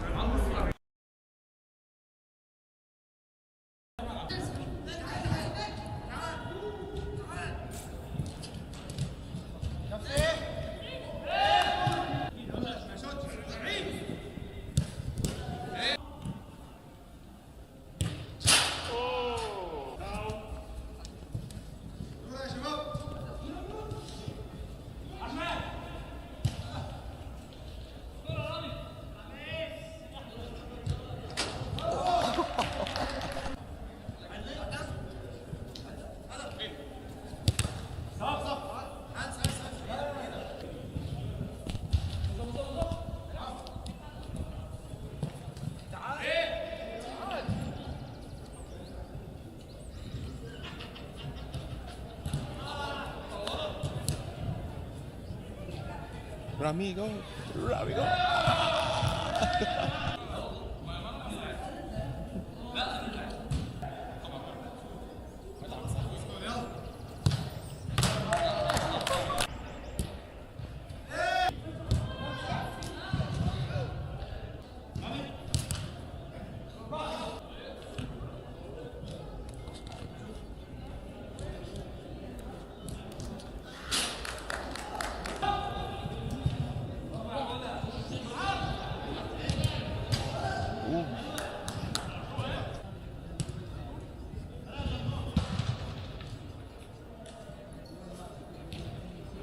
Oh.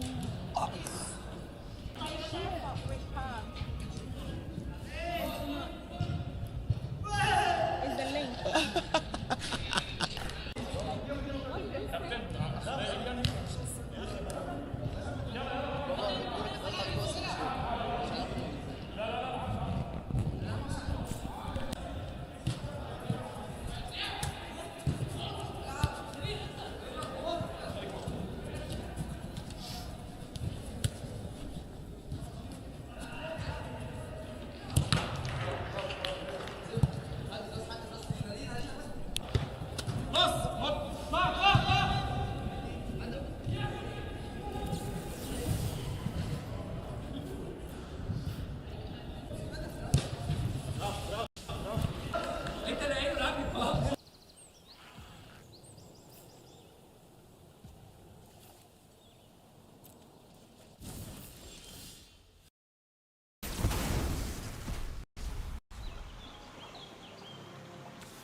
giving him a C.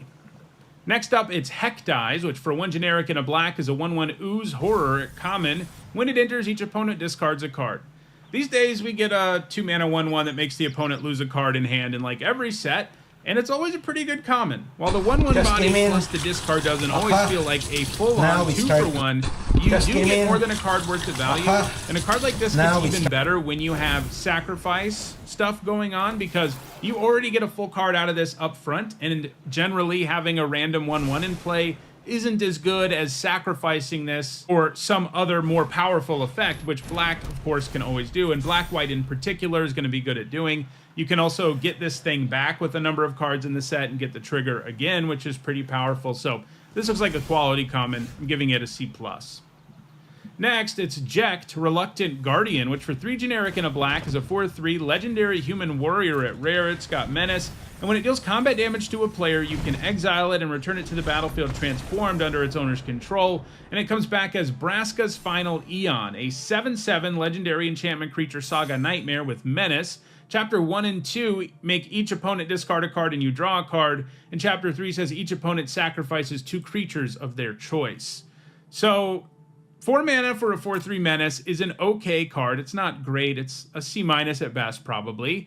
But menace also means that Jekt getting through and transforming isn't a pure pipe dream. Your opponent, at minimum, because it becomes so powerful when it transforms, has to leave creatures back to block this, and they have to leave back 2, and that changes the game in a big enough way that even just the threat of Jekt transforming will change how your opponent has to play. And then if you do find a way to transform him, he generates just so much value. The first 2 chapters, each chapter individually can be a 2-for-1, potentially, if your opponent happens to have a card. And then Chapter 3 gets rid of 2 creatures. I mean, you end up getting a 4-for-1 and also having a couple of blocks and a swing with a 7/7 menace once Jekt gets in. I do think he'll be hard enough to get in, and he's inefficient enough. You know, he dies to 2-mana removal in this set, that he's not a bomb, because you're just not going to be able to pull it off that often. There are going to be very common occurrences where you play this and your opponent says, okay, I kill it for less mana than you spent, and that doesn't feel good. But that means the fail case is a 1-for-1, and then you have this huge upside where it becomes a very scary saga. So I think this card is a B+. Next, it's Kane, Traitorous Dragoon, which for 2 generic and a black is a 2/4 human knight at rare that has flying during your turn. And when it deals combat damage to a player, that player gains control of Kane. If they do, you draw that many cards, create that many tapped treasure tokens, and then lose that much life. A 3-mana 2/4 that has flying on your turn, if it stopped there, would be a pretty good limited card. It'd be like a C+. And so would a creature that can draw you 2 cards and make you 2 treasure. But how good that is severely limited here by the fact that your opponent can do it right back to you. Now, the good news is you're always going to get to do it first, and the extra cards and mana might even mean you can just play something that can block Kane or play a removal spell. So you're going to be in a more advantageous position than they are, generally speaking. Although, before you get to take advantage of those cards, they may be able to hit you again. But in both cases, you get access to the upside before your opponent does, and theoretically you can get more out of it than they can. It's not always going to work out that way, of course, but I do think this is a pretty good card overall. You know, it's a little weird, but I think it's the kind of card that always makes the cut in black decks. I'm giving it a C+.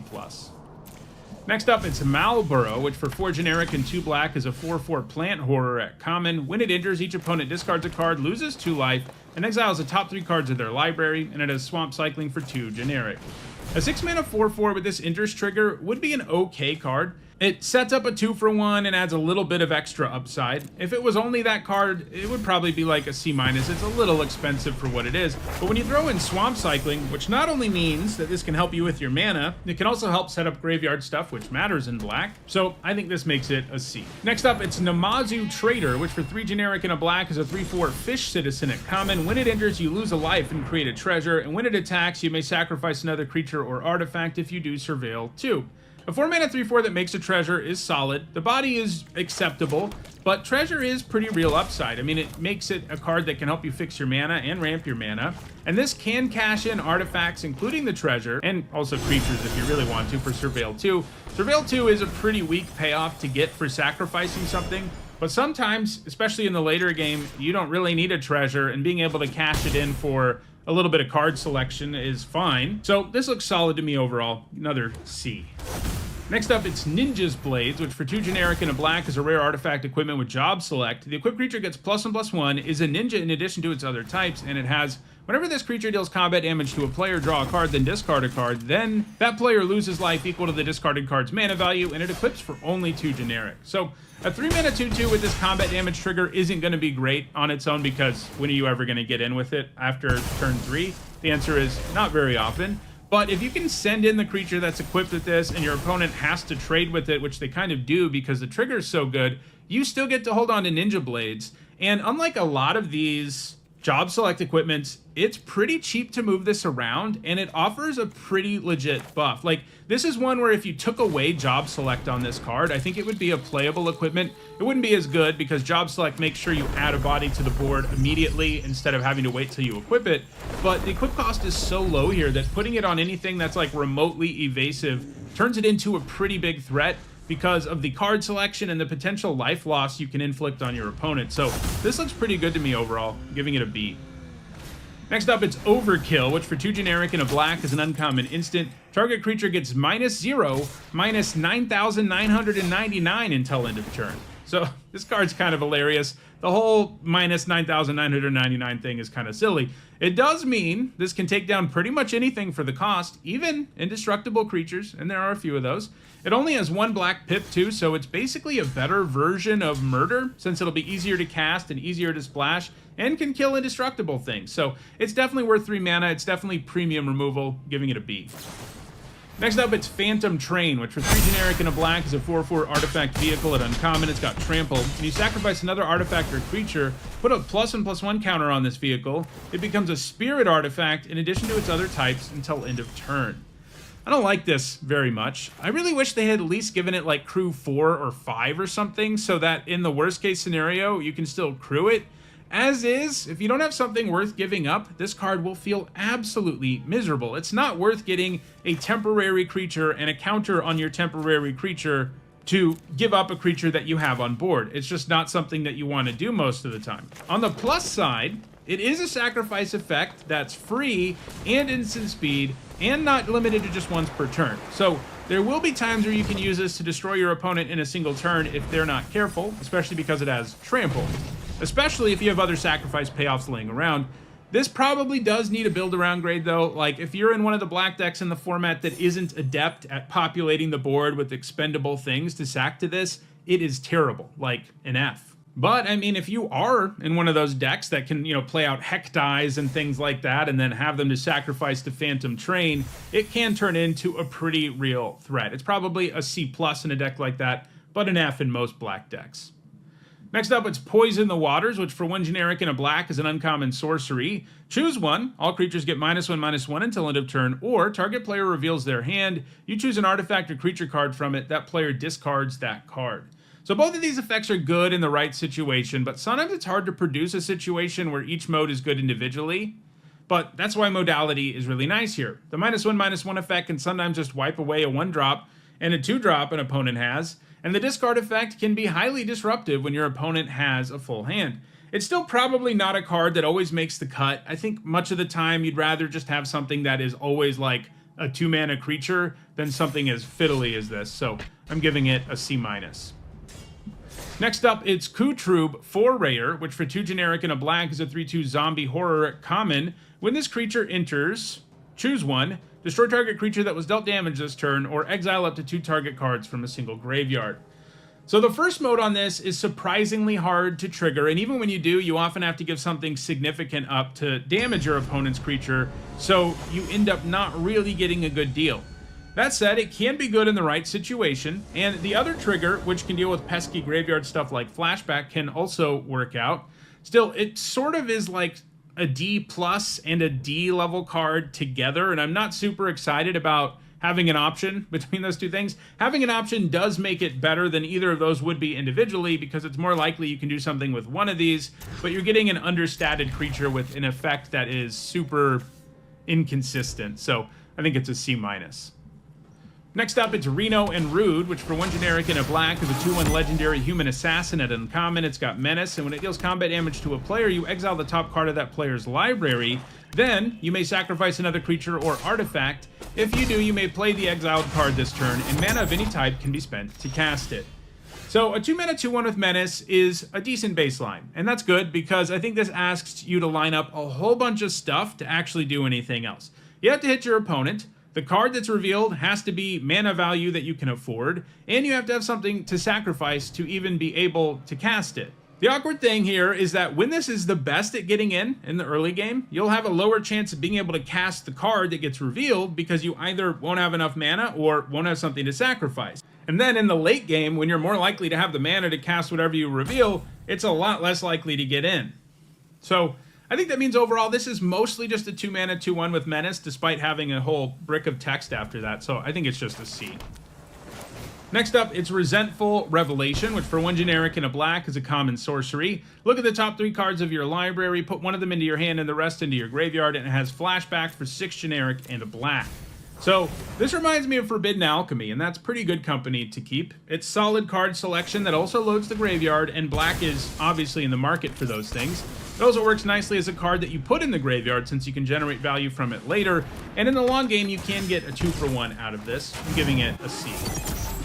Next up, it's Sephiroth, Fabled Soldier, which for 2 generic and a black is a 3/3 legendary human avatar soldier at Mythic rare. When it enters or attacks, you may sacrifice another creature. If you do, draw a card. Whenever another creature dies, target opponent loses 1 life and you gain 1 life. If this is the 4th time this ability has resolved this turn, transform Sephiroth, at which point he becomes Sephiroth One-Winged Angel, a 5/5 legendary creature angel nightmare avatar with flying, and when it transforms, you get an emblem with, whenever a creature dies, target opponent loses 1 life and you gain 1 life. In other words, you hold on to that effect from the front, and when it attacks, you can sacrifice any number of other creatures. If you do, draw that many cards. So, just the front side of this card is excellent. Even without his enters or attacks trigger, he'd be good. A 3-mana 3/3 that drains life for every individual creature, irrespective of whether they are tokens or who controls them, is a big game, and often makes combat a complete nightmare. And your opponent has to worry about it even more once they're dealing with this, because if they trigger it too many times, or,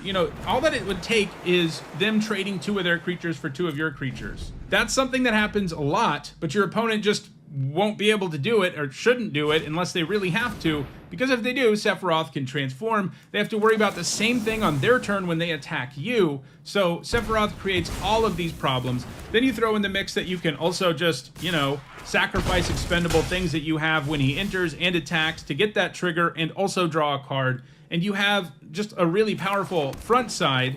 And should you ever access the other side, well, the game is probably pretty much over. He completely alters the game in every way. The only weakness he has is that he is just a 3-mana 3/3, and he does not count himself with his ability, but because he has an enters trigger, you've probably already gotten some value out of him overall. I think this is just a really cheap card for how powerful it is. That death trigger in particular is really problematic, and I think it makes him a very strong card. I think he does enough to be a bomb. I'm giving him an A. Next up, it's Sephiroth's Intervention, which for 3 generic and a black is a common instant. Destroy target creature, you gain 2 life. This isn't too far from being baked into a pie, and that's been good every time we've seen it. Now, it's not going to help you with food or artifact synergy, but it can kill a creature with reasonable efficiency and gain you life. A combination of things that can really let you breathe a sigh of relief when you've been behind in a game. Sometimes you'll overpay to kill like a 3-drop, but gaining life helps offset that lack of efficiency. I think this is a C+. Next up, it's Shambling Seath, which for 2 generic and a black is a 3/3 mutant horror at uncommon. It enters tapped, and whenever you cast it on creature spell, you can pay 1 black. If you do, you return it from your graveyard to your hand. The enters tapped clause is a killer sometimes, but this creature has solid stats and can return on the cheap. Having 1 mana left over when you cast it on creature spell isn't insane, and as we've seen, black-red is into casting non-creature spells, so it still looks pretty good to me despite the tap clause. It would be a really annoying card if your opponent who's playing black-red could just get it back every turn and it could block every turn. That becomes really, really problematic. So it's a good thing overall that they have it enter-tapped, but I think it's a C+. Next up, it's Shinra Reinforcements, which for 2 generic and a black is a 2/3 human soldier at common. When it enters, you mill 3 cards and gain 3 life. This is solid. I'd probably feel okay about playing this if it only had one of those triggers. I mean, it would be like D+, C- level. And getting both makes the card do some pretty sweet work. It's probably not quite enough to feel like a 2-for-1 most of the time, but if you mill a couple cards with flashback and stuff like that, it does start to feel like card advantage. I'm giving this a C. Next up, it's Side Quest, Hunt the Mark, which for 3 generic and 2 black is an uncommon enchantment. When it enters, destroy up to 1 target creature.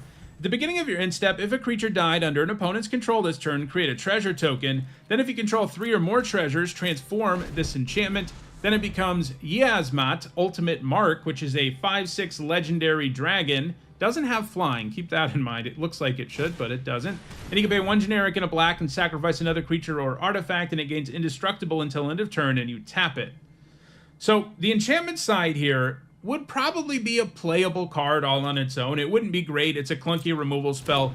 It'd be like a C because it's sorcery speed removal, but it can kill virtually anything, at least, even if you're spending 5. But you do also get a treasure. So if it was like 5 mana, destroy target creature, get a treasure, that's certainly a solid playable card. And this has the ability to spit out more treasure later. And if you've held on to treasure, either from other cards or that Side Quest Hunt the Mark has produced, you eventually get this awesome creature on the other side. There are enough lower rarity cards in black that make treasure for transforming this to be fairly believable within a couple of turns of playing it, and it might just be able to transform all on its own after being an okay card anyway. So this side quest looks pretty good to me. I'm giving it a B. Next up, it's Summon Anima, which for 4 generic and 2 black is an enchantment creature saga horror at uncommon. It's a 4/4 with menace, and it has 4 chapters. Chapters 1 through 3 each draw you a card and you lose a life. And chapter 4 says each opponent sacrifices a creature of their choice and loses 3 life. So a 6 mana 4/4 that ultimately draws you 3 cards is pretty sweet, even if you're playing a kind of inefficient creature and losing 3 life along the way. Chapter 4 isn't always going to be super meaningful, but it is sort of insult to injury after you've drawn a bunch of cards on previous chapters. This is also one of these that if your opponent kills it right away because they don't want you to draw more cards, you already came out ahead because you get a 2-for-1 up front. And if they don't kill it, most of the time the card advantage it grants you can just win you the game. The one downside about this card is just that it does have an inefficient body. There are going to be times where you're behind and you play this and your opponent's just like, cool, attack with everything.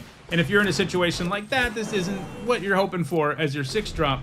But I think more often than not, it will give you some serious card advantage, like no matter what your opponent does. And that kind of card is really hard not to like. So I think this is a B. Next up, it's Summon Primal Odin, which for 5 generic and 2 black is a 5/3 enchantment creature saga knight at rare. Chapter 1 destroys a creature an opponent controls. Chapter 2 says this creature gains, whenever this creature deals combat damage to a player, that player loses the game. And Chapter 3 says draw 2 cards, each player loses 2 life. So a 6 mana 5/3 that destroys a creature would be an A. That's just a great 2-for-1. You add a big body to the board, take away your opponent's best creature. You will virtually never be behind after that happens. And that's the starting point here on Summon Primal Odin. Now, it doesn't have the best stats ever when you're just looking at its stats, but the way Chapter 1 works, destroy their best thing, and then the way Chapter 2 works means it's going to be pretty hard for you to not at least get a 2-for-1, because at worst, you can attack with this, and your opponent obviously has to block it, and generally, because this has 5 power, they're going to have something die when that happens, so that gives you a 2-for-1, but you'll also have a choice to make. Sometimes it'll be better to just wait till Chapter 3, because then you draw even more cards, and this ends up being, you know, a 3-for-1. This is another one where it doesn't matter what your opponent does, you come out ahead. It gives you serious value up front and has potential for insane value after. I think this one's just an A+, one of the biggest bombs in the set. Next up, it's Tonberry, which for 1 black mana is a 2/1 salamander horror at uncommon. It enters tapped with a stun counter on it, and during your turn, it has First Strike and Death Touch. So this is kind of like it has Suspend, because you'll play it, but it basically won't be there until 2 full turns later. You can sacrifice it and stuff, I guess, and there are reasons to do that, but most of the time it's not going to be worth giving this up entirely, because you do eventually get a pretty real card in return for your patience. A 1 mana 2/1 that is pretty impossible to block with just 1 creature thanks to Death Touch and First Strike is pretty solid, even though it's slow, and it's just really cheap for what it ultimately ends up giving you, so I think it looks like a solid card overall. It is a miserable top deck, and there are times where this is just going to be a bad card, but playing it on 1 sounds pretty good to me. I'm giving it a C. Next up, it's Undercity Dire Rat, which for 1 generic and a black is a 2/2 rat at common, and when it dies, you make a treasure. A 2-mana 2/2 that dies into a treasure is something you'll feel fine about playing. It'll rarely make you feel like you're doing something amazing, but it's nice it can help fix and ramp while also being good with sacrifice and artifact stuff. This is definitely a quality common that I don't think you'll find yourself cutting very often. I'm giving it a C+. Next, it's Vane's Treachery, which for 1 generic and a black is a common instant with kicker, sacrifice an artifact or creature. Target creature gets -2/-2 until end of turn. If this spell was kicked, that creature gets -6/-6 until end of turn instead. Even without kicker, this is a card you'd play like one of at least in most black decks. It's not efficient necessarily, but you can trade up with 2 mana -2/-2. There are a lot of X2s that cost 3 or 4, and you're usually at least going to break even on your mana. The fact that this has this whole other mode where if you sack something, it makes it so that it can kill almost anything, and you're definitely trading up. And I think the whole package here just ends up being a premium removal spell. I'm giving it a B-. Next, it's Vincent Valentine, which for 2 generic and a black is a 2/2 legendary assassin at rare. Whenever a creature an opponent controls dies, put a number of +1/+1 counters on Vincent Valentine equal to that creature's power, and when Vincent attacks, you may transform it, at which point he becomes the legendary werewolf beast, Galian Beast, which is a 3/2 with trample and lifelink, and when it dies, return it to the battlefield tapped, front face up. This is a cool design, and I think really powerful. Even if it never gains a counter, you kind of have a free attack, and once transformed, it's hard to get rid of the card entirely. It can basically generate 2 for 1. So, once you throw in the fact that Vincent can gain counters, which do stick around when it becomes Galian Beast, which is all the more valuable when you have a trampling lifelinker, and you have a pretty scary card. Now, the big downside here, and there is one, is that you are playing a 4-mana 2/2, and there is every chance in the world that they kill it before it ever transforms, or that they can just attack you with their board that they curved out on, and it puts you way too far behind to ever come back because you're playing your 4-mana 2/2 isn't doing you any favors. But if you're able to make it to that next turn, it's pretty hard for you to not end up getting a ton of value out of Vincent. The downside is real, but I don't think it's so significant that it makes him bad or anything. He just does, have some serious limitations, but the upside is strong enough that I think he's at least a B. Next up, it's Vincent's Limit Break, which for 1 generic and a black is a common instant with tiered. That means it has additional costs you can choose from. Get to those in a second, but the base effect is, until end of turn, target creature you control gains, whenever this creature dies, return it to the battlefield tapped under its owner's control, and has the chosen base power and toughness, and you choose that by whichever tiered mode you choose. If you pay 0, it's a 3/2. If you pay 1 generic, it's a 5/2. If you pay 3 generic, it's a 7/2. This card has terrible templating, especially for a common. People are going to screw this card up so much at the pre-release, so be prepared for that. I think a lot of people will misunderstand what it does, and I did the first time I read it too, but once I noticed how this actually works, I realized a lot of people are going to get it wrong. So one would intuitively think, especially with the way we see most of these cards work, the creature dies and then comes back with the base power and toughness of your choice, but that is not what happens. It actually has the chosen base power and toughness before it dies. Then it dies and comes back with its regular base power and toughness, whatever it is printed on the card. So in other words, this ends up being a card where you can make your creature big enough to trade up with something, like either if it's the attacker or the blocker, you can turn this into a combat trick of sorts that gives your creature high enough power to trade for almost anything. Like if you pay 5 total for this, a 7/2 is going to kill almost anything and then come back, not as a 7/2, but with its normal base power and toughness. So how good is this card now that we've discussed how it actually works versus how people are going to think it works when they first read it? Well, I think it's okay. I mean, normally an effect like this, especially when it's only 1 mana, is pretty good. And we've seen like 1 black mana for +2/+0 in this effect. We've also seen 1 generic and a black for +2/+0 and the creature comes back.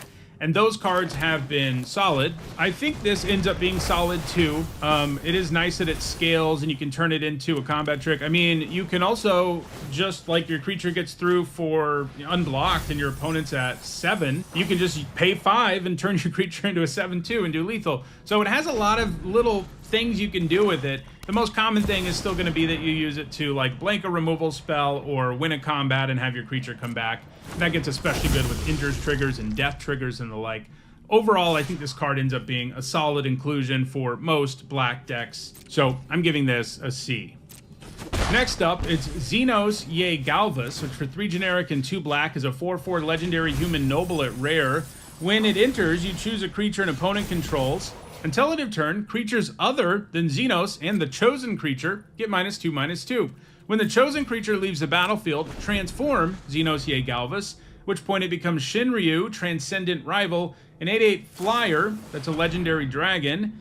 And when it transforms, you choose an opponent, and when the chosen player loses the game, you win the game. So this is a bunch of funny text, but I think this is actually pretty good. It'll usually come down and kill a bunch of stuff on both sides of the board, and because you make the choice when to cast it and what creature to choose on your opponent's side, you can make sure you maximize how much it hurts your opponent while minimizing how much it hurts you. And should you transform Xenos, he ends up being a creature who can quickly end the game. Obviously, the whole when the chosen player loses, you win doesn't matter. That's going to be true anyway in one-on-one limited. But I will say transforming him is not that easy. If you've got some removal, you can make it happen, but there will be times where you just can't do it. Like your opponent just won't let it happen, and they'll be in full control of whether or not Xenos ever transforms, and they just won't let it happen. So he's also a little bit awkward, even though you have some control over how the -2/-2 pans out. If you've got a board with a bunch of X2s on it, playing Xenos is super awkward. So overall, I think he's good, but I think he's just a B. And the last card in this video is Zodiarch Umbral God, which costs 5 black mana for a 5/5 legendary god at rare. It's indestructible, and when he enters, each player sacrifices half the non-god creatures they control of their choice, rounded down. And whenever a player sacrifices another creature, put a +1/+1 counter on Zodiarch.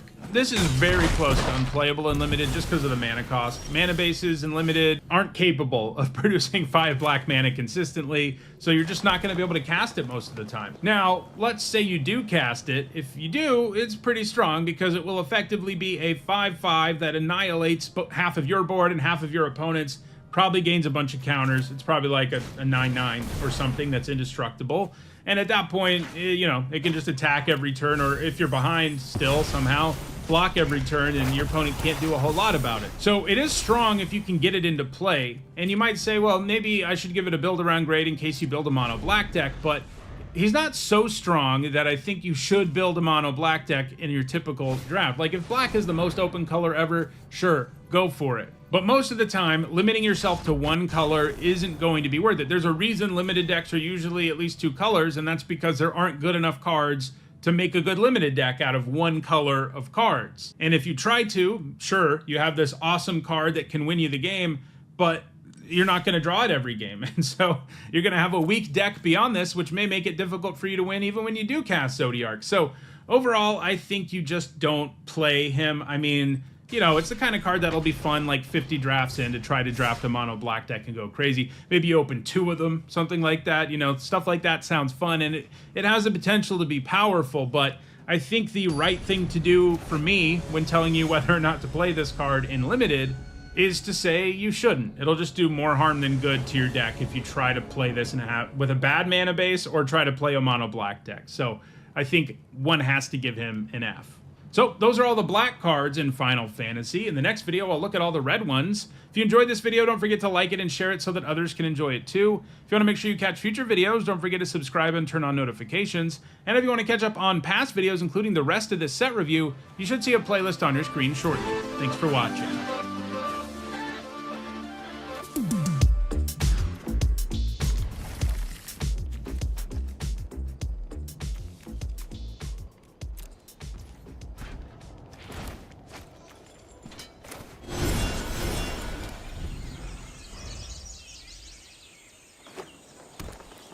This video is sponsored by Card Kingdom. You can pre-order Final Fantasy by using my link in the description below.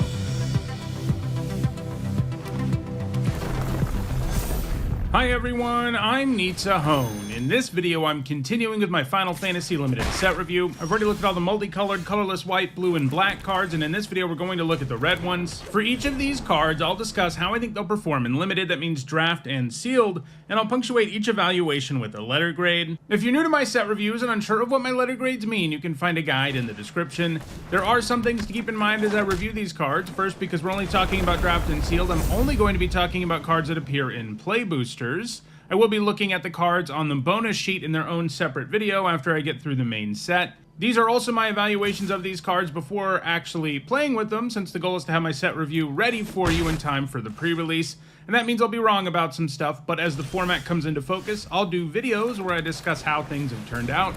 And I want to let you know that there are some set review related perks for being a channel member or a patron. You get access to my ongoing set notes during preview season, and you'll also get a spreadsheet with all of my grades once the set review is complete. If those perks interest you, check out the description where you can find out how to support the channel using one of those methods. Alright, without further ado, let's dive into the look at the red cards in Final Fantasy. First up, we've got Barrett Wallace, who for 3 generic and a red is a 4/4 legendary human rebel at uncommon. He's got reach, and when it attacks, it deals damage equal to the number of equipped creatures you control to defending player. It's nice that Barrett has a solid baseline as a 4-mana 4/4 with reach, because his attack trigger isn't going to do anything special most of the time. Red does have an equipment theme, red-white in particular, and job select makes it more likely you'll just have random equipped creatures. But even with all of that in mind, I think the most likely outcome with Barrett Wallace's attack trigger is going to be like 0 to 1 damage. And that's nice upside to have, but I think overall that just makes him a C. Next, it's Blazing Bomb, which for 1 red mana is a 1/1 elemental at common. Whenever you cast an on-creature spell, if at least 4 mana was spent to cast it, put a +1/+1 counter on this creature, and you can tap it and sacrifice it, and it deals damage equal to its power to target creature. Activate only as a sorcery. This isn't going to start growing until the mid-game, which is a bit of a problem, as it means it'll be kind of irrelevant for a while. The good news is its ability to blow up means that you can turn it into removal in a pinch, and ping 1 to ping a 2/1 or something is fine, although it only being sorcery speed isn't great. And its ability to function as removal will improve the longer the game goes on, and it also works well with equipment. It's just so cheap, and it does a whole bunch of stuff, and that kind of card always seems to overperform, even when the stuff they do seems kind of medium. So I'm going to start this at a C+. Next, it's Call the Mountain Chocobo, which for 3 generic and a red is a common sorcery. Search your library for a mountain card, reveal it, put it into your hand, and then shuffle. Create a 2/2 green bird creature token with, whenever a land you control enters, this token gets +1/+0 until end of turn, and it has flashback for 5 generic and a red. This looks really good to me for a common. It's a 2-for-1.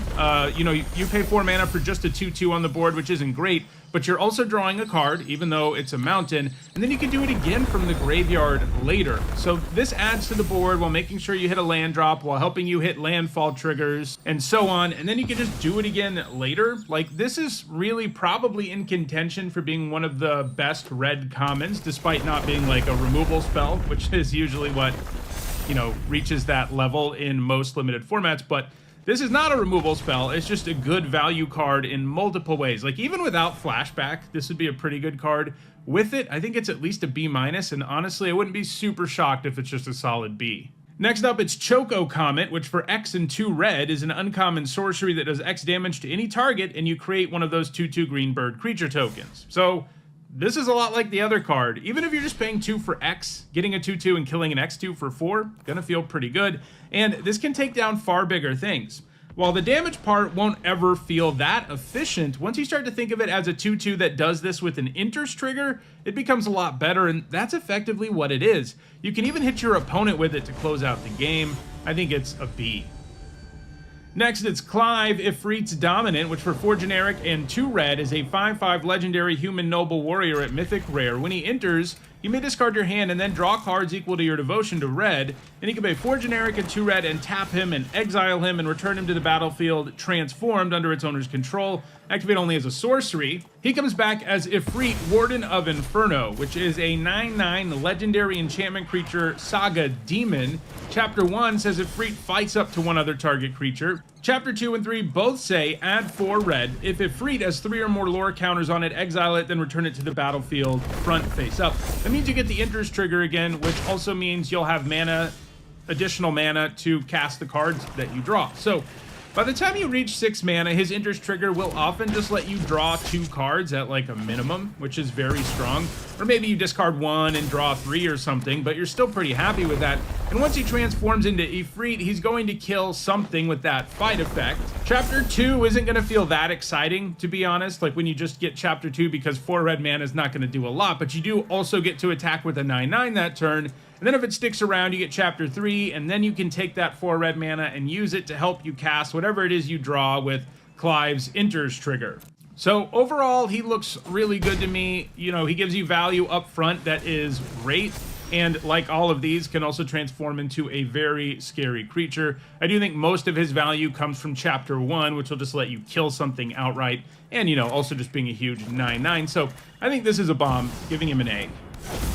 Next, it's Coral Sword, which for 1 red mana is an uncommon artifact equipment with flash. When it enters, attach it to target creature you control. That creature gains first strike until end of turn.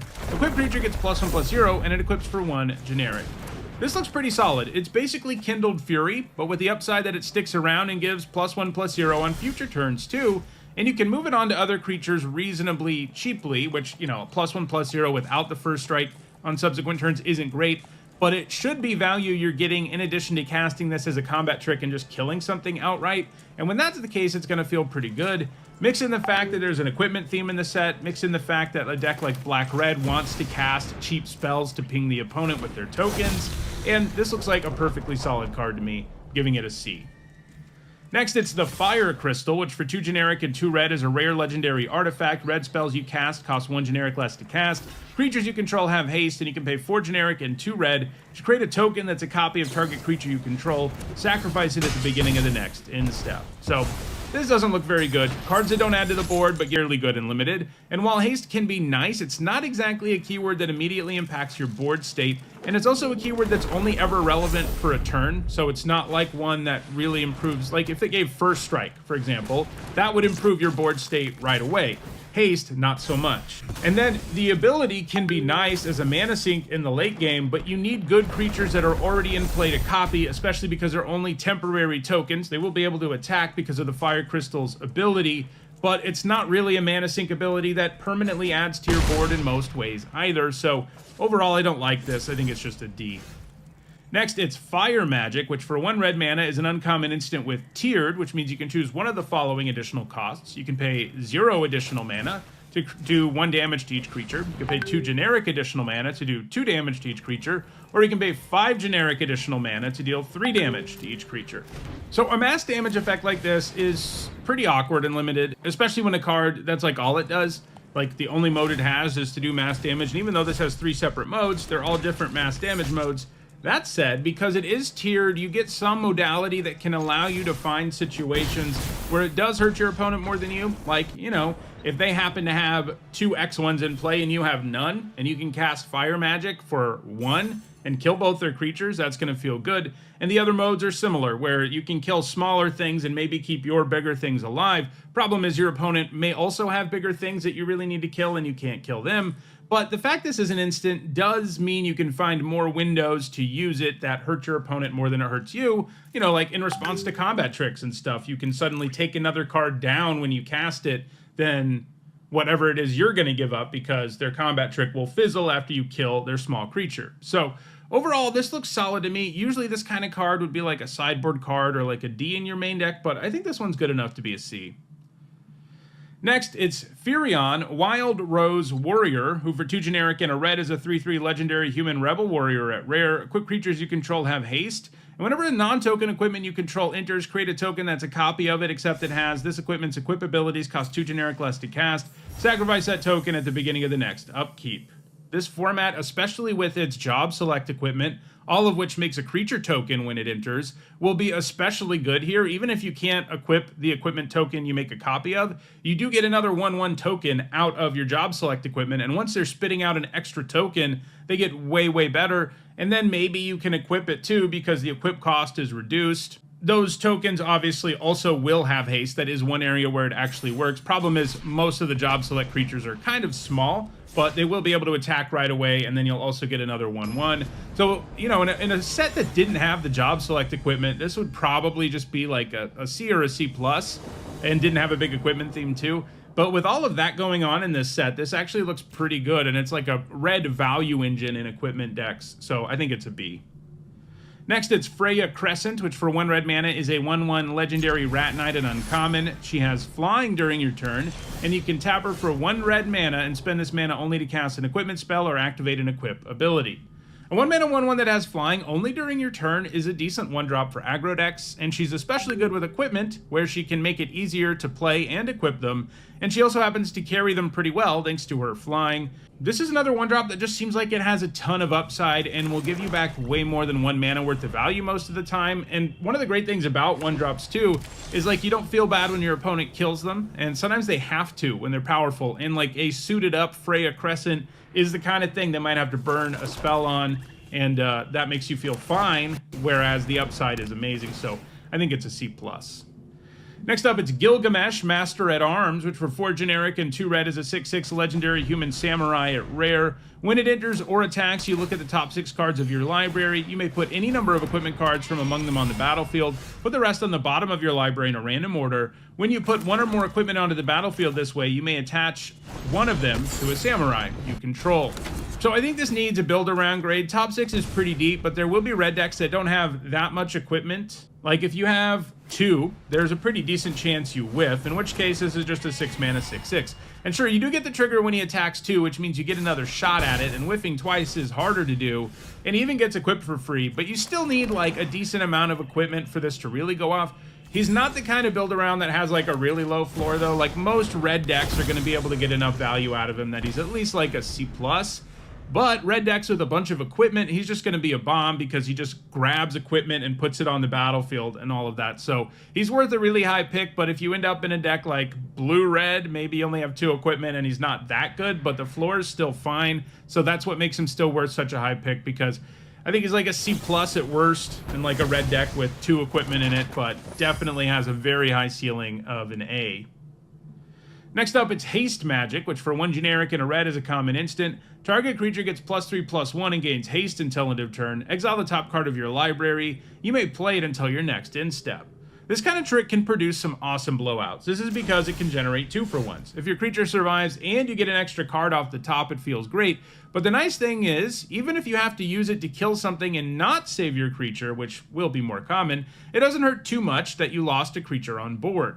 It is a little sad that the haste part of this card won't be what you want to do all of the time, since using it as a trick has more potential, but again, because it gives you back a card, that means just using it to hit your opponent with something new that just came down is more viable than it would otherwise be.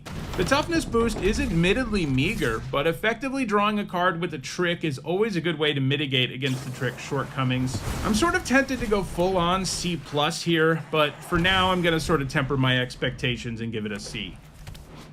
Next, it's Hill Gigas, which for 4 generic and 2 red is a 5/4 giant at common with trample, haste, and mountain cycling for 2 generic. You're definitely overpaying for this when you cast it, and you're going to feel that, but it's not by like a massive amount, and being able to cycle it for a mountain in the early game does help offset that sort of thing. Land cycling for 2 is a lot worse than land cycling for 1, but this still looks like a solid card to me. Certainly not one that always makes the cut, though. I'm giving it a C-. Next up, it's Item Shopkeep, which for 1 generic and a red is a 2/2 human citizen at common. Whenever you attack, target attacking equipped creature gains menace until end of turn. This doesn't care what does the attacking, so the turn it comes down, it might make your equipped hero token unblockable, and of course, putting the equipment on the Shopkeep itself can work out okay. This looks like a 2-drop with enough upside to be a solid C. Next, it's Laughing Mad, which for 2 generic and a red is a common instant. As an additional cost to cast this spell, discard a card, draw 2 cards, and it has flashback for 3 generic and a red. This is a little more expensive than this effect usually is, but it's still nice that you can flash it back, giving you some fuel in the late game.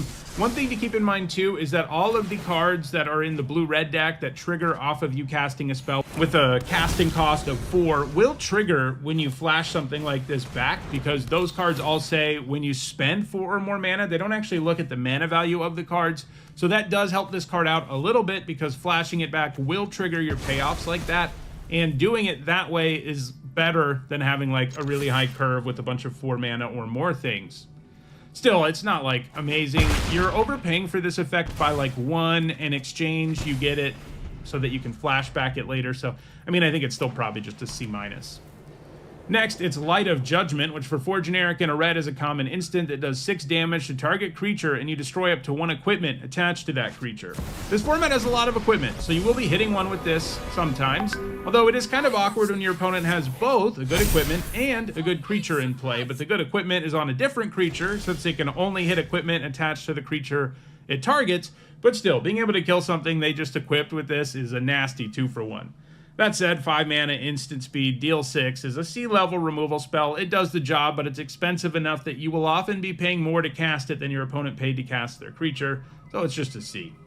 Next, it's Mythic Elder, which for 2 generic and a red is a 1/3 human wizard at common. When it enters, you create a 0/1 black wizard creature token with, whenever you cast it on creature spell, this token deals 1 damage to each opponent. This card's pretty interesting to me because it makes me wonder if these tokens are going to overperform in a big way. Like, I think they're going to be pretty good, but this card seems overcosted. Like, a 3 mana 1/3 that made a 1/1 token straight up without any other abilities would be only an okay card. And I feel like a 0/1 black wizard token is going to be about as good as a 1/1. But maybe they're a lot better when they're costing a card like this. But it does give you 2 bodies. They're both wizards. There's some cards that care about that. It does do the ping thing that you want to be doing in black-red. It's good for sacrifice stuff, so it's probably fine. I'm giving it a C. Next up, it's Nibelheim of Flame, which for 2 generic and 2 red is a mythic rare sorcery. Choose target creature you control. It deals damage equal to its power to each other creature. If this spell is cast from your graveyard, discard your hand and draw 4 cards, and it has flashback for 5 generic, 2 red. This is nuts. If this was only the flashback mode, it would be a bomb, because most of the time what happens is you cast it for flashback, you destroy everything but your best creature, and then you draw 4 cards. Like, that's an insane card. It's like a one-sided wrath that also completely reloads your hand in most cases. Now, it is a little more fragile than a one-sided wrath, because if your opponent destroys a creature you target, you're in trouble. But as long as you pick your spot with it, and as long as you have decently sized creatures in your deck, we've seen this kind of sweeper work really well in Limited a couple of times now. And this one is probably the best one we've seen. Also only costs 4 when you cast it the first time. You can wipe the board twice with it, which is insane. And it is true, once it's in your graveyard, your opponent kind of knows it's coming, but that doesn't always mean they can do something about it. So, yeah, I mean, this just seems insane, like one of the biggest bombs in the set. It'll reshape your board in your favor. It can help you pull ahead even from behind.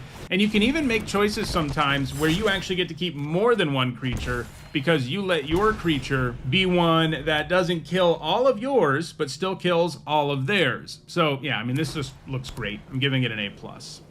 Next up, it's Opera Love Song, which for 1 generic and a red is an uncommon instant, and it says choose 1, exile the top 2 cards of your library. You may play those cards until your next end step. Or 1 or 2 target creatures each get +2/+0 until end of turn. The card draw mode here is where the action is most of the time. Casting it at the end of your opponent's turn and effectively drawing 2 extra cards for that next turn is good. It won't always pan out that way. You know, this is one that only lasts until your next end step, until the end of your next turn. So if you hit 2 lands, you don't get both of them. You're only going to be able to play 1 of them. But if you hit a land and a spell, or 2 spells, and you have the mana to cast them, you can certainly play them. So it ends up drawing you 2 cards a decent amount of the time. Sometimes it won't.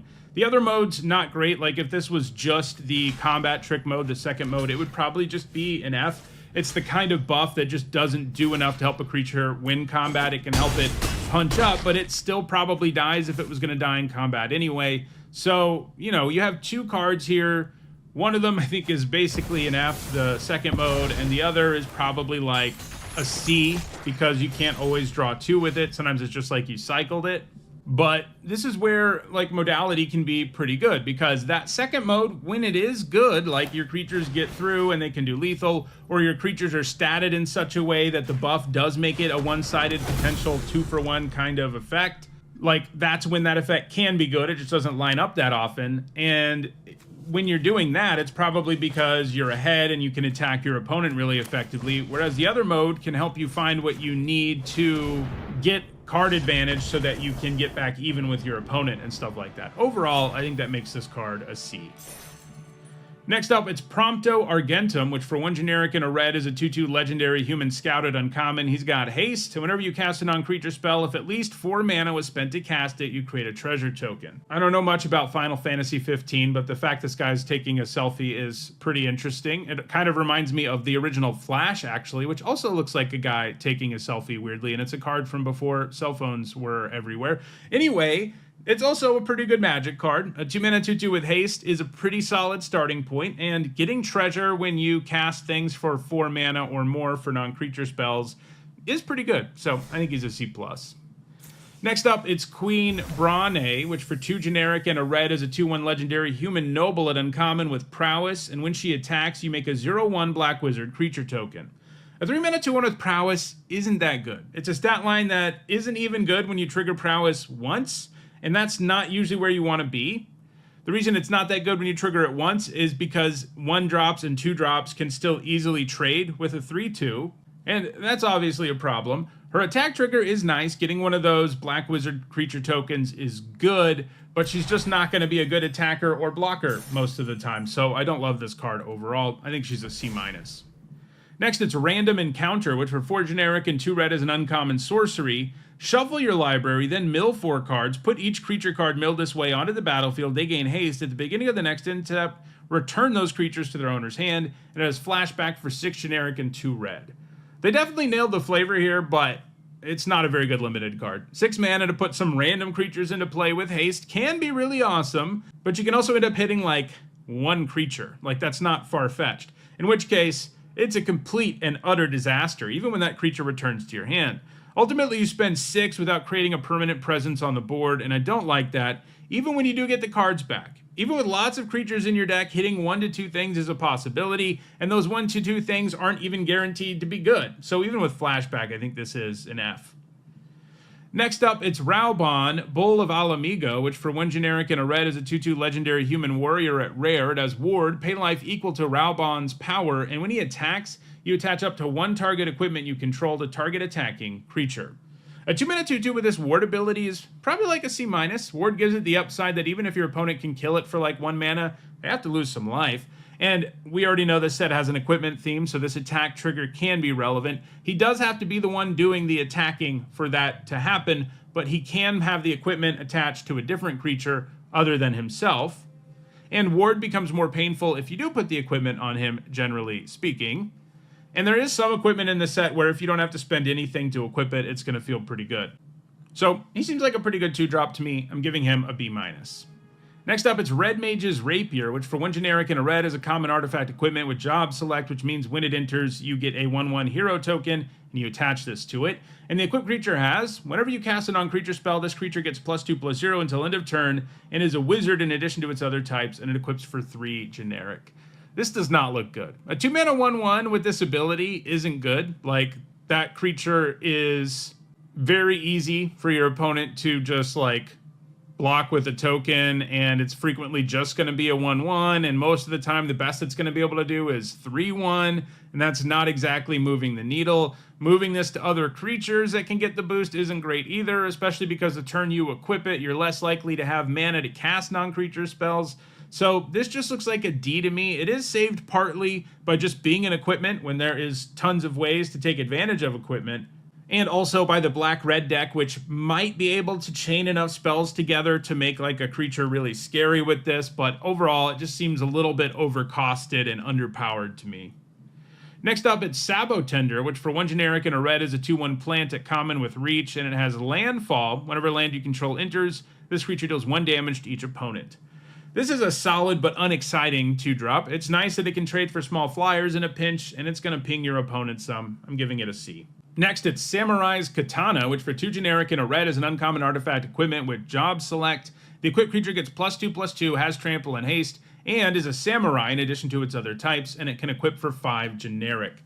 So I'm super happy with a 3-mana 3/3 with trample and haste, and this has a ton of upside beyond that thanks to the whole job select thing. It's admittedly expensive to move around, but in the late game, it's going to feel fine to spend a turn putting this on your best creature and swinging. And there also are a few ways to move equipment at a discount or for free, and not just at higher rarities. So moving this and allowing you to get a nice buff on something else that can take more advantage of it than a 1/1 token is good. Playing this on 3 is good. And then you have this equipment sitting around, like after your opponent trades with your 3/3, you have this equipment sitting around as a threat the rest of the game. So this looks quite good to me, giving it a B. Next, it's Sandworm, which for 4 generic and a red is a 5/4 worm at uncommon. It's got haste. When it enters, you destroy target land, and its controller may search their library for a basic land, put it on the battlefield tapped, and then shuffle. A 5-mana 5/4 with haste is like probably a C-.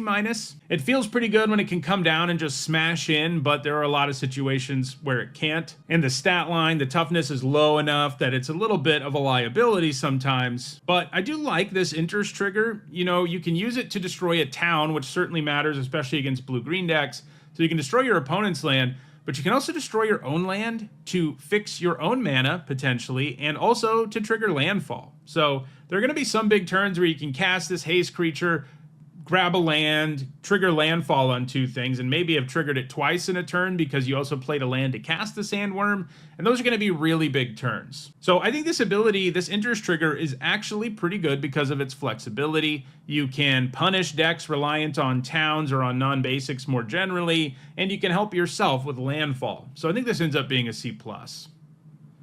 Next, it's Cypher Almasi, which for 3 generic and a red is a 3/4 legendary human knight at rare. Whenever a creature you control attacks alone against double strike until end of turn, and whenever Cypher Almasi deals combat damage to a player, you may cast target instant or sorcery card with mana value 3 or less from your graveyard without paying its mana cost. If that spell would be put into your graveyard, exile it instead. This is pretty sweet. It can offer the double strike buff the turn it comes down. And on turn 4, there's a good chance you have a creature that can take pretty good advantage of a double strike boost by attacking alone. Casting spells out of the graveyard for free is nuts too, even if they have to be cheap ones. And obviously if they let this through, you can potentially cast 2 cheap spells. And if you're doing that, it's probably game over.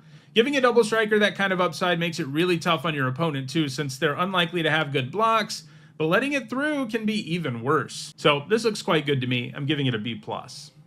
Next, it's Self-Destruct, which for 1 generic and a red is an uncommon instant. Target creature you control deals X damage to any other target and X damage to itself, where X is its power.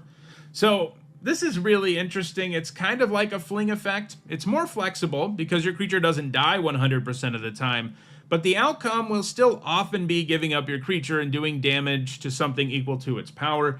More creatures have equal power and toughness or higher power than toughness, so more often than not, your creature will die from this, but it does have the upside of if you've got like a 3/4 and you can have it do 3 damage to something else and 3 to itself, it just becomes a removal spell. The bad news is if your opponent does kill your creature in response, it's like getting blown out with a fight or bite effect, so that's something to keep in mind. That's something that Fling doesn't have to worry about because you sack the creature as a cost, not as, you know, you don't target your creature. So this is a pretty interesting card to evaluate, and it's a neat design. I'm curious to see how it pans out.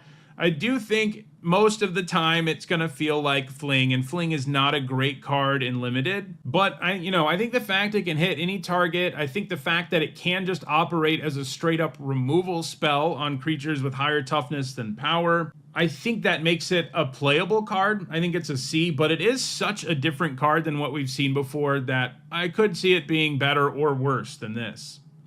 Next up, it's Side Quest, play Blitzball, which for 2 generic and a red is an uncommon enchantment. At the beginning of combat on your turn, target creature you control gets +2/+0 until end of turn. At the end of combat on your turn, if a player was dealt 6 or more combat damage this turn, transform this enchantment, then attach it to a creature you control. It comes back as World Champion Celestial Weapon, a legendary artifact equipment that gives the equipped creature +2/+0 in double strike and equips for 3 generic. So this kind of impacts the board the turn you play it with that +2/+0 boost, but that's not consistently useful. And this seems a little bit like a win more card because if you can do 6 or more combat damage to your opponent, you're probably already ahead and things are going pretty well for you. It's true that getting the equipment is a nice payoff and it will make one creature really, really scary. And even moving it around isn't that expensive for how good it is. But I just think it's going to be tough to transform this when you need to, which is when you're, at parity or behind, and pretty easy to transform when you're already ahead, but at that point, do you really need it? So I think this is probably a D.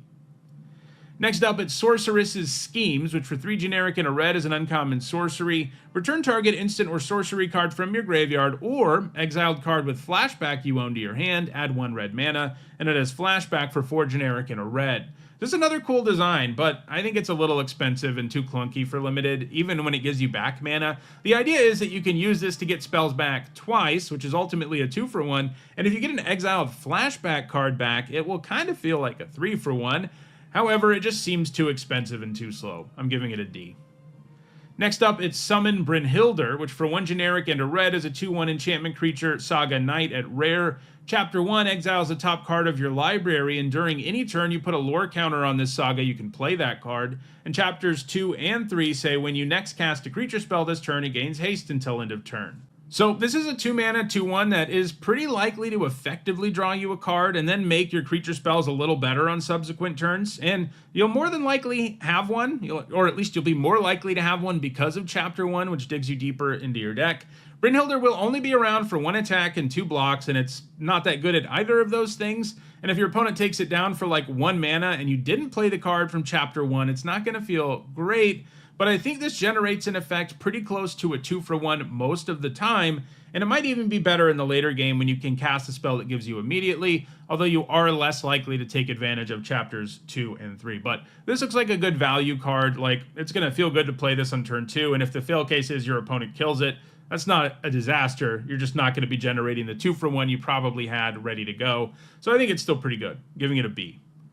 Next up, it's Summon Esper Ramu, which for 2 generic and 2 red is a 3/3 enchantment creature, Saga Wizard at uncommon. Chapter 1 says this creature deals damage equal to the number of non-creature, non-land cards in your graveyard to target creature an opponent controls. And chapters 2 and 3 say wizards you control get +1/+0 until end of turn. So if you have enough non-creature, non-land cards in your deck, that chapter 1 is pretty nice as it becomes a removal spell attached to a creature. One thing I don't love is that they didn't give us like a clause that makes it so your exiled flashback cards are counted. So if you draw this late and you've flashbacked a couple things, this becomes weaker, and that does bother me, but it still seems pretty good if you're a heavy spell deck. That said, I do think it needs to be a build around, because if you're not a deck that can consistently at least do 2 damage with this when it enters, it's just not going to be good enough, because chapters 2 and 3 aren't exactly backbreaking. Your temporary 4-mana 3/3 isn't great. This saga is super reliant on chapter 1 doing something. Chapters 2 and 3 can do something, and it does buff itself with chapter 2. If you have a bunch of those 0/1s in play, they're all going to be able to attack as 1/1s for a turn, and there are a lot of wizards in this set, but it's a meager buff, and it's not one that's going to be like game-breaking most of the time. So you need chapter 1 to do its thing, and if it's not, this is not a very good card. Like, I think most red decks will have enough spells to do 2 or more with it a decent amount of time, so it's not like an F in every red deck other than a spell-heavy one, but I think it's like a D, and it has a ceiling around a B-. Next, it's Summon GF Cerberus, which for 2 generic and 2 red is an enchantment creature, Saga Dog. At rare, it's a 3/3. Chapter 1 surveils 1. Chapter 2 says, when you next cast an instant or sorcery spell this turn, copy it. You may choose new targets for the copy. And Chapter 3 says, when you next target an instant or sorcery spell this turn, copy it twice. You may choose new targets for the copies. A 4-mana 3/3 that surveils 1 when it enters isn't good, but that surveil does increase your chances of having Chapter 2 and 3 at their best. And if you can double spell on 2 and triple spell on 3, it's just game over. It almost doesn't even matter what spells they are because you get such insane value. That said, you're not always going to pull that off. In fact, I would guess that making both Chapter 2 and 3 relevant on subsequent turns is going to be pretty hard in Limited. But the good news is, 2 red decks in this format will have lots of instants and sorceries, and for that reason, I do think you'll at least be able to either double or triple a spell, and if you're doubling a draw spell with Chapter 2, tripling a spell on Chapter 3 becomes a lot more likely because you'll draw a bunch of cards. I do think this is good enough even outside of really specific spell decks, because you really only need 1 spell to turn this into something really good. You don't need like several around to make it work. But it does get better when you have a lot of spells, especially, again, if you can double a draw spell on 2 and then triple something on 3, it's just game over. So this looks pretty good to me. It takes some work. It's a little slow. It is one of these sagas that if your opponent just kills it right away, you aren't getting 2-for-1 value no matter what, because Chapter 1 is so medium. So I think it's just a B. Next up, it's Summon GF Ifrit, which for 2 generic and a red is a 3/2 enchantment creature, Saga Demon. At common, Chapter 1 and 2 say you may discard a card if you do draw a card, and Chapter 3 and 4 say add red. So a 3-mana 3/2 that lets you discard and draw when it enters is a playable card, and this does it twice and can even ramp your mana a bit. Of course, that's assuming you don't trade it off at some point in there. The good news is doing so is fine, and because it has 4 chapters, it sticks around longer than most of these, so it can block 3 times and attack twice, which, you know, it's a 3/2, so that's not that exciting, but it does matter. And its first 2 chapters are pretty good in the late game, even though chapter 3 and 4 become less good. So this looks like a good common to me. I'm giving it a C+. Next, it's Suplex, which for 1 generic and a red is a common sorcery. It says choose 1. Suplex deals 3 damage to target creature. If that creature would die this turn, exile it instead, or exile target artifact. So this is sorcery speed Abrade, and while not being an instant, hurts. Its actual effects are upgraded versions of Abrade since it exiles the stuff it gets rid of. Turning off death triggers and stopping future recursion is a big deal, and while it's not easy to produce blowouts with, since it's not an instant, this still looks like premium removal to me, giving it a B-. Next, it's Thunder Magic, which for 1 red is a common instant. It's another one of these tiered spells. If you pay 0 additional mana, it does 2 damage to target creature. If you pay 3 generic additional mana, it does 4 to target creature. And if you pay 5 generic and a red additional mana, it deals 8 damage to target creature. So this is really good. The starting point is a shock that only hits creatures, and that's already great because it's so easy to trade up with. And then this can scale the longer the game goes and take down just about anything in the late game. More expensive modes won't ever feel efficient, but they're modes you get access to on a card that's already really, really good. I'm giving this a B. It's probably red's best common as much as I want that Chocobo card to be. Next up, it's Triple Triad, which for 3 generic and 3 red is a rare enchantment. At the beginning of your upkeep, each player exiles a top card of their library. Until end of turn, you may play the card you own exiled this way, and each other card exiled this way with lesser mana value than it, without paying their mana cost. So first off, this is a 6-mana enchantment that doesn't do anything to the board at first. Taking a whole turn off like that just isn't that good of an idea in most limited formats. And we've seen even cheaper cards that basically let you draw extra cards each turn not work out because of that problem. This one is extra enticing, since it lets you play the card you reveal for free, and might even let you play a second card for free. And that is certainly an advantage that makes this go a little wild. But what if you reveal a land with the first trigger? That sounds like a huge disaster to me, since it may mean you're not adding to the board again, which probably also means it's time to scoop. Basically, if you're not already ahead, finding the time to cast this is risky, and even though it will take over the game when it gets going, that kind of time is a luxury you just don't always have. I think I have to start this at a D, with the caveat that if this is a slow format where super grindy slow decks are a thing, this will become like a game-winning enchantment. Next up, it's Unexpected Request, which for 2 generic and a red is an uncommon sorcery. It says gain control of target creature until end of turn. Untap that creature, it gains haste until end of turn. You may attach an equipment you control to that creature. If you do, unattach it at the beginning of the next end step. So this will feel pretty good in really aggressive equipment decks, and kind of bad everywhere else. The free equip will come in handy in that style of deck, and threat and effects are already better in aggro decks to begin with. Red doesn't have a massive sacrifice theme in this format, but if you can get a few ways to sacrifice the creature you steal, it does get better. But this needs a build around grade. It's going to be a D in most red decks, but a C+ in a deck like red-white. Next, it's Vaughn, Street Thief, which for 2 generic and a red is a 2/2 legendary human scout at rare. Whenever one or more scouts, pirates, and or rogues you control deal combat damage to a player, exile the top card of that player's library. You may cast it. If you don't, create a treasure token. Whenever you cast a spell you don't own, put a +1/+1 counter on each scout, pirate, and rogue you control. So the Grey Ogre starting stat line is brutal, and while Vaughn does count himself with both abilities, getting in with a 3-mana 2/2 can be pretty challenging. That said, effectively drawing a card when creatures with the right type hit the opponent, and getting extra value out of those cards in the form of counters and or treasure is quite strong. Unlike most versions of this effect, it doesn't let you play lands off of it, but you do get that treasure, so that's fine. I do think this needs a build-around grade. On its own, it's probably a D+ because it will be so challenging to trigger it. But if your deck has 4 other creatures with the right types, I think it can be a B. Like, if you play this and get in with something the turn you play it, you're going to feel like you've already come out ahead. Next, it's Warrior's Sword, which for 3 generic and a red is a common artifact equipment with job select. The equipped creature gets +3/+2